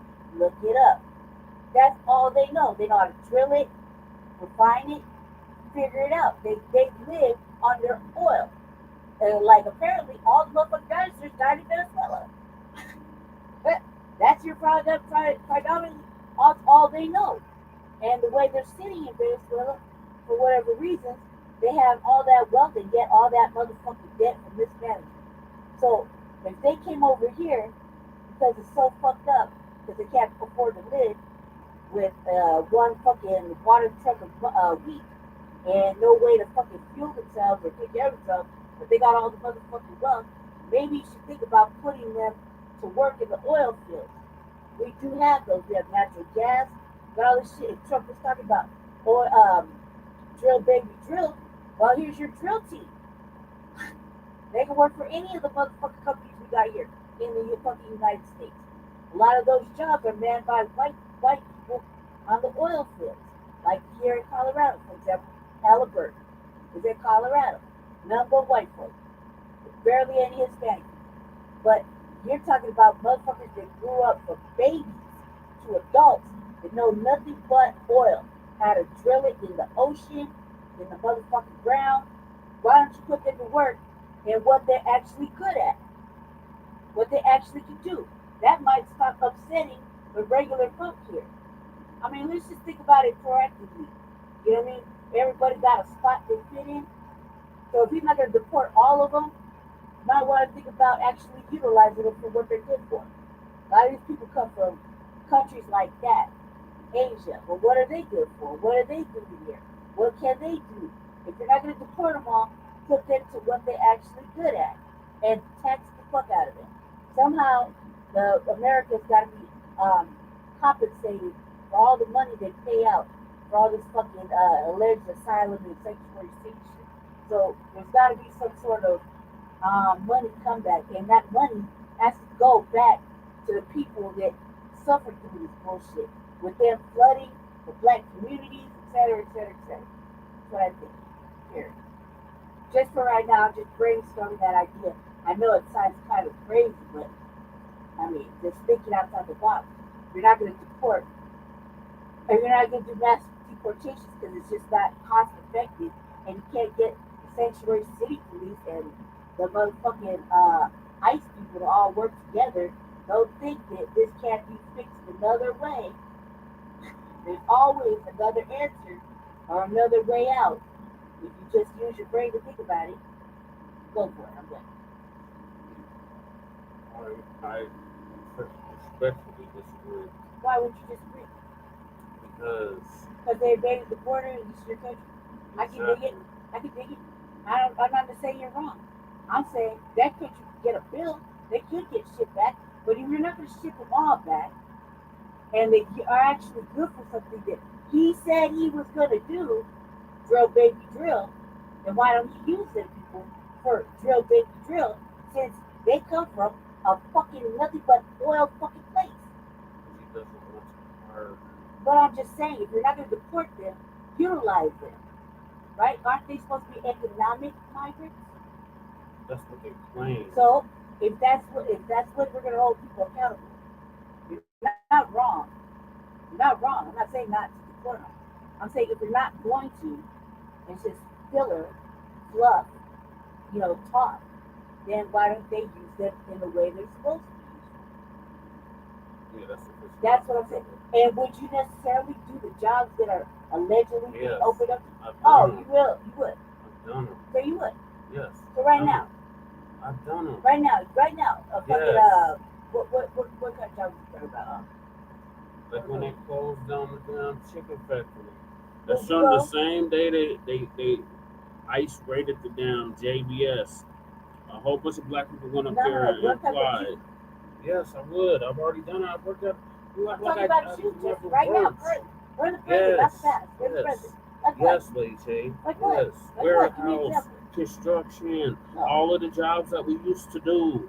So they're right not now, doing nothing new. All those jobs are open right now. Though, okay. Well. To you. Okay. Right? Just like they're open to me, right? Okay. So would that necessarily? If they were pay your open, rent? it depends on how much they're talking about. Okay. So what's the elephant? Just think about it in your own. Just look at it from your perspective. Is the minimum wage or the wage considering how long it's been or whatever barrier factors there are, right? Because allegedly there's not going to be any barrier. So let's just say hypothetically, would you be able to do that job when that motherfucker's taking less? Or would you have to work 2 jobs like that right there? 2 jobs. My brother works 2 motherfucking jobs. 1 job he'd have for 10 motherfucking years. Okay? 2 fucking jobs. That's how Americans have to live. Would you have to do that too? Yes. So what do you think? Until that lower the cost of living, yes. Right, but do you foresee that happening in the future? I'm not ruling it out. Unlike you, I'm not pessimistic and cynical about every goddamn thing. It is pessimism. Okay. All right. She just want to argue with me. I don't want to argue. I don't want to ask. I don't want to argue. Look, I am. And what you're saying makes no logical sense. What doesn't make sense? Because we've already shown and proved that doesn't make any sense. As soon as they raided those plants, black people got them jobs. That was a year ago. It don't matter how long ago it was. As soon as they raided those plants, black people got those jobs. We're talking about right here. Right? Oh my God, that was here. I literally said here. In Colorado, that happened. We didn't show it on. Yes. We didn't show it off the TV. We did show it. Yes. And we were like, whoa, y'all started clapping. Yes. Right? That wasn't something we showed? Yes, we did. Where did that happen here? In Greeley, cuz. In Colorado. Where the plant, where the J. There's some black people in Greeley, cuz. Like how many black people? How many black people are in Colorado, cuz? Nobody. Okay, yes. Every time I go to Greeley, I see black people. Greeley? Yes. Sure. And I've been to Greeley a lot, cuz. Okay, You forget I used to move. I literally used to. No, you didn't. Yes, I have been. No, you didn't. I didn't move people, but I've been to Greeley. I moved people So all over the state. Listen, I'm not trying to argue. I'm not trying to say you're not wrong. I'm not trying to say that at all. I'm just asking a question. And I gave you an answer. Black people, would you do the job I just said that yes. they just emptied out? I literally just said right yes. now. I just said yes. Okay. You asked me personally. I said yes. That's the way they're paid. Yes. Would you not have to turn into that situation out there? Yes. Yes. So, like I said, no, it doesn't. It just proved my makes point. no sense. It said, you literally said that black people are not going to do those jobs. But we have examples of black people doing those jobs. It doesn't pay us right, guys. That was my point. It doesn't pay us right. Okay. She just wants to be arguing. No, I'm not arguing. I'm not arguing. Jesse, I'm not arguing. Just listen to what I'm saying. I did. That job isn't going to pay you what you think you're worth. Okay. Right? If it's you already know that going in there, though. You already know that beforehand. $15. Are you working for $15? Randy, the minimum wage is higher than $15. Okay, it's closer to 20. All right, 18. It's and 50 cents. 19. It's if you're not here with yes. right now. Yes, Randy. Look that up. Yeah, look it up. I'll look it up. But real fast though. Real fast. So you charge $25 to move an hour. Yes. And they're paying 19. You're gonna take that less thing for 35 hours a week? If I wanted the money, yes, Randy. I would. I work at Frito-Lay for less than that, Randy. For how long though? Long enough. Long enough for a paycheck? Yes, exactly. That's not a long time. Two paychecks. That's not a long time. Anyway, Randy, I worked there. You asked if I would do the shit. That's what I said. Oh my God, Randy, yes they do. Who do you think was working there? Jesus. She always wants to try to argue with me. I'm not arguing with you. I actually worked the shit. I know better. I know people actually work there right now. Are you currently working there? Are you? No, but I was. Okay, how long ago? A couple years now. Okay, well, I'm talking about currently, right now. Okay, Randy. This week. All right. I know people that work there now. So do you know people right now that would do the jobs right now? Right now. Right now. Yes. So then you answer your own question. And I did answer my own question. Now, so then why are we still going over this?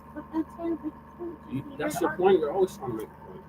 Oh my God damn. All right. I apologize. I apologize. I'm sorry. I'm sorry. Just forget everything I said a minute ago. It doesn't matter. I'll use my critical thinking on my own. Real sorry. I apologize. Carry on. I'm sorry. I'm sorry. But I apologize.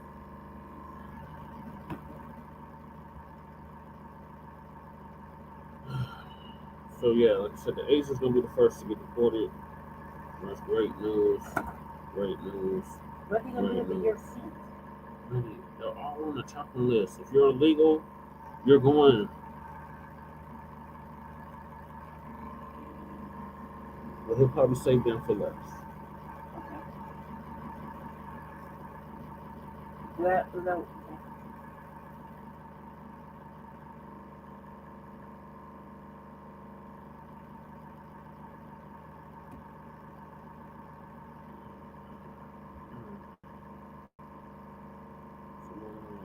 Sorry, getting super late.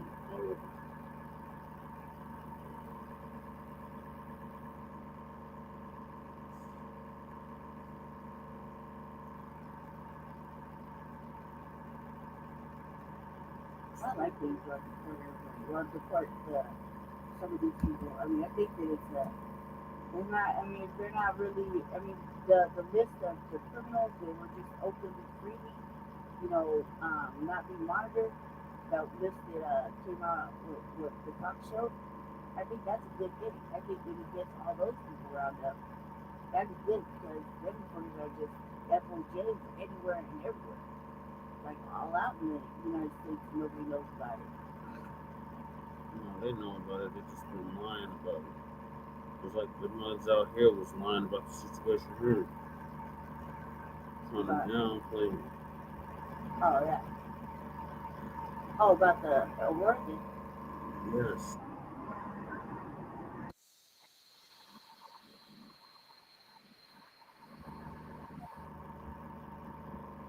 All right, so the next topic is Latino man calls out Latino community for voting for Trump, says they don't care about you.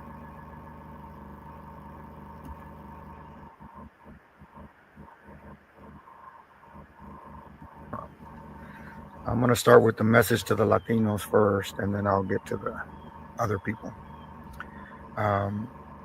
First of all, I want to start by saying that, I wanted to do this video immediately after the election when I found out the results. But I found myself using words and terms that are not conducive to relaying a good message. So I decided to wait. I'm still probably going to use a couple of those words, but it's not going to be near as bad as it would have been had I posted that original video. So you voted for a man who doesn't care about you at all. And he's made it very clear.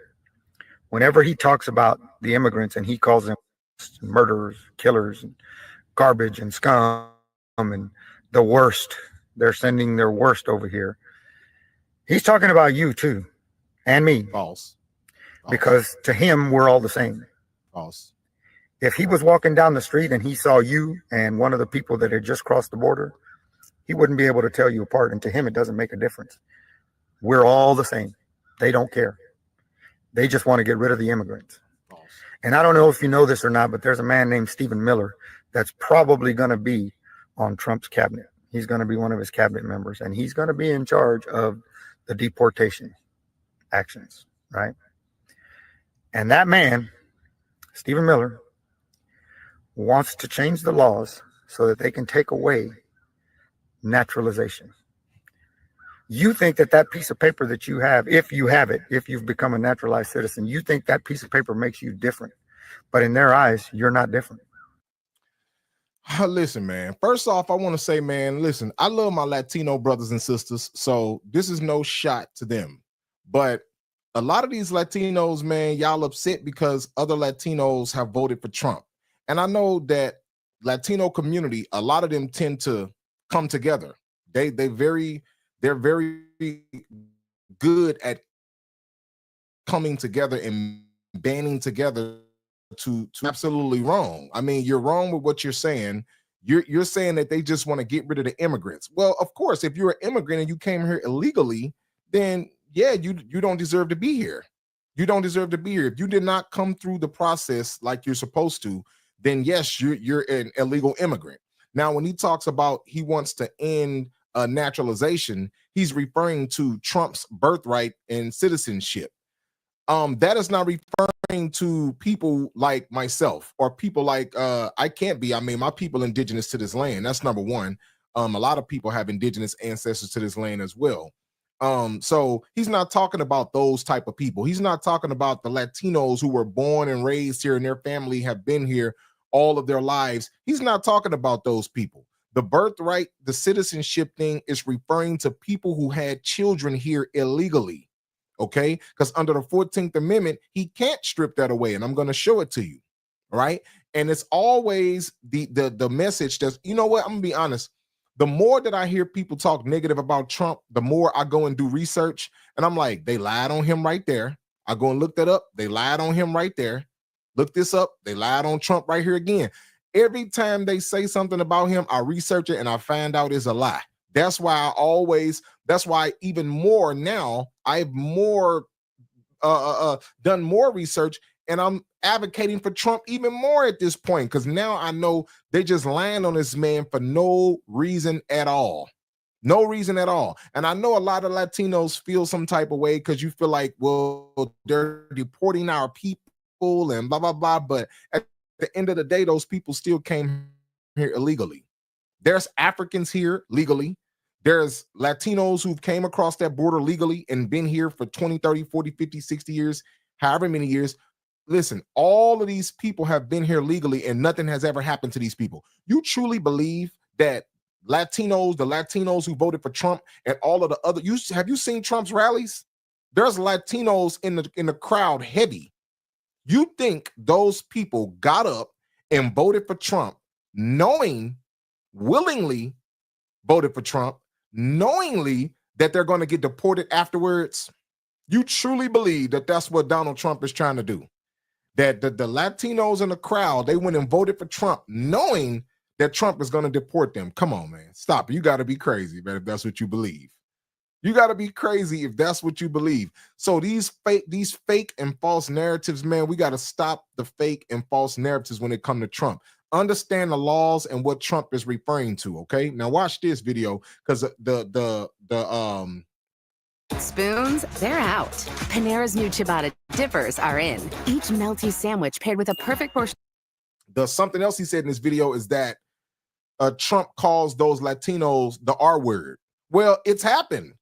The immigrants that was coming over there, all the migrants that was coming, they were actually forcing themselves on women. It's actually been in the news. So you're saying he's calling them this R word. It actually happened. That's because it happened.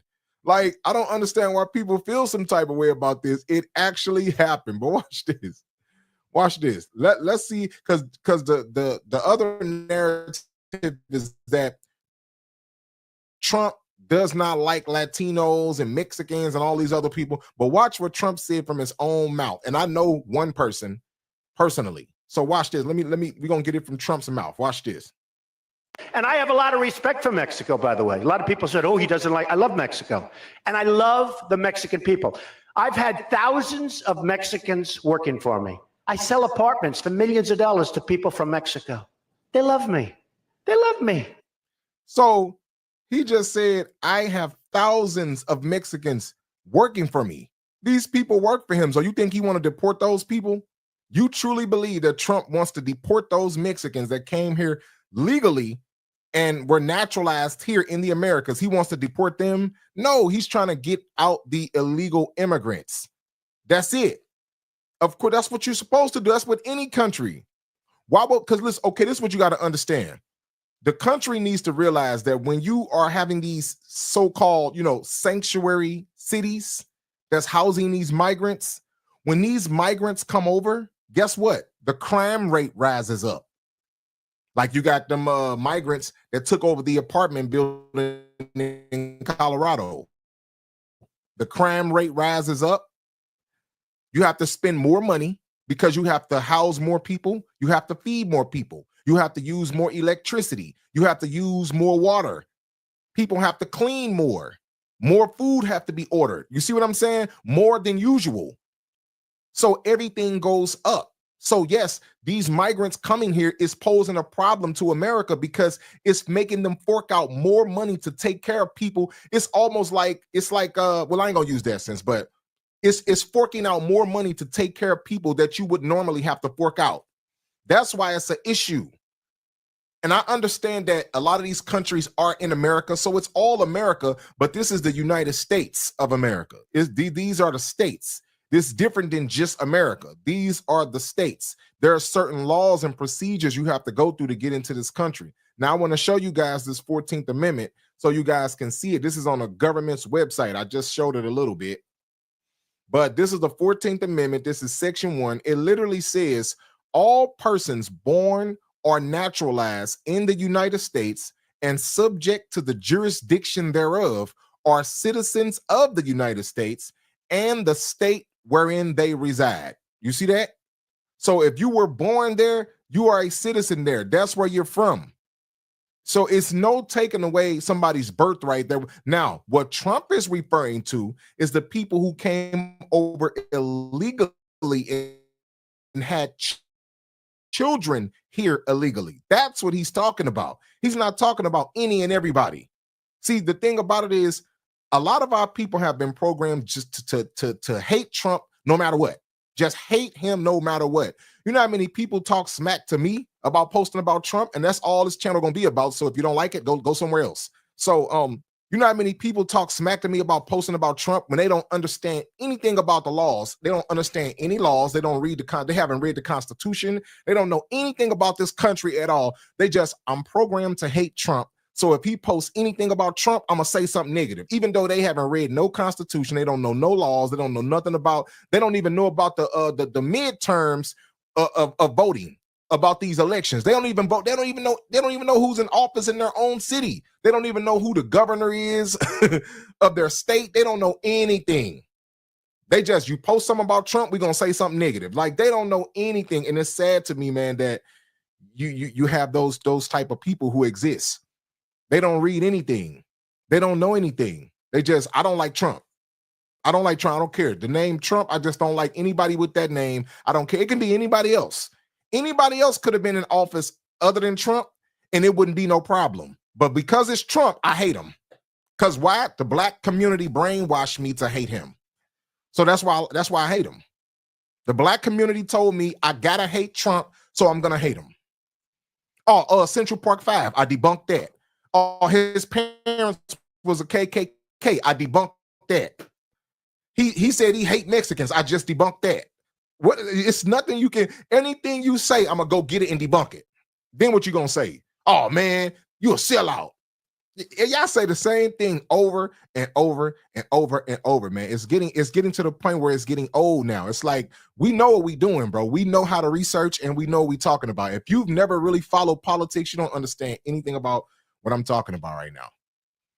And so a lot of these people who get on here and make these statements about Trump, and they get on here and make these statements about Trump, say he don't like Mexicans, he don't like Latinos, and they forcing themselves on women. He's talking about the MS-13 gang members, and he also dropped another video where he was talking about cracking down on the cartels as well. So that's coming too.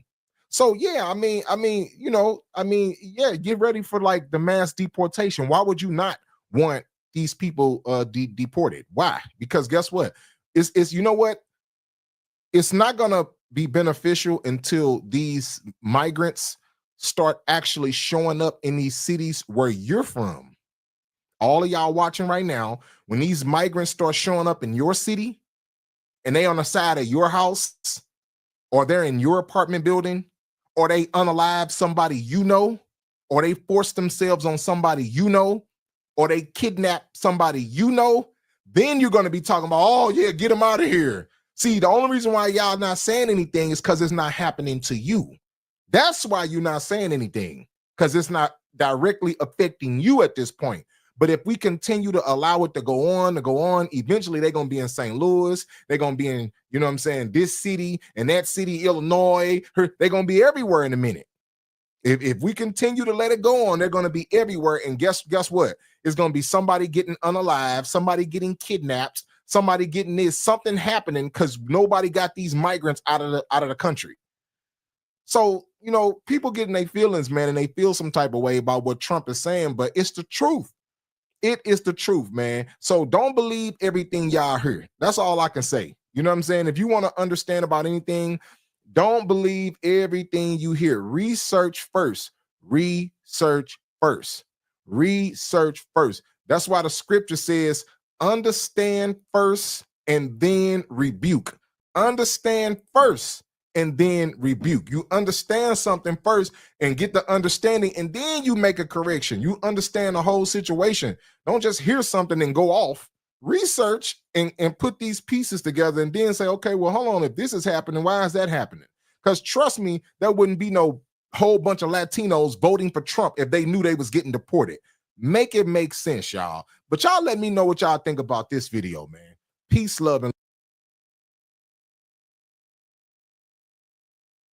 I think the research guide, when you're talking to the research guide, is sad about this Latino man calling up his community for voting for Trump.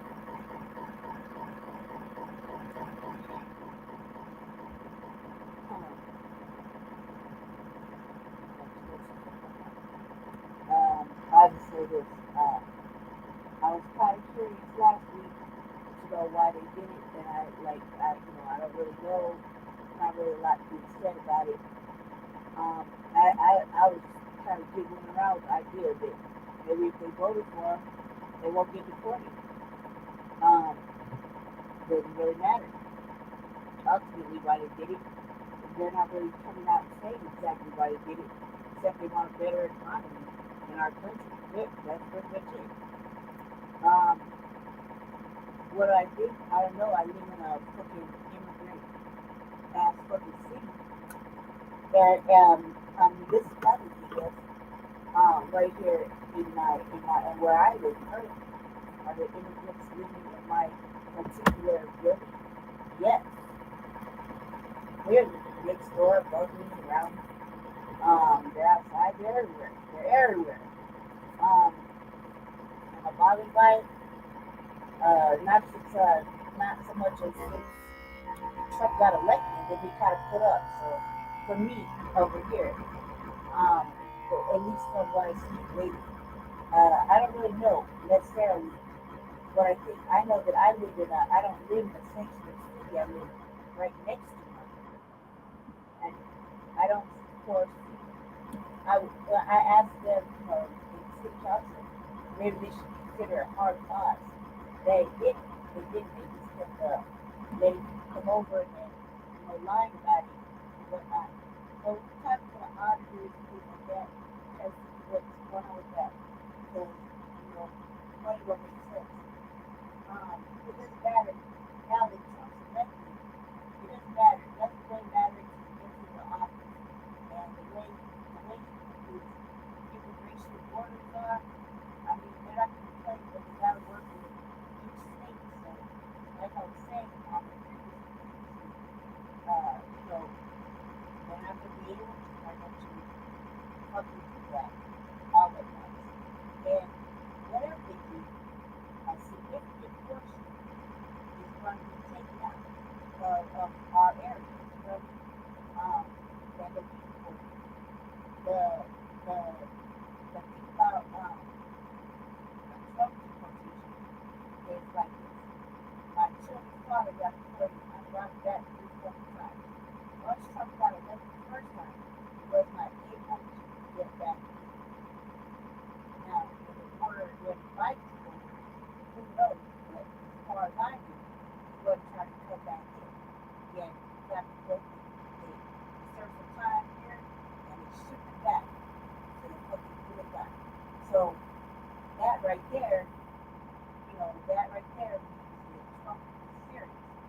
Usually when Trump deports your motherfucking ass, you don't come back. You don't sneak back in. At that portion of time, when he was able to come back in 3 separate times, the cost went up every time. So that was like from 98 to 2006 in those periods of time. And once Trump had got in and old boy served his federal time here, he got deported and never was able to come back in.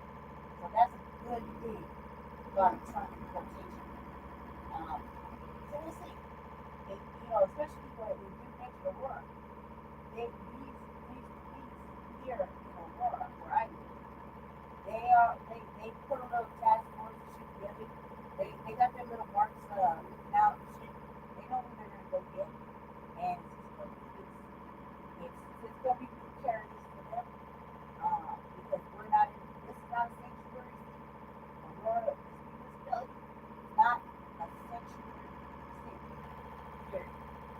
So a lot of the migrants came from the city of Denver, which is only 15 minutes away on the bus, if that. So, I mean, if that, I literally get to Denver in about 8 minutes, just driving my little whip. So it's not that far. But they were kind of, they kind of moved around and moved over here and kind of did whatever. The thing I don't like, and what the man said, is true. They're going to be protesting and asking for more shit and leniency and let me stay and be all up in the city council. And they're going to have all the advocates all riled up like they've been doing. So that for an activist who's fighting against that shit, it's going to be a little bit more of a struggle. So dude is right. And that's all I got to say about that. He's not wrong. All right, moving along, we got NYPD and Eric Adams stand with Trump on deportations, despite Defiant Governor Captain Hochul. I think Eric Adams always pushing the bar with her.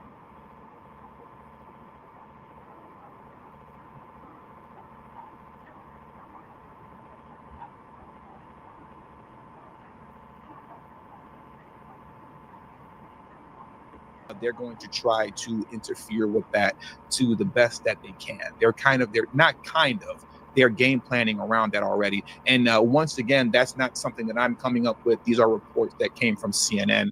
And obviously, if it came from CNN, then it must be true, right? Because everything else outside of that is fake news. But first, now we got that out the way. Let's come into this right here. I wanted to pull this up for you guys very quickly. This tweet reads here: newly sworn in Los Angeles police chief says the LAPD won't assist with deportations and he will protect the illegals in his city. I want to play this clip for you right now. Let's jump into what the newly sworn in Los Angeles police chief had to say. Let's get into that right now. LAPD will protect our immigrant community. LAPD officers will not take action to determine a person's immigration status and will not arrest someone for their status. And LAPD will not assist with mass deportations. Los Angeles is a city of immigrants, and I know immigrants are being disparaged right now, but I want the people of Los Angeles to know my viewpoint. Our nation was built by immigrants, and LA, such an extraordinary city, because of the people here from literally all over the world. I do have to say this before we move forward. I do have to say this to, as Donald Trump would say, the Black population, right? The Black population. I do have to say this to the Black population of California, right? And Los Angeles. And it's really to, the entire Black population as a whole, right? Concerning the religion of voting blue, no matter who. I just want you to look at how they're bending over backwards to take care of and protect illegal immigrants, despite your undying loyalty to the DNC. Why this undying loyalty still exists is beyond me. But particularly, and I want to focus on California for a minute, and then we're going to move on. In California, concerning reparations, we all remember the hoopla surrounding it, right? We all remember all the conversation surrounding the Reparations Commission, all these articles coming out with huge astronomical numbers concerning reparations payments, so on and so forth. Okay, fine and dandy. The blue state of California slow walked you all the way to the finish line concerning a reparations task force, reparations meetings and hearings, so on and so forth.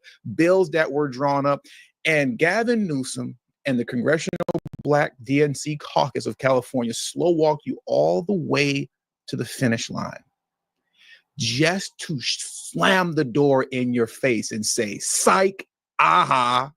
That's literally what happened. That's literally what happened. They slow walked you all the way to the finish line, said, all right, come on. Yeah, reparations is coming. It's coming. Don't worry about it. This is a blue state. We're liberal. Of course, we're going to give it to you. Do all the studying you want. put the commission together. Yeah, we're blue over here, we're liberal over here. And they literally walked you up to the finish line just to say, psych, boom, and shut the door in your face. Let that sit in and settle in. Let that sit in and settle in. The next time any type of voting come around, and you want to keep voting blue no matter who. I don't understand it. We see where their priorities lie, and it's clearly not with you, let alone the citizen population in this country or throughout California. But I just had to get that off. And we're going to move on from there, because now we're going to jump into J.B. Pritzker.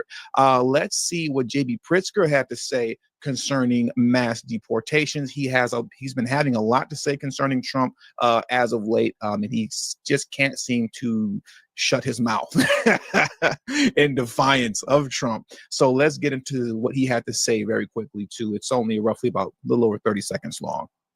We also want to make sure that there isn't a violation of people's rights with, raids, for example, that are done in coordination with local law enforcement on people who are, frankly, holding down jobs and have been in this country for many, many years.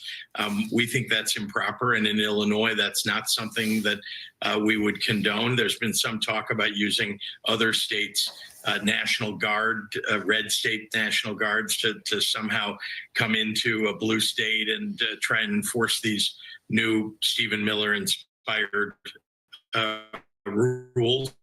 And that's just not something we're going to accept. But I want. So that's his stance there. And this is despite the fact that Tom Homan on numerous occasions, and he keeps stating the priority and focus to start is going to be pretty much exclusively on the criminal element of those who have come in during Biden's migrant crisis, right? They've said he has said this numerous times, but despite the fact that he has said this numerous times, we have people like J.B. Pritzker and the like who keep fear mongering as if there's going to be concentration camps set up where they're going to just mass round up all Hispanics and place them over there, and we'll figure out your status when we get to it. Right. He's explicitly stated over and over again that is not the case. That's not what's going to happen. They're not going to be running around here sweeping neighborhoods. They're focusing in the beginning on the criminal element, which makes the most and logical sense. They are the easiest to deport. And if you're going to start deporting folks, obviously you're going to start with the worst of the worst within that bunch. But if you let them tell it, that's not what's going to happen. I want to play Tom Homan speaking on that for a moment too, because I think it's very important that we just get the facts behind what it is that they're preparing and getting ready to do. As we speak, I talk to ICE every day. They want to help because they understand this is a criminal problem. And let's make it clear. President Trump has said, and I've said 100 times, this deportation operation, the priorities are going to be public safety threats and national security threat. They will be the priorities. And no one should be pushing back against removing a public safety threat from the streets of this country and protecting our citizens. I mean, the idea that these governors are 100% opposed to they're opposed to deporting literal threats to the lives of the citizen population is crazy, but they stand in opposition to that. And this is something that Eric Adams has been very vocal about concerning the deportation of criminals, right? Of criminal migrants. Now, I know some of you will say in the comment section, and rightfully so, well, they're all technically criminals because they crossed the border illegally, and you're not going to get any argument from me concerning that, right? Because you're correct. But just to, really focus in on Eric Adams' stance a few months back, which he caught a lot of flack for. He caught a lot of flack for this. Eric Adams did come out months ago stating that he wants local law enforcement to collaborate with ICE to remove these criminals from his city once they commit a crime. He's not waiting for them to be convicted. He said, if you commit a crime, you immediately need to be removed and your due process can be had with ICE. And he caught a lot of flack for this. He caught a lot of flack for this, but the point is that I'm really trying to focus on is that concerning Eric Adams and deportations, he's been standing on this for quite some time now. Prior to Trump winning and prior to the election, he's been standing on this. I want to get into this New York Times article very quickly, and I just want to read off a few paragraphs from this. Obviously, the article title reads, Eric Adams wants to deport migrants who are accused of serious crimes. Democratic leaders of the city council said they had no intention of changing New York City's sanctuary laws to allow Mayor Adams to have his way. That language is just so annoying.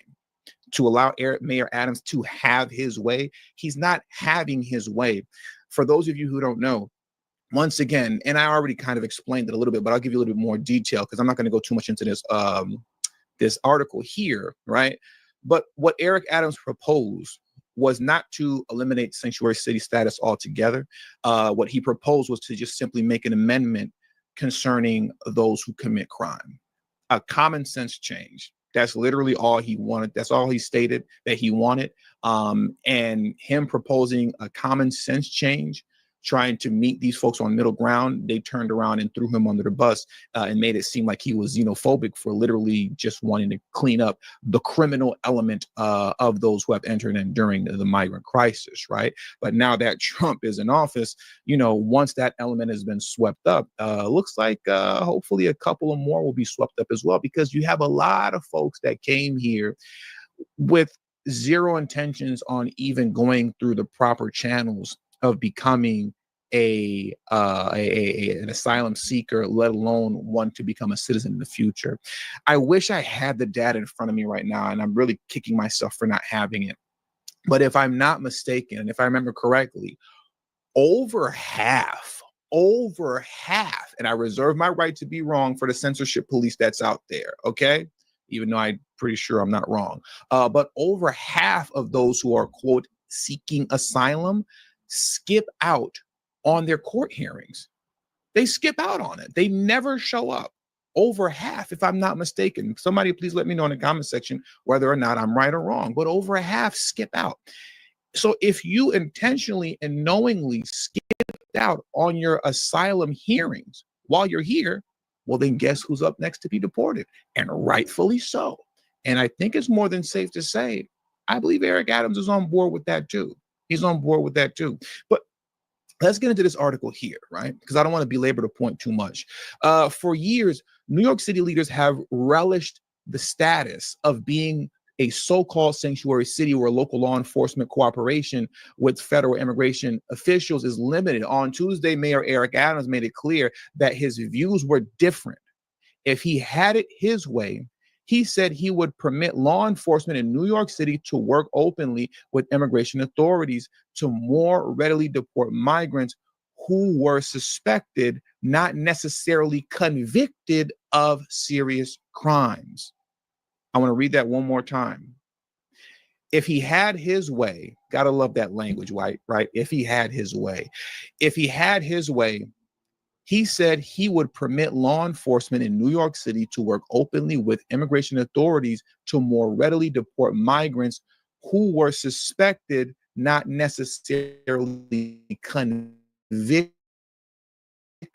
of serious crimes. Eric Adams would say that there's some people that feel that they should be able to remain here, keep doing their actions until they are eventually convicted. He said, I don't subscribe to that theory. Now, people fired back against him and said, oh, well, you're trampling on their due process. You know, they should be at least convicted first. Eric Adams says, no, we're not waiting on a conviction. We shouldn't be waiting on that. When you're here illegally already, the moment you commit a crime of this nature, ICE needs to come pick you up and you can have your due process with them. You're not being robbed of your due process. You're just not going to have it here in NYC, where you have these no cash bail laws and policies where you do something ridiculous, we arrest you, but then we let you right back out in less than 24 hours. Now, here's what Eric Adams had to say concerning violating the due process of illegal immigrants, right? And I love this response. So a reporter asked Mr. Adams, a first-term Democrat, about due process. Eric Adams replied, They didn't give due process to the person that they shot, punched, or killed, the mayor countered. There's just a philosophical disagreement here. And that was the perfect response. That was the perfect response. They don't give, due process to those that they harm, right? They don't give due process to them. So don't come to me talking about due process. They can have their due process with ICE if they need, if your concern is due process, you can have it with them. But now I want to shift over to the new player in the game. That's what I want to do right now. Because the new player in the game, as you're going to see here, is the NYPD itself. The NYPD itself. How things play out in New York is going to be very interesting, right? Because in all these other states, when you're talking about California, the state of California, and then Los Angeles, obviously, with Mayor Karen Bass, they're all on the same page. In Massachusetts and Boston, they're all on the same page, right? J.B. Pritzker and Brandon Johnson in Chicago, right? The governor of Illinois and then the mayor of Chicago, they're all on the same page. It's only here in New York where essentially it's Governor Hochul and Attorney General Letitia James versus Donald Trump, Tom Homan, Eric Adams, and now the NYPD. And now the NYPD. As you see, this article here reads fed up. NYPD cops praise Trump's newly minted border czar, Tom Homan. He'll be tough. Let's jump into this article here. And if you haven't already, please hit the like button, subscribe to the channel if you're new to the channel, share this video on your social media platforms, and follow me on Telegram. I can't stress how important that is. Telegram. Follow me on Telegram at TD Media Group. The link to my Telegram is in the description box below. It should be pinned in the live chat right now, and it will be pinned in the comment section at the end of the stream. And follow me on Rumble as well at TD Media Group.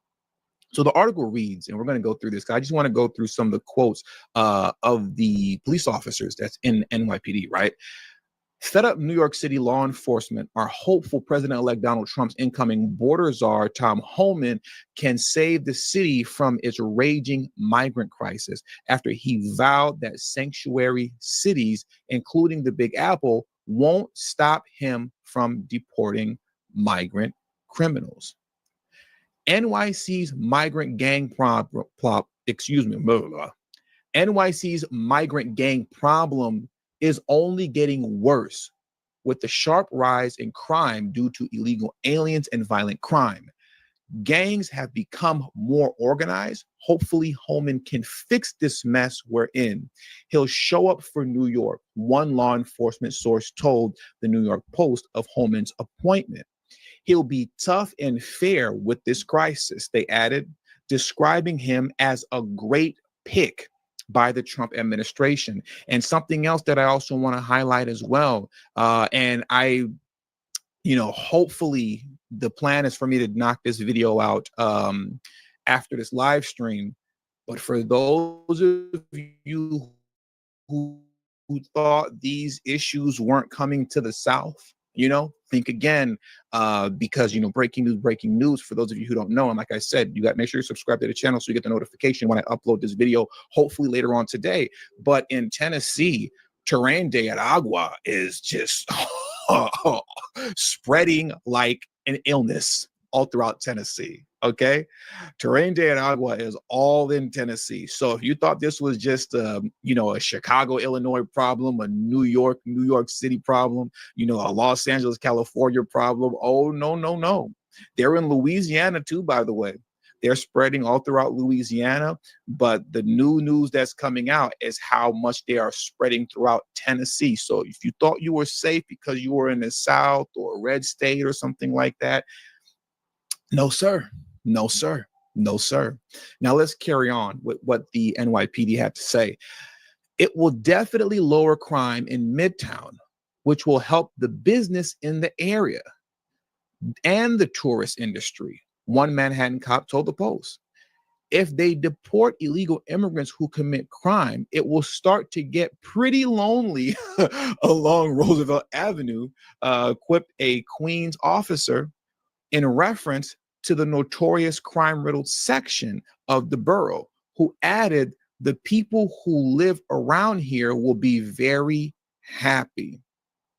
It's amazing how nobody gets this kind of news concerning how, essentially miserable and unhappy the residents of New York City is with the migrant crisis. This information is very much so suppressed in the mainstream press, right?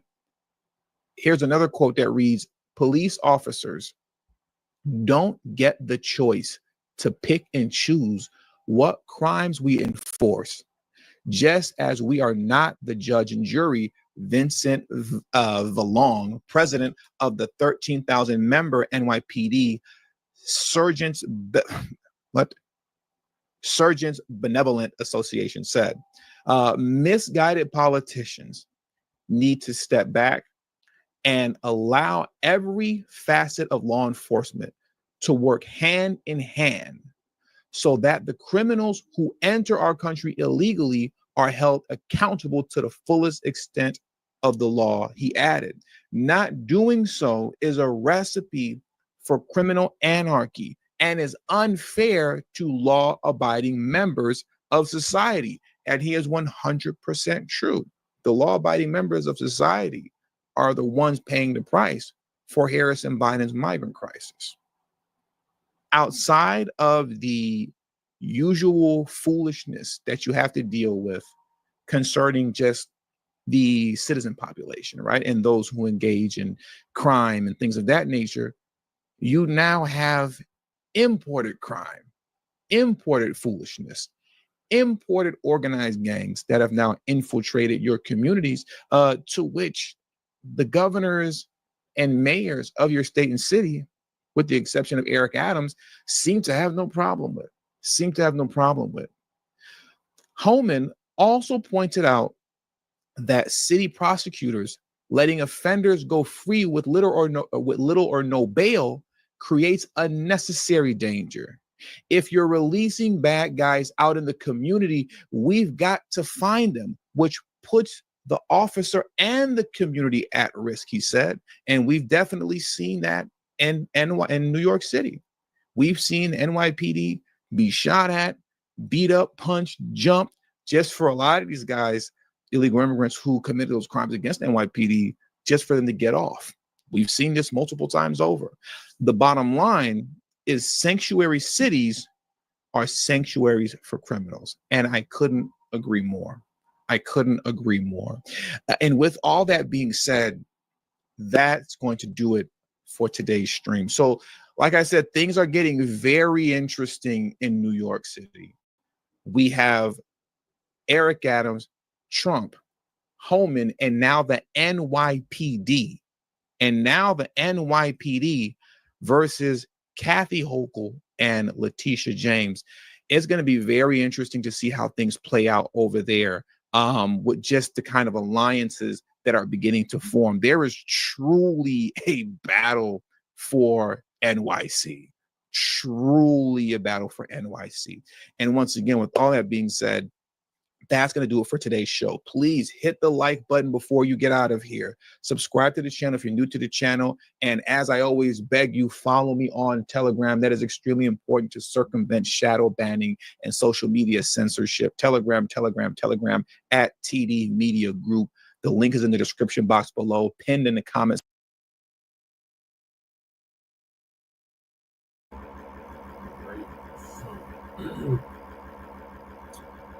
Looks like Eric Adams going to stand with Trump is probably going to be the only one. The rest of these Democratic mayors forming an alliance against Trump, talking about their resistance. And earlier, J.D. Kushner was talking about we got to go through him if we come for his people. So, shout out to Big E. Going against the grain. What are your thoughts, Lady Tay?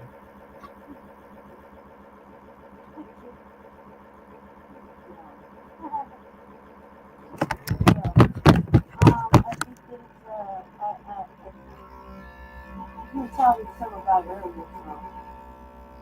them forming an alliance. you try to do, government, like, why would you stand in the way of motherfucking the people with that obviously stand fucking murder, you know what I mean? Or they're not, they've been neglected and sex and whatever. Why would you do that? You're not helping yourself. And as soon as you turn up, there should be political musical change to you, know? What I got to think about, but that's this shit. I mean, do. They don't listen. And they really deserve to fucking isolated dystopian future. Motherfuckers that don't give a fuck about the people. They put them in ugly situations, so they have to get fucking, verbally aggressive and strategic about just having equal fucking living standards and treatment for citizens. You know what I mean? That shit is fucking ridiculous. I want to know more about this alleged coalition you're talking about. Did they join I want to know more about that. That you were speaking on. Yeah, so that's what the Democrats said. In a couple of years, against Trump, against the Deportations and all that was on the top of the list. Alright, well, yeah, that's not stupid. That's not good. It doesn't surprise me that they would do something like that. Since they want to be, that's the point. I mean, if they haven't noticed, it's not a very popular thought right now. If they're going to be on the right side of fucking history, it's not a real popular thought. It's sanctuary. Like I said, it's not a sanctuary for the motherfuckers that are chased down and oppressed on a daily basis. It's a sanctuary for everybody else. You can't even go, you can't you can't utilize that state service. So, not even a little bit. This sounds like a bunch of shit. I don't know.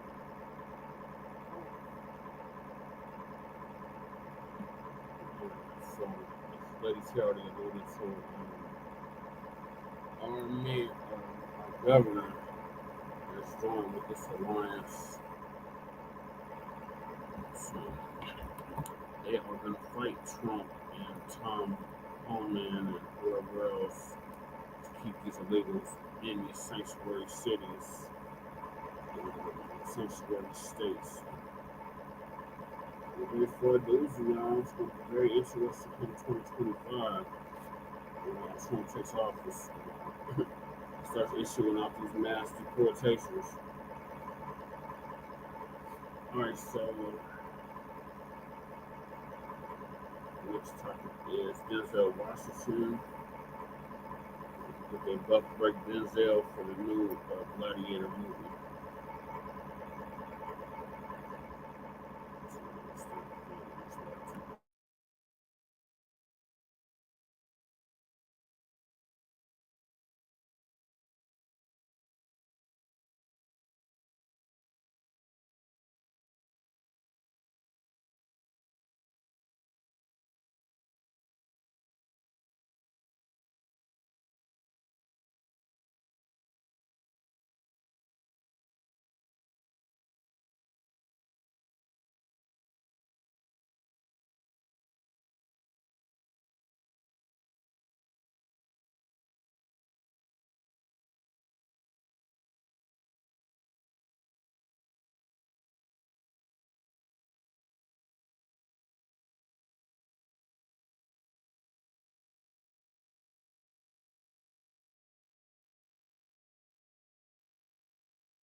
Jesus.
Sorry, I think I was looking for it. Then I took the damn video down. So, just to give y'all some context, so Denzel, after Denzel Washington, okay, thank you, ladies. So let me see if I can pull that up.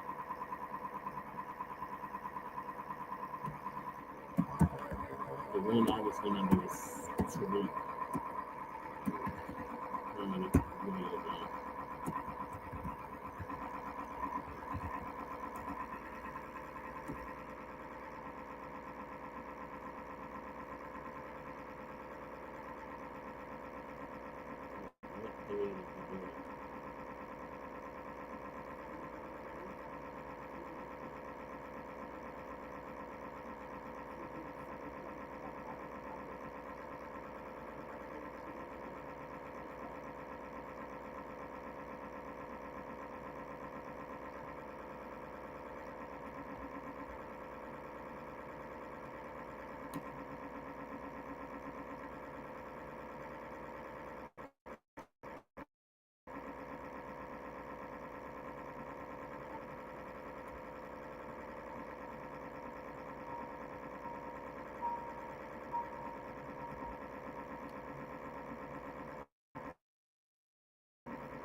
Look at one of our Prince Charles.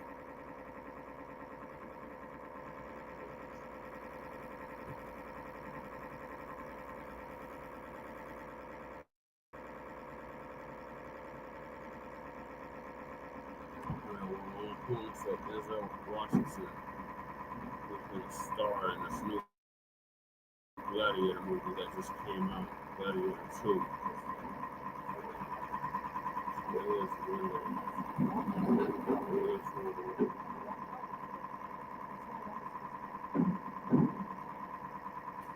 it'll go early.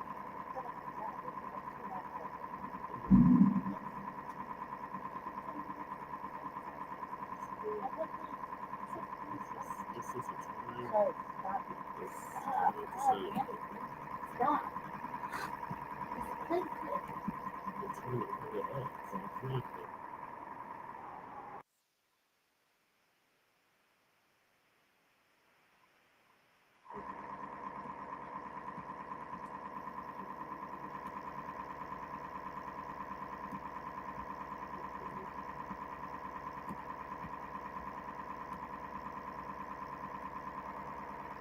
City that looks a bit on this.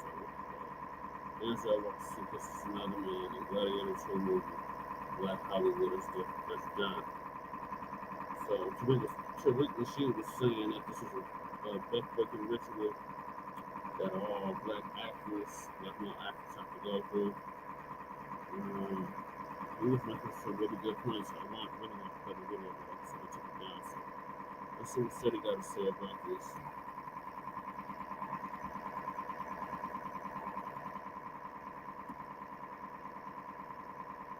Comment, just don't say nothing stupid, because I will ban your ass, period. What the fuck going on, y'all? They say, I heard it straight from the horse's mouth.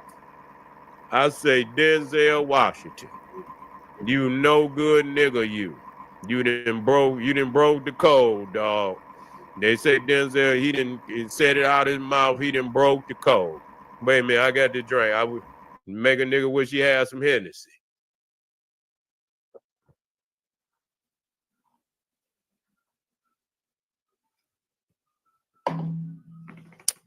Nigga, but you know what? Let me tell y'all something. I already seen that Denzel was cracking. I don't, a lot of motherfuckers try to give Denzel more credit than what he deserved. That nigga been cracking. You know what I'm saying? He been cracking. And so when I see, and I'm gonna do, he ain't the same Denzel. No, sir. They did something to Denzel. They didn't put Denzel through some rituals, man. I can hear how he talk now, man. He's apologetic for the Cro-Magnon Neanderthal. He is. He's apologetic to them and shit, and their culture and shit, and idolizing them. Yeah, I see how he idolized this guy that's in Gladiator and said that's his movie, and and this, that, and the third, and that he's second tier to that man. I say, man, what the fuck would you, get a motherfucker his props and move the fuck on? You in there, you motherfucker. You ain't right, Denzel. You ain't right. You ain't that type, you don't get no motherfucker that, you give a motherfucker accolades if you feel that that's what's necessary, but damn, man, you gonna give a motherfucker all that praise even over your own qualifications and shit? I say, oh, nigga, you bowing down now, nigga. You come in the door, nigga, bowing down. I don't honor that. You did one good goddamn movie. That was Malcolm X, and all that other shit you could keep, nigga. Straight up, because you saving all. I'm tired of that shit. Every goddamn movie Denzel Washington did, and motherfuckers gave him more credit. And the only reason they gave him the credit because he was so amazing in Malcolm X. That's really what gave Denzel, that's for me, because he did such an amazing job in Malcolm X. We honor Denzel. But goddamn, everything after that, he was saving some goddamn white woman.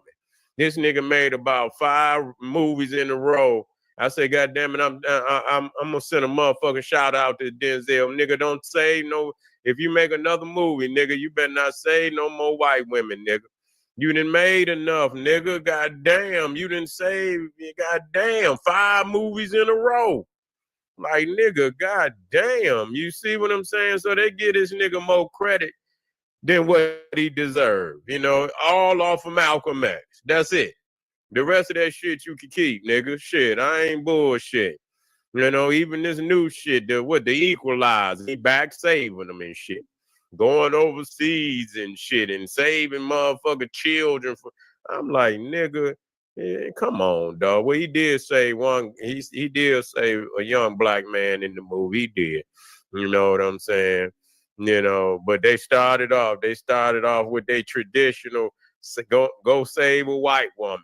That's exactly what his ass did. I say, nigga, no, if you got them type of acting skills, nigga, bring some of our legends to life, nigga.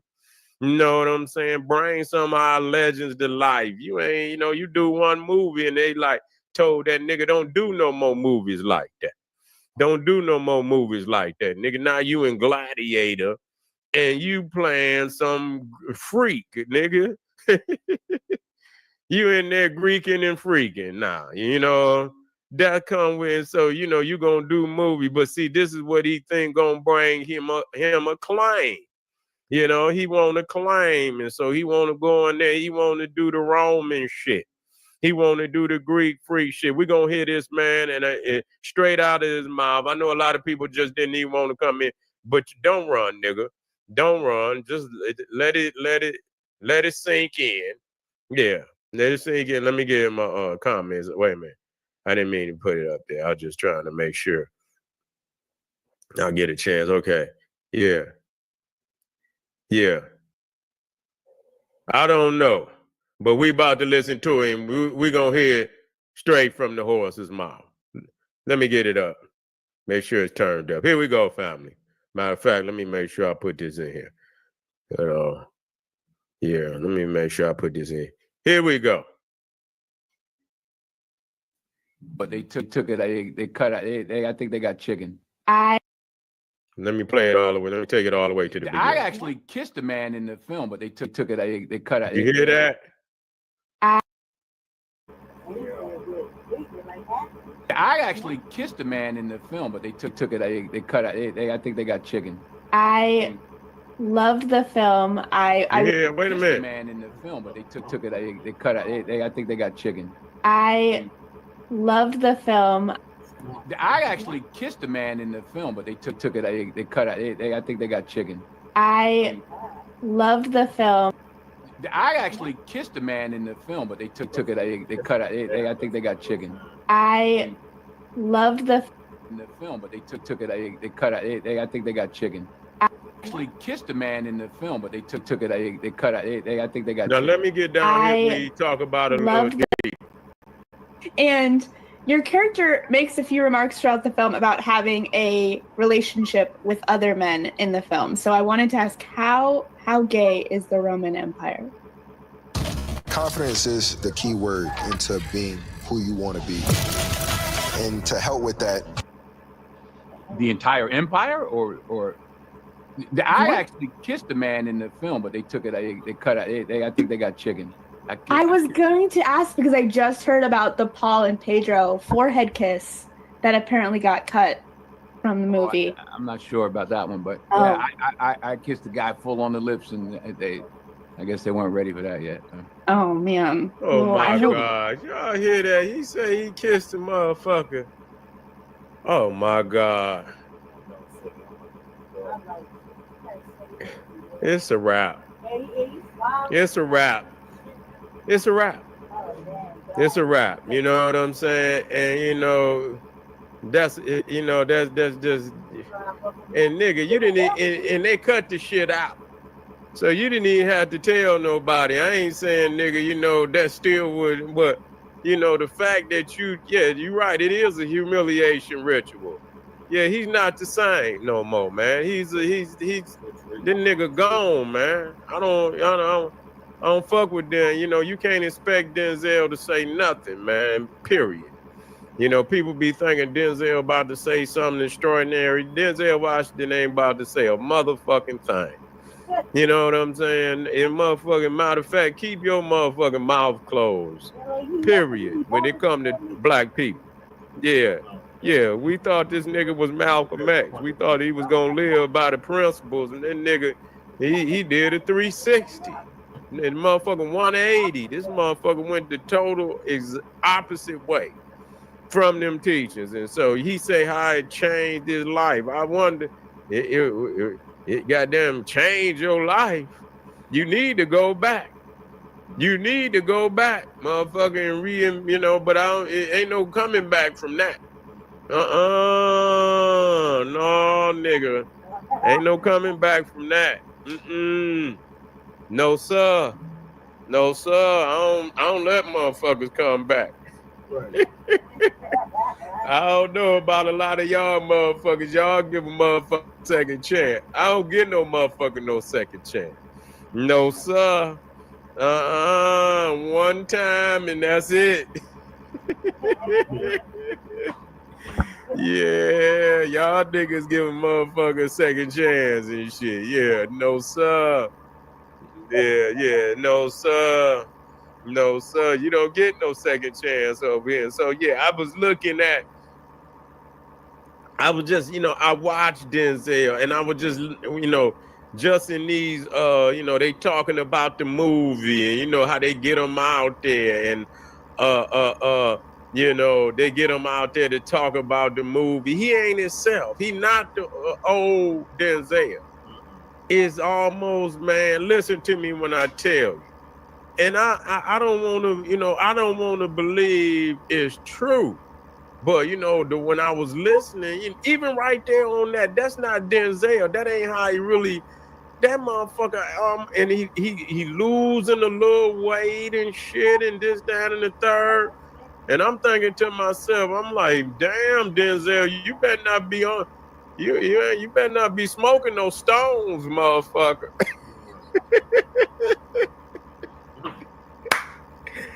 I say, man, wait a minute, Denzel. I ain't trying to make shit up on him and shit. I'm like, damn, you kind of glassy, motherfucker. Maybe he toting on some trees. I don't know. Maybe he toting on some trees or something, man. But yeah, man, that's not the same Denzel. You could tell. And yeah, I'm like, man, I know goddamn you can catch Denzel down at the Rock House. You know what I'm saying? That's that motherfucker Denzel he on that Chris Rock shit, nigga, New Jack City. Yeah, he on that, yeah, Smokey. That what's his name? No, what was his name, man? What's this? What was Chris Rock name in New Jack City? It wasn't Smokey, was it? No, it wasn't Smokey. What was that motherfucker name in New Jack City? Pookie.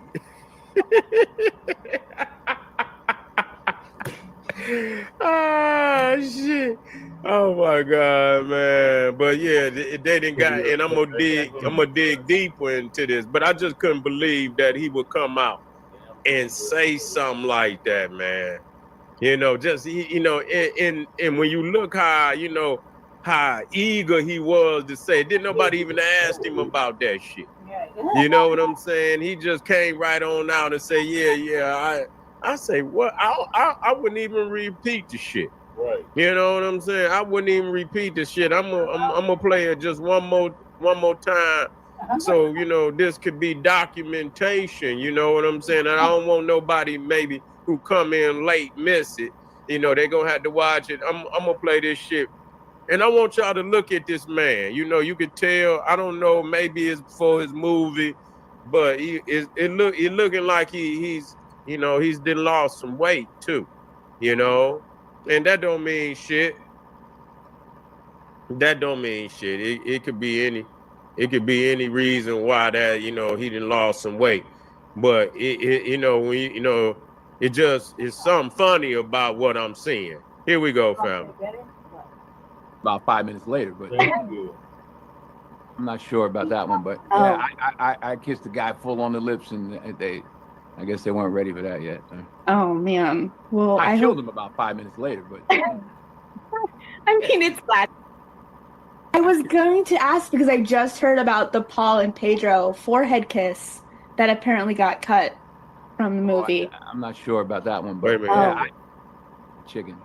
I was going to entire empire, or I actually kissed the man in the film, but they took it. They cut it. I think they got chicken. I was going to ask because I just heard about the Paul and Pedro forehead kiss that apparently got cut from the movie. He tell the old Cro-Magnon, Neanderthal, everything. I guess they weren't ready for that. Yeah, this motherfucker. Yeah, I killed him about 5 minutes later. Man, fuck him, man. Man, fuck. He didn't say no sight here. No just kidding. I do that shit. Like that. Too. You know what I mean? Yeah. So yeah, he didn't crack. So I'm done with it. I don't want to hear no motherfucker talking about no goddamn or no motherfucking Denzel, no motherfucking Denzel Washington like he is the greatest. He was happy about it. Yeah, he said he came right on out. I'm like, goddamn, Denzel, you was really hood. You know what I'm saying? Yeah. So But I'm gonna dig deeper into it. You know, I'm about to dig. Yeah, yeah. I'm gonna dig. You know, I can't. You know, I knew he was gonna crack. I knew he was gonna crack. I didn't think he was gonna crack like that though. Right. I thought he was, you know, he's apologetic to them Cro-Magnon Neanderthals, you know. He's apologetic to them Cro-Magnon Neanderthals, and that's where I felt, you know, he would, you know, he gonna crack, and in the rest of his career, he's gonna be an apologetic. I could not imagine that motherfucker would come out there and say what I just heard him say. Right. And the way he said it, and just come out and just, you know, like, goddamn, man, what the fuck? What the fuck? What is wrong with you, man? Why would you do that? You know, motherfucker, you know how, you know, the black community, we stand strong on that. Don't do that. Right. No, sir, don't you dare do that. Don't come out like that. You know, you going out like Wesley Snipes and shit. Another motherfucker, you know, who, you know, has some, you know, a little science here and there. And then nigga just lost his motherfucking mind. Went married outside the race, and then the nigga went to putting on dresses and shit and all this, that, and the third. And so it never fails. It never fails. When you, that Hollywood shit is they say the internet undefeated, Hollywood undefeated too. That motherfucker undefeated. Hollywood is undefeated. The internet is undefeated, and Hollywood is undefeated too. You see, I ain't seen one motherfucker go through Hollywood and then end up, you know, just like all the rest. That's real. So family, but I'm gonna be digging deeper into Denzel. I'm gonna, you know, cause I seen him over there with the king now. See, he's over there with the king. That's letting me know something. It ain't a dream. Wake up, family. I'll be right Black. I want y'all to come and build with me. Arm yourself with knowledge. Bang on that wicked ass beast daily liberation through African education and confrontation. Black Pop. All right, so let's see what the fans got to say.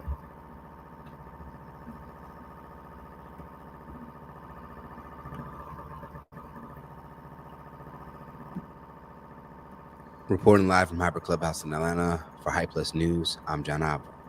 On November the 22nd, Denzel Washington is set to return back to theaters, and this time for the upcoming Gladiator 2, directed by Ridley Scott. Gladiator 2 is a sequel to the 2000 film Gladiator, which originally starred Russell Crowe as Maximus, as it dates back to the Roman Empire. When it was first revealed that Denzel was attached to the project, many would praise the veteran actor's body of work. Fans would even get more excited when Washington's first images were released a part of the film. Now, 1 week before Gladiator 2 hits theaters, some now appear to be not so happy with Washington's participation after he would reveal that he kissed a man in the movie. While speaking with the outlet Gaiety, Denzel was asked about the history of homosexuality in the Roman Empire. In his response, he would go on to reveal that he ended up kissing a man in the film. I actually kissed a man in the film, but they cut it out. I think they got chicken. But yeah, I kissed the guy full on the lips, and I guess they weren't ready for that yet. Oh man, well, I killed him about 5 minutes later, but I mean, it's Gladiator. It's Gladiator, the kiss of death. Following the reveal, many of Washington's fans will react to finding out that the man who over 40 years has always portrayed Black masculinity on film would decide to act out this particular scene. Don't tell me Denzel Washington waited the end of his career to let them Bucc break him. Damn Denzel, never been with a white woman on screen. To do a gay scene, they broke him. Denzel Washington let the streets down. We all thought he wasn't with that homo stuff. This is an L for everybody, man. Denzel Washington went on ahead and told us he kissed a man in a deleted scene before Hollywood could use it as blackmail. Smart man. Yeah. Denzel not doing all that gay-ish in movies for 50 years just to wait till the last phase to do it is not an L for the community. It's called range. It's acting. I'm begging y'all to be so mature in 2025. We too old to be getting all riled up over this. It was never a gay kiss. Y'all keep resharing the same fake news articles. Denzel said he gave a guy a kiss of death. the same kind Michael Corleone gave to his brother in Godfather and had him killed. People keep trying to add gay in for their controversy. Now, according to research, it does appear that many may have misinterpreted Washington's kiss by labeling it a gay kiss and overlooking him calling it a kiss of death. For those who don't know, the kiss of death has been practiced in mafia culture as it signifies that a member of the crime family has been marked for death. We've seen this same kiss of death acted out in The Godfather 2 by Al Pacino when he kisses his brother Fredo soon after he would find out Fredo betrayed him. The term kiss of death dates back as far as Christ's crucifixion, when Judas would kiss Christ to signal the soldiers on who they were to arrest. So Washington's gay kiss may not have been so gay after all, with more context. But for some, this still may not make much of a difference because of past stories of Washington not wanting to kiss white actresses and always being mindful of the black male image on screen. According to a Newsweek article in 2002, Washington didn't want to kiss then co-star Julia Roberts because of a previous screen test in which black women booed the screen when Washington's character kissed the white actress played by Mimi Rogers in the film The Mighty Quinn. Now, according to the story, this would give Washington an awareness of what he represented on screen with black women and reinforcing that black women are also desirable. For Washington's portrayal as Marcinus, a former slave who now seeks power at any cost, is generating Oscar buzz, which would mark his 10th nomination if he is nominated. When it comes to this recent controversy, Washington has yet to respond to the backlash of him kissing a man. Let's talk about it more in the comments below. Are you hurt with hearing the news of Washington's latest scene that got cut? Do you see this as a way of Hollywood trying to buck break him just before he retires? Or do you see Washington as an actor who can be allowed to take on different roles? And for more news and culture, comedy, and sports, be sure to subscribe here to our YouTube channel and follow Hype Plus across all social media. Yeah, I definitely see it as a breaking ritual. What are your thoughts on this? Yeah, they kind of volunteered that information. I feel like you kind of volunteered that information right there. If you ain't been 50 years without kissing a white woman on the street, why would you do that? Kiss a white man, right? Why would you do that? Like, fuck, man. Like, damn Hollywood, man. Damn Hollywood. Shame. Like, you know what I mean? Like, it's kind of like a letdown. The fact that he was jovial about it, because it's kind of like you know, it wasn't accusatory. He volunteered it, but it's still at the same time, it's like it's kind of like it's kind of fucked up. Like, you don't kill white women, and you know try, that's good, don't do that. But then you go ahead and do this with a white man and you know, voluntarily tell, you know what I mean? Like, and then say they're not ready. I mean, they've been watching gay shit for a while now.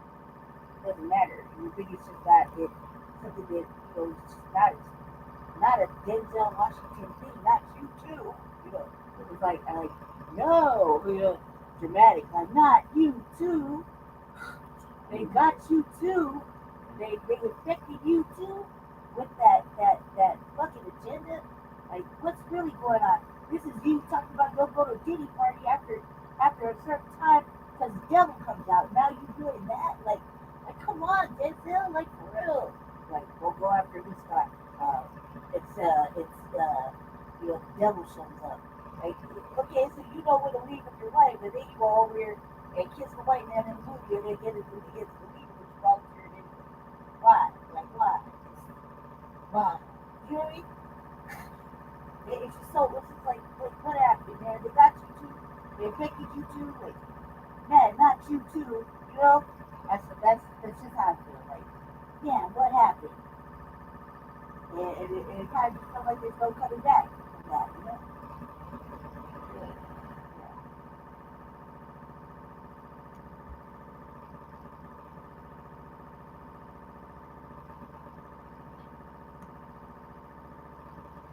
All I can say is I'm not surprised. It's Hollywood.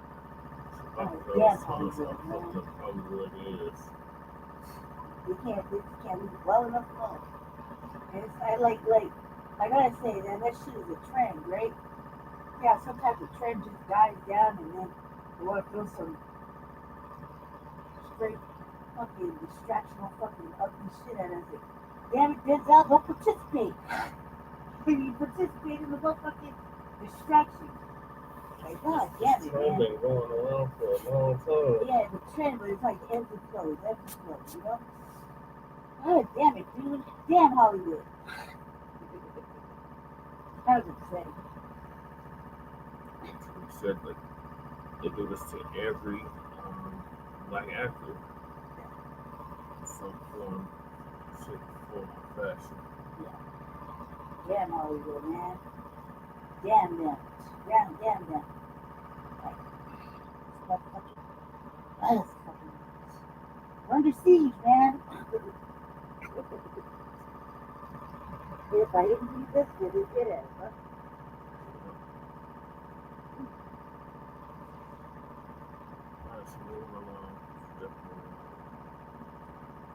Super late.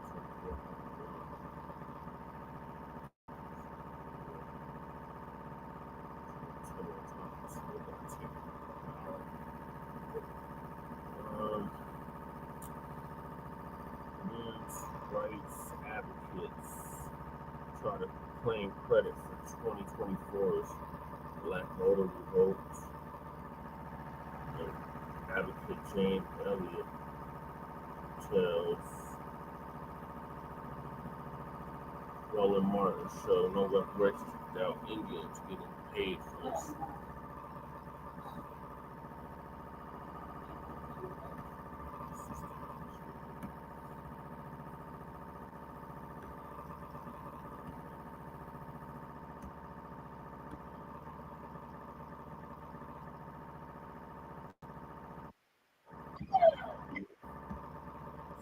Soldiers, I'm the professor, and this is the moment of truth. Ever since the election, there's been two groups of black folks. The ones who are boldly proclaiming a new normal that the black vote has to be vied for and catered to just like everyone else, and the cowardly house Negroes who live only to keep Massa happy and are only too terrified at the prospect of Massa blaming them for Kamami's defeat. I think it's pretty obvious which camp you land in if you listen to me regularly. But the point is the defeat of Kamala Harris is not a matter of black people who decided to vote for Trump. Those numbers are notable, but they're not the reason that she got taken down. The real reason she lost is that this election mirrored 2016. Black voters in those precious swing states stayed home. In fact, all of them stayed home from the looks of things. The white media spent so much time pouring endless concrete into the foundation of lies that Kamala Harris was on a roll, that Kamala Harris was a political rock star, that this woman had unbelievable momentum behind her. She just was going up and up and up and up and up in the polls. And I told you that was all a pack of lies. It couldn't possibly be true. And just like everything else the white media says, it wasn't. Nonetheless, that hasn't stopped the white media and a number of other bad actors from attempting a furious rewriting of the history books in the wake of her historic defeat. It's because everyone knows that once you acknowledge the reality that the black vote is the swing vote, then you also have to talk about meeting our demands. And in the current political dynamic, we've established that means reparations. Everybody has eaten off of our suffering. And that being the case, you got a lot of folks, many of them who are not classified as white, who don't like the idea of real justice, especially for black people. They don't like that at all. They prefer an unpleasant lie to a terrifying truth. So they claim that, oh, it must have been those uncommitted Muslim voters who either stayed home or voted for the orange man. They must be to blame, or at least some contingent of it. But everybody knows it's the black vote. More of them have actually been saying that recently, at least in the last 24 to 48 hours. So what that tells me is there's probably some sort of half-brained maneuver underway where the Democrats are going to try to get their mojo back in time for the 2026 midterms because they've lost control of both houses of Congress. It's been made official today. The GOP retains control of the House of Representatives, just like I told you on election night. They weren't going to lose it, and indeed they didn't. Now, the reason that I began this morning's briefing with that is because people are trying to jump on our political claim, and that extends to far more than the tiny fringe elements whose votes are inconsequential, but who want to claim credit for what we've done anyway. You've heard me quote something that was said by Your World, that America was founded by thieves, slaves, and opportunists. And right now, we're seeing the opportunists, as usual, trying to shoehorn themselves into what is our story. Same way we saw them doing it with hip hop. All these folks who weren't even in the US at the time claimed that they created something that most of them didn't even know existed. Now, when it comes to the 2024 election, there's also other elements who have been trying to find a way to use what we've done for their own personal benefit. In this case, I'm speaking specifically about the so-called men's rights activists. You probably heard me mention them a few times over the last 15 years, and the reason why is I don't have anything to do with these guys. Though I've noticed that there are some black men who have chosen to. Let me tell you something. Let's get this straight right off the bat. Whatever problems that you have in America as a black person, it's not because of any sort of gender issue. It's not because of misogyny if you're a black woman, and it's not because of so-called misandry if you're a black man. The issues that you have as a black person in this country are because of your race, not because of your gender, not because of your class, not because of your educational level, not because of your religion. It's because of your race, full stop. Now, you got a lot of black folks who it's hard to carry the weight of being black, and that's understandable. But they think that they're going to escape blackness by identifying themselves primarily by their gender or their sexual orientation or what have you. This is self-delusion, and it doesn't work. These so-called men's rights activists, they're only interested in themselves. So when they say men's rights, these guys are only talking about white men. They're certainly not talking about black ones. They hate Kamala Harris, but not because she did anything to them. She spent her entire life kowtowing to and bowing to white power. They hate her because there's this belligerent white nationalism that's been on the march for several years now and has become highly active the last few years in particular. And it depends on phony white victimhood to justify its egregious and often violent behavior. These guys have made it their entire calling card that they just mindlessly attack anything that's not a straight white male. And even if you are a straight white male, you got to believe precisely the same thing they do, or you're the enemy too. They make a lot of noise, these white MRAs, about how they think the politicians are ignoring their issues. But apparently they're so myopic they don't see that most of the politicians they're whining about are fellow white males like themselves. Now, when the Democrats began openly attacking black men as being sexist during this year's election, you had a bunch of these angry white male MRAs from Fox News to Reddit who became jealous of this. Why? Because they recognized that black men were getting the spotlight put on them specifically. And as far as these guys are concerned, the accusation of being sexist to them, that's a platform. That happens to be a soapbox for them to stand on. Black men were not trying to use it for that at all. We're not interested in having a war of words with anyone. But what they didn't like was the fact that what we had done was loud enough to be noticed. Something they failed to do completely. You never hear about these guys being mentioned in political campaigns at all, mainly because, as I mentioned before, it's kind of difficult for white males to claim that they're politically shut out when most of the country's politicians are white males. But the black voter revolt that black men kicked off, and which black women have also been key to the success of, you had these individuals who didn't like the fact that black people together were loud enough to be noticed. Kamala Harris herself had to admit it and forced Barack Obama and his wife to have to come out of hiding and attack us as well. The Harris campaign didn't say that they had a Muslim voter problem. They already know that there's not enough of them to make a hair's bit of difference in the election. And they didn't say that they had a white male voter problem either. Didn't matter if you were a white male with a high education or none at all, which is what the white media talks about, but Kamala Harris wasn't.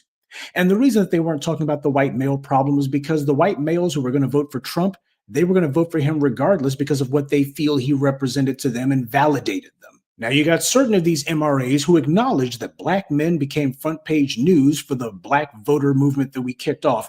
But these white MRAs are only mentioning black men as a cheap way to get some quickie attention for their own agenda, a rhetorical bait and switch. But what they're talking about has nothing to do with men in general, but only them. With the orange man set to retake office in a couple of months, you would think that the MRA types would be only too happy that he's going to be back in the White House and that they would be celebrating because their concerns are going to go from merely being front and center to now being fronter and centerer.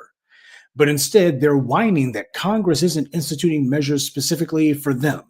These guys always point to things like child custody and alimony as being what they're so concerned about, but that's only the thin end of the wedge. If you've ever had the misfortune of going down one of their rabbit holes like I did this week, then you already know that when it comes to these MRAs and so-called red pill types, they use the alleged MRA rhetoric about fathers' rights as nothing more than a clumsy, very clumsy front for the same old white supremacist dogma. After they get through with their usual perfunctory and insincere chatter about child custody and alimony, when they talk about what really matters to them, you see that 99% of their talk has to do basically with thinly veiled racialist nonsense. These guys are nothing more than the male equivalent of the white feminist. Same way the white feminists are only concerned with what they think is going to benefit them, that's what these MRA types are about.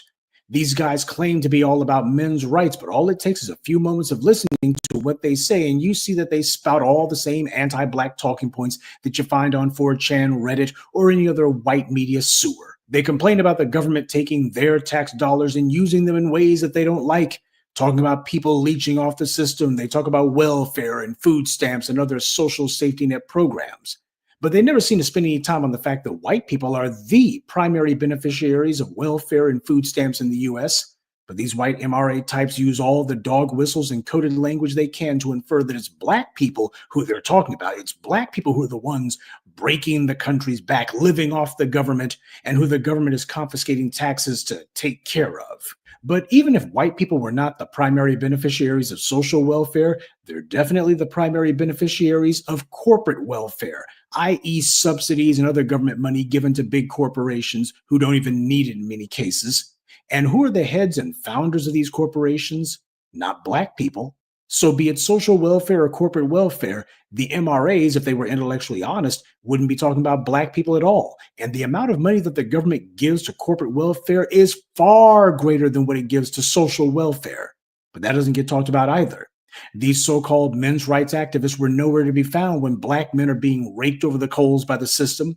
Same way the so-called guns rights contingent were nowhere to be seen when Philando Castile was murdered. He didn't have a gun, but he did have a gun permit, but that didn't save his life. And they weren't outraged about it. They didn't make a cause celeb out of him. They were too busy looking for some white homeowner or business owner who killed a black person in quote-unquote self-defense that they could stick up for. As black people, especially in the current climate, we're supposed to be smarter than to get sucked into any gender-warring nonsense. And I want you to also understand, it's not just people who are from the Muslim contingent or other sectors of the electorate who are trying to take credit for what it is that we did. A lot of people are trying to figure out how they can hang on our coattails, how they can hijack the conversation and shoehorn themselves into it. And in the process, they hope that they'll be able to just squeeze us out. It's our job to make sure that they don't. So when somebody comes along with some phony pretend sympathy and pretending as if, oh, we see what it is the black guys are talking about and we're in agreement. No, they're not. Because if they were in agreement, then they would be talking about the need for reparations. They would be the main ones saying, well, you know what? Black men worked for hundreds of years in this country and didn't get anything except for lynched and killed. I think that justice demands reparations because after all, if the slaves in the cotton fields had been black women, then, oh, wait. You see how stupid the whole gender warring thing becomes if you let yourself get sucked into it? These are luxuries that we cannot afford, so we're not going to waste our time on that stuff. The white contingent of the MRAs can be as salty as they want about the fact that black people in general and black men in specific got attention from the political establishment for the stand that we took. But the reality is we got that attention, A, because we have real dire concerns that are being ignored and that have to be addressed, and B, there is no substitute for the moral legitimacy that we represent. You're not going to come along with some astroturf movement being bankrolled by God knows whom, and all of this artificial attention that you're being given for issues that aren't even issues to begin with. You're not going to come along and do that and then think that it's going to take on the same importance and gravity that our movement does. Our movements have always been based on real and legitimate grievances, and never phony victimhood. That alone gives us a huge advantage over these artificial gripe fests that are being put on by people who the system has always benefited and always worked for the benefit of. So for any of the white MRA types who may be listening to this content, or any of their fellow travelers who may have stumbled here, if you want some pointers from this black man on how you could learn from what it is that black men did to bring attention to what we're saying and to be able to make it where we were actually front and center for the political discourse this election cycle, if you want to know how we did it and what you can learn from it, here's a tip. You can start by having yourselves laboring for other people for hundreds of years with absolutely no compensation, and have it where the individuals, we'll say that they're black in this case, declare that white people are not human beings at all, or only 3/5 human beings at best, and codify that into law, and then make it where every arena of the society bends over backwards and twists itself into pretzel knots in order to praise the very human beings who claim that you weren't human at all. And then afterwards, after you go ahead and put in your time for free in those cotton fields, then afterwards, let's go ahead and declare that we're going to give compensation to the black people who declared that you were not human beings because, well, you're not owed anything. And then after that, we'll have 150 years of lynchings, cross burnings, destructions of your townships. Make sure that you live in a state where all of the conditions that have been extant during your oppression in those cotton fields will also remain in place afterwards. And for the coup de grace, we'll go ahead and have a media that tells you that everything that happens to you is all your fault. It certainly can't be anything that these privileged black folks did to you, even though you, your parents, your grandparents, your great-grandparents, and great-great-grandparents can recite chapter and verse how you had everything that you worked for stolen from you, and that you were demonized nonstop, and that you had a compliant government media working together to justify all of that. And then when you've had just about enough of the cross burnings and the destructions of your townships, you can go ahead and take to the streets and, we'll say, have a civil rights movement. And that being the case, you can watch as the politicians, black of course, cynically write laws saying that half of all black people should be considered for anything that you're eligible for. If there's going to be any sort of racial justice legislation, at least half of black people, we'll say black women in this case, have to be eligible for anything that a white person might be eligible for. Because after all, we're trying to balance the scales, right? And then for the following 50 plus years, we'll have a media, the black media, that says that, hey, everything's equal now. All of those sins of the past have been atoned for, and there's equal opportunity. And if you don't have what you think you're supposed to get out of life, well, it's your own doggone fault. We've gone ahead and buried all of those racialist practices. That's what the Civil Rights Act of 1964 was about. That's what it was about, is make sure that there was no more of this blatant open discrimination. And then you can watch as the Justice Department finds that there's been redlining going on ever since the 60s, that it never stopped. All of the very things that you might have been protesting against that were holding you back as a white person was still in place. Now, if you can go through all of that, like black people have, then you too will be able to put together movements that have the moral strength necessary to get the kind of attention that you claim to want. But as long as you keep living a lie and claiming that you don't have privilege, which you clearly have, as long as you insist on repeating the lie that anti-black racism is nothing more than a figment of black people's imaginations, then you will never be able to do what black people have done. You can't traffic in phony victimhood and then expect the real victims of this society not to notice and not to call it out. So no, we're not letting anyone call themselves shoehorning themselves into this conversation. Nobody's going to come along and try to make any sort of claims that they've got anything in common with us. We're not letting anyone draw any sort of comparisons between themselves and us because there are no comparisons. And if there are any individuals who listen to me and still feel that maybe, just maybe, there might be something these MRA types are saying that you can agree with, just understand something. As far as I'm concerned, doesn't matter if it's an election year or not. We should all be in agreement that anyone who calls themselves trying to make a claim to our struggles gets a vote of no confidence from us. Good day, and be one. I'd like to take a moment to mention some of our contributors: David Williams, Anton English, Monique Neely, Roxanne Allen, and Shannon Moore. Salute to them, and thank you to everyone for listening, liking, and sharing this message. Black empowerment only exists because of you. That's going to do it for today's show. Please hit the like button before you get out of here. Subscribe to the channel. Yep. Good for this show as well. I don't know, what are your thoughts on this? I agree with everything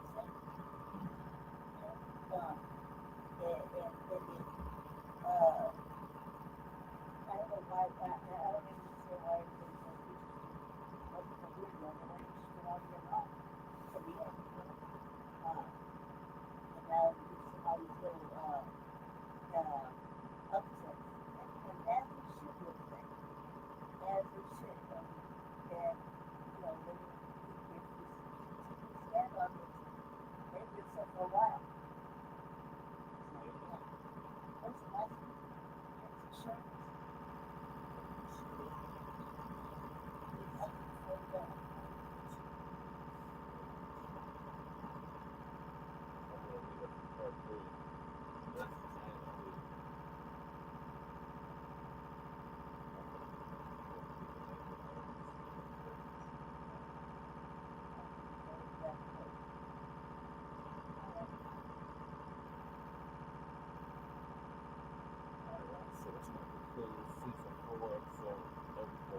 Judge Ron's letter for part 3 after City Council. Anytime I see Alexis about all the platforms, not on platforms, on YouTube, Facebook, Revolutionary and on YouTube, Facebook, it's about the conspiracy on Facebook and Twitter. Shout out to Bucc joining us earlier. This is Maya as well, and everybody that was in the chat. Jay Militant. Make sure I said his channel is called MTV with Jay Militant. Forge with that, we definitely appreciate you sliding through. And win, lose, working hard, always working. Anybody else that's peaking and not losing. Oh yeah, shout out to Max 285 and Twin, our hype wins as well. Hopefully checking. Anyway, so peace. And the mom, high income, and we the market for the city and the sundown town. For real, for all. See y'all later.